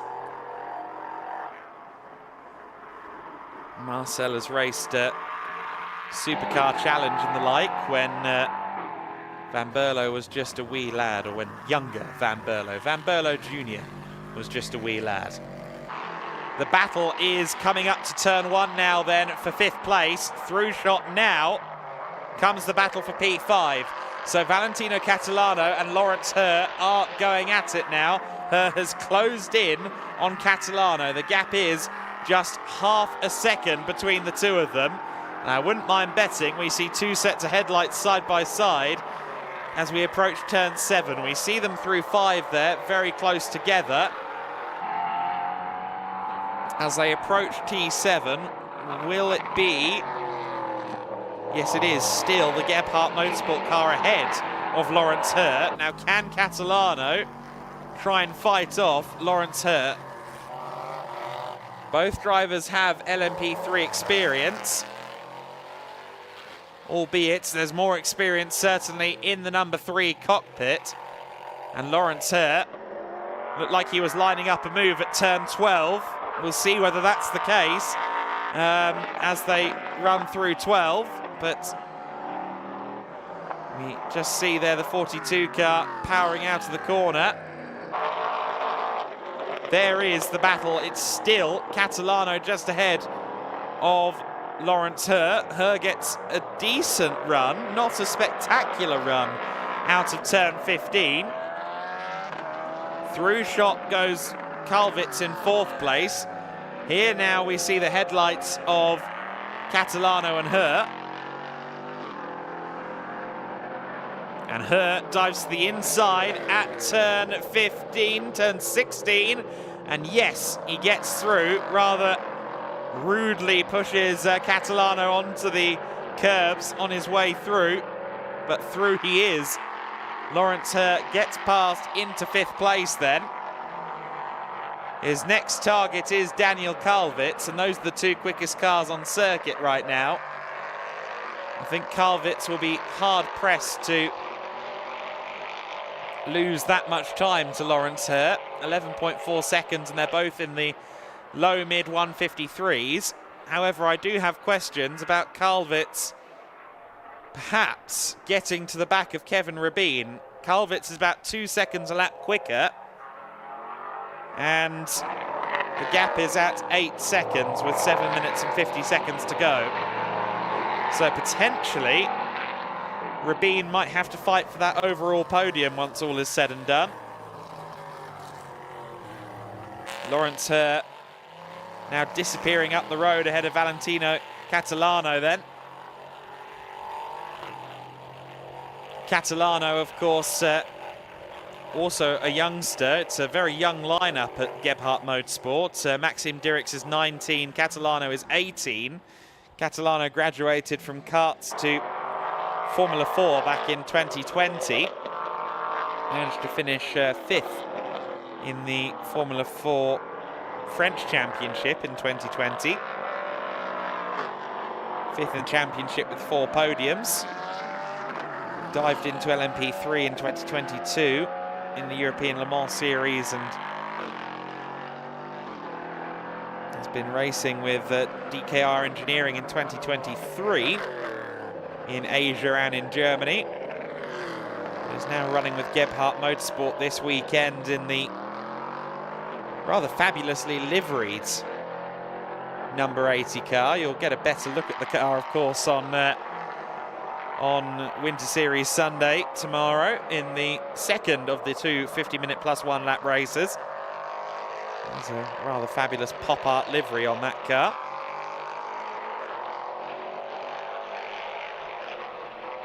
Your order then, with 6 minutes and 15 to go, is Glenn Van Berlo, now 20 seconds clear of Clement Moreno, so he's continued to build that lead and build it well. Moreno has 10 seconds, well, 9 seconds over Kevin Rabin in 3rd. There's Daniel Kalvitz, who runs in P4. Kalvitz is some 12 seconds clear of this man. Lawrence Hurt in 5th place. And then it's Catalano in P6, who we hear going through shot there too.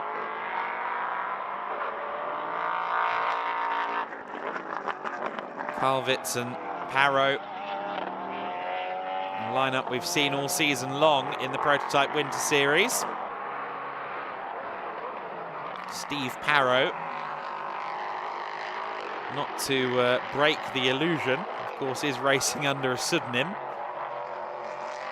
Captain Jack Steve Parot. And Christian Captain Hook, of course, is also in the Rinaldi Racing lineup this weekend, albeit in the GT Winter Series. Kalvitz crosses the line then. What is the gap between he and Rabin? It's down to 5.1 seconds, so we see the Nova and the Ligier go through shot, and by the time this race ends, of course, 4 minutes 35 plus 1 lap, And it might be that +1 lap that comes back to haunt Kevin Rabin. The 16-year-old racer from Switzerland is going to have to do some defending beyond his years, I suspect, here to hold on up against Daniel Kalvitz. Overall podium at stake, of course, so Rabin will be keen to stave off the Rinaldi Racing driver.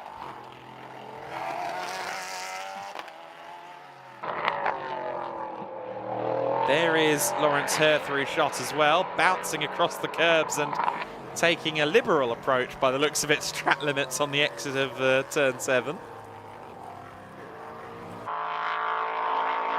There's Moreno in second. As I alluded to earlier on, did some national racing in the Lamera Cup Silhouette class, which is not something talked about much internationally, but they're quite cool cars. Someone entered a Lamera Cup car in Preventic a year or two ago. Pretty impressive pieces of kit. I think somewhere around GT4 pace, somewhere just beyond GT4 pace. Rabin powers out of turn 16, and Daniel Kalvitz will definitely have seen those tail lights on the A&S Motorsport number 71.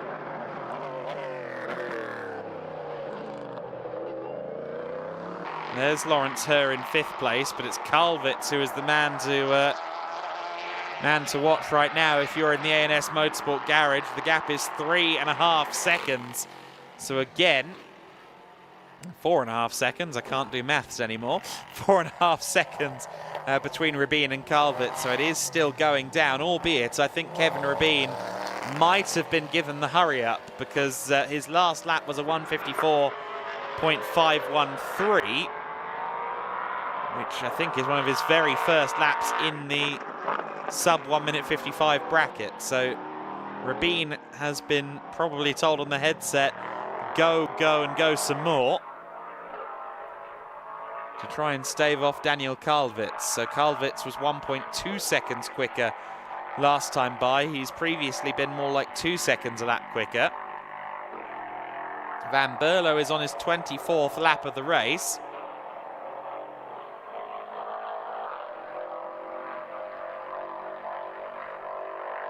And is almost 30 seconds to the good over our race leader. There is Kevin Rabin. There is Daniel Kalvitz. You can see that the gap has closed already on this lap. I don't think that's 4.5 seconds anymore. The Nova, in certain instances, in other categories, can be, frankly, a little bit quicker than the LMP3 cars, but it is BOP'd somewhat in this series.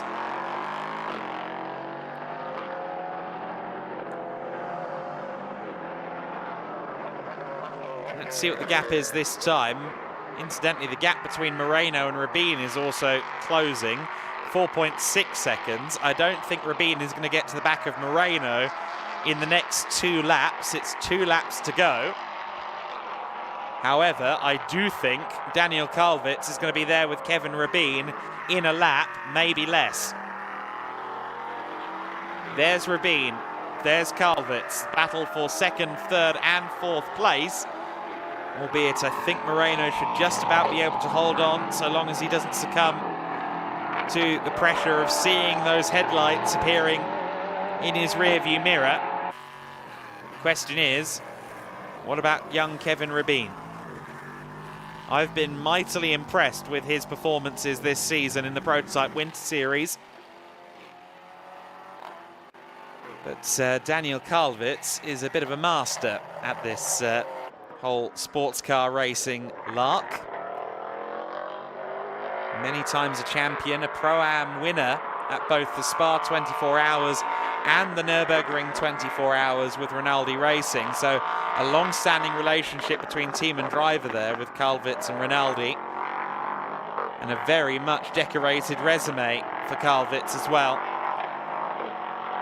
The clock has hit 0 and Van Berlo has crossed the line to begin what will be the final lap of the race. Moreno heads into the braking zone in second position. Where is Rabin? Where is Kalvitz? There they are, and they are together. This is going to be a last lap scrap for the final podium cap. Kevin Rabin will have his mirrors full of Daniel Kalvitz as they head down to the first corner, full of Daniel Kalvitz's LEDs, to be a little more specific about it. Has to be absolutely blinding in these very diminutive, compact cars. I must say, I just saw marshals running there at turn 4-5. I hope no one's had an off there. There are no yellow flags. Hopefully they were just going for a jog then. There's Moreno in second place. He is safe there, it seems. But will Kevin Rabin be the last podium sitter? I think the LMP3 car is stronger in a straight line than the Nova, so that could be the undoing of Kevin Rabin's bid for the podium. The straight line speed advantage of the LMP3 car. They head towards turn 12 now. Van Berlo will not be too far away from the checkered flag. But Kevin Rabin, as Daniel Kalvitz not too far away from him at all. Through 14 and 15, Rabin needs the best run he can get as the checkered flag flies for Glenn Van Berlo. Van Berlo has won the race along with Danny Sufi for Conrad Motorsport. Clement Moreno will likely take it home to second place, but who will emerge in third place between Kalvitz and Rabin? Kalvitz has a nose ahead as they head to the final corner. Rabin on the outside, side by side for third place. Kalvitz has the inside line, that becomes the outside for 17, but he has the car ahead. It'll be Clement Moreno who crosses the line to take second place, and Daniel Kalvitz on the last lap claims an overall podium for himself and Steve Parrow. Kevin Rabin valiantly picked up that pace and tried to fight against Kalvitz, but fourth was the best he could manage. Lawrence Herr takes fifth place. Valentino Catalano will be crossing the line now to take P6. Here he comes across the line, and Will Stowell has crossed the line to finish seventh already, a lap down. So Glenn Van Berlo and Danny Sufi have won a race together on their first race appearance together in the Prototype Winter Series. A really strong effort from Glenn and Danny. 35 seconds clear at the end of the race, even with a pit stop that was in excess of a minute longer than their closest competition. Danny and Glenn will be celebrating moderately this evening because, of course, they have to race tomorrow morning as well. But that was a delightful performance from the Conrad Motorsport duo, and also from Daniel Kalvitz there. He had a really, really rapid stint in the Rinaldi Racing Ligier JSP 320. And he and Steve Parrow will get to stand on the podium after that late manoeuvre. Danny Sufi then will move into the championship lead with his second win of the season, which is also only, I say only in inverted commas, his second podium of the season after a difficult run at Portimao. There is Danny Sufi standing with the Conrad team. I see you, Dan, by the way. Dan, one of the Conrad engineers. Out of the car then comes Glenn Van Berlo. Good job, well done from Glenn.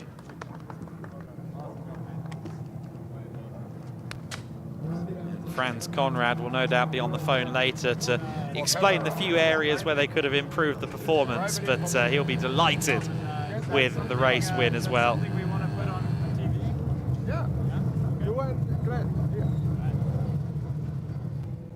Glenn van Berlo takes off the helmet, and there we see the Ligier JSP 320 that has taken overall honours in this race. You see Kalvitz's car in the back of shot as well, of course.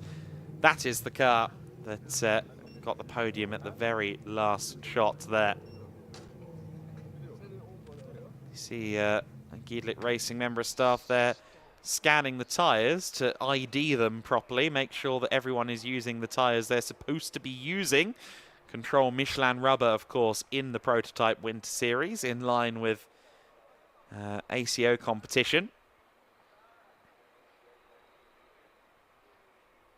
And it is finally, after a much later run into the night, finally it falls silent here for the, I don't know, the resident birds here at Motorland Aragon. They can finally get a bit of respite in. And great to see these spectacular LMP3 machines in the darkness. And we can now head down to Izzy Browning, who has our winners with her. Yeah, guys, I'm down here with our prototype Winter Series winners for race 1, Glenn van Berlo and Danny Soufi. Glenn, what a way to start the weekend. That was a statement. Yeah, absolutely. Danny did a really good job in qualifying and took a huge gap in the first stint and then handed it over to me. It's always such a joy to drive around this track in the dark. There are no lights, so it's really enjoyable. Fortunately, Franz couldn't be here today because of an accident last week. So yeah, speedy recovery from everyone from the team, and yeah, this win today is for him. Yeah, we can see in the background just there, we've got a little get well soon Franz sign. Very cute. So Danny, coming to you. I mean, you started that off and you then handed over to Glenn. You're now leading the championship, so that must feel good. It feels great. It feels great. Honestly, you know, it's great to be out here driving at Aragon, and yeah, it's been surreal. It's super fun to drive. Huge thank you to the whole team for, you know, giving us a great car. You know, normally Franz is our engineer, and you know, even though he had his accident last week, he's been from the hospital bed, you know, giving setup changes and stuff. So it's been good. It was a fun first stint, and Glenn absolutely killed it in the second stint. I mean, setting his fastest lap in the last lap, I think. So well done. So yeah, huge thank you to everyone at Conrad. The boys have been hard at work, and it's been good. So thanks for having us. Yeah, you're right. He did absolutely crush it on those last few laps as well. So are we going to do that again tomorrow? Yeah, I hope so. Yeah, I think it's going to be dry tomorrow as of now. During daylight, so conditions will be a bit different, a bit warmer. But nevertheless, I think we have a good balance. So we're trying to do it all over again tomorrow. Well, it was very fun to watch. Congratulations. Go up to the podium. Nice to see you guys. Congratulations. Thank you very much. All right, there's our prototype Winter Series Race 1 winners. We are going to go back up to Adam for all the replays of that beautiful race. Thank you very much, Izzy. Firstly, I believe we'll just quickly check the results of that one. The Conrad Motorsport entry of Glenn van Berlo and Danny Soufi is your race winner in the prototype Winter Series. Clement Moreno, along with Julien Lemoyne, taking second place ahead of Kalvitz and Parot in the Rinaldi Racing 66 car. Kevin Rabin, fourth place ahead of Lawrence Herr in P5. Valentino Catalano in sixth. Will Stowell in 7th, and Ika Segre, unfortunately, not able to get the Ligier JSP4 home at the back of the order. But now, let's take a little bit of a look back at the race under the cover of darkness. It was already pretty much nighttime by the time this one got underway. I heard Into the Dusk. I think dusk had come and gone by the time we got this race underway in Aragon, and it was Danny Soufi that led the way early on ahead of Kevin Rabin. Rabin would try and match the pace of Soufi, but Soufi would make his way up the order. Franz Conrad having his input on the setup from hospital, as you heard. Do indeed get well soon, Franz. And clearly steering Danny and Glenn in the right direction remotely, as that car looked very well hooked up across the race in what was a beautiful night race in the prototype Winter Series. Some wonderful drone shots to see as well of the cars from way up above. Good job, Barney. And you can see there that towards the end of the race, Daniel Kalvitz was making some headway. In the latter half of the race, he closed in on Valentino Catalano, got past him, and then he would later on be there with Kevin Rabin. Glenn Van Berlo, meanwhile, would have to retake the lead because of the pit stop handicaps, which he did with aplomb over Clement Moreno, and with a bit of a block pass, mind you. The number 3 car, Lawrence Herr, gets past Valentino Catalano as well. And no one could best Glenn Van Berlo and Danny Sufi. They are the race winners in the Prototype Winter Series this time out. But as you heard from Van Berlo, they'll have to try and do it again in the daylight on Sunday morning on on Winter Series Sunday, where we'll of course be joined as well by Euro Cup 3. It's going to be a very full day of racing from 9 till 6. We are going to be having cars on track and racing. We'll be live shortly before that with all of the action. But what a way to wrap up the day with the Prototype Winter Series, with the cars at their best in the dark, cool air flowing through the radiators, full power on display, and some very, very fast lap times as a result of it. The fastest lap of the race was a 1:53.383. We'll have to see how the daylight affects that, whether we get quicker times or whether the warmer temperatures mean that we get some slightly slower laps in the race number 2. So Van Berlo and Sufi will soon be joining our colleague Lukas Gajewski up on the podium. Moreno and Lemoyne will be there too, as of course will Daniel Kalvitz. And Steve Parrow and Kevin Rabin will also get the opportunity to collect a trophy for winning the Nova class in the A&S Motorsport Cup. The 71 machine, which we have seen get in amongst it with the LMP3s on a few occasions in the Prototype Winter Series. Of course, briefly led in Estoril in torrential rain. Thankfully, no rain to speak of today. Things are looking dry on Sunday as well, thankfully, for our teams. If you drive into the desert to go racing and it then starts to rain, you might just be cursed, unfortunately. But we do have good weather for Sunday expected. And Lukas Gajewski is now expecting a full quota of drivers on the podium. So let's go down to him.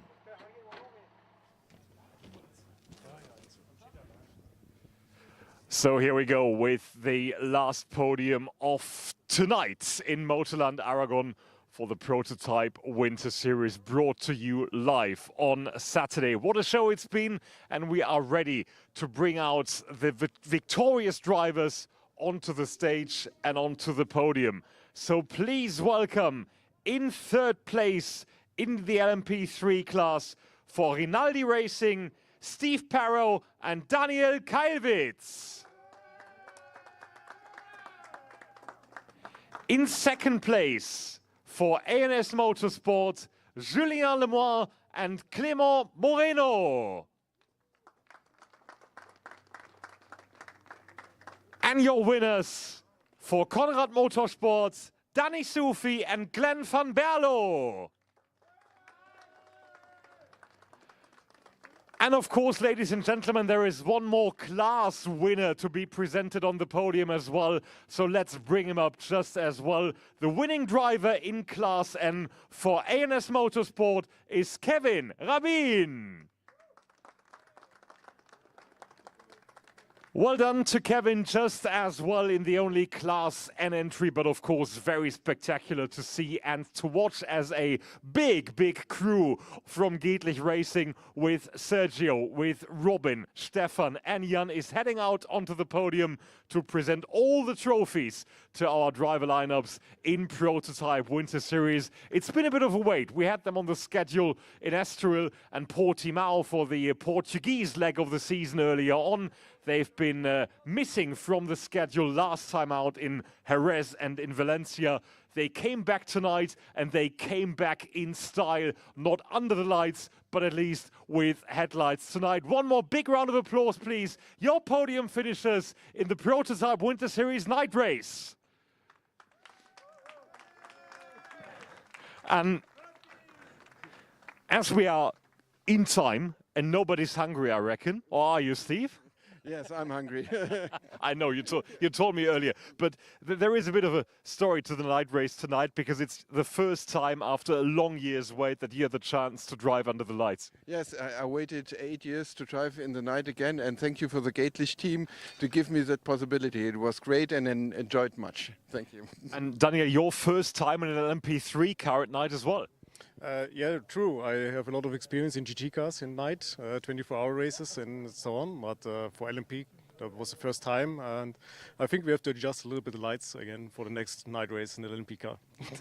Right. Enjoy the dinner in a minute. Just need to speak to our second place drivers, of course, Julien and Clément. Sorry, Kevin, just need to squeeze in. Thank you very much. How did you guys enjoy the experience racing in the night in Aragon?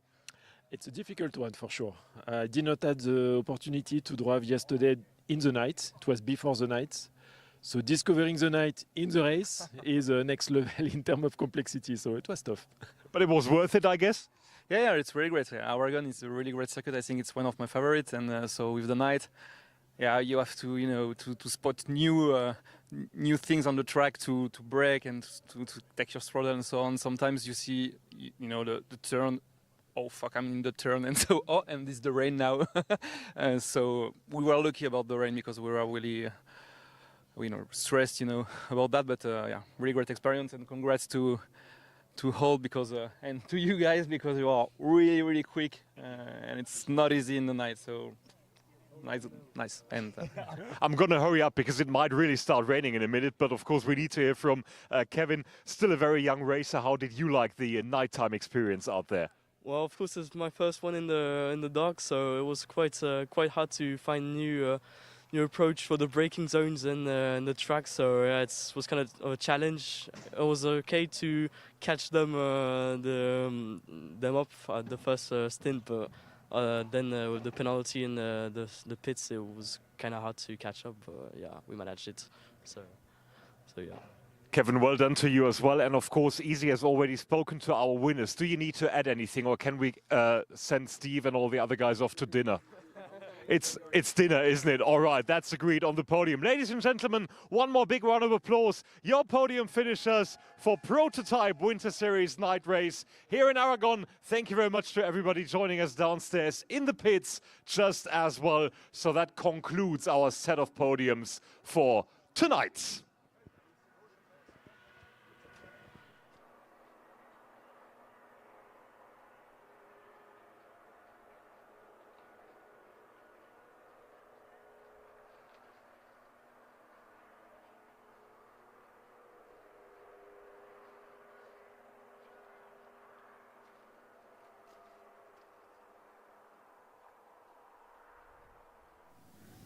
Hi everyone, we're coming to wrap up the day because much like the drivers, we also probably want a little bit of food too. And it's just started raining. Would you believe? So the rain held off for the racers, but didn't hold off for long enough for us to wrap up. Adam, I'm going to come to you first. What a day of racing. What's your highlight from today? Oh, that's tough. I think it might have to be that battle for second place in the GT4 race. Joel Mesh, try as he might, he couldn't do it, but exemplary fighting from all of them. Really solid stuff.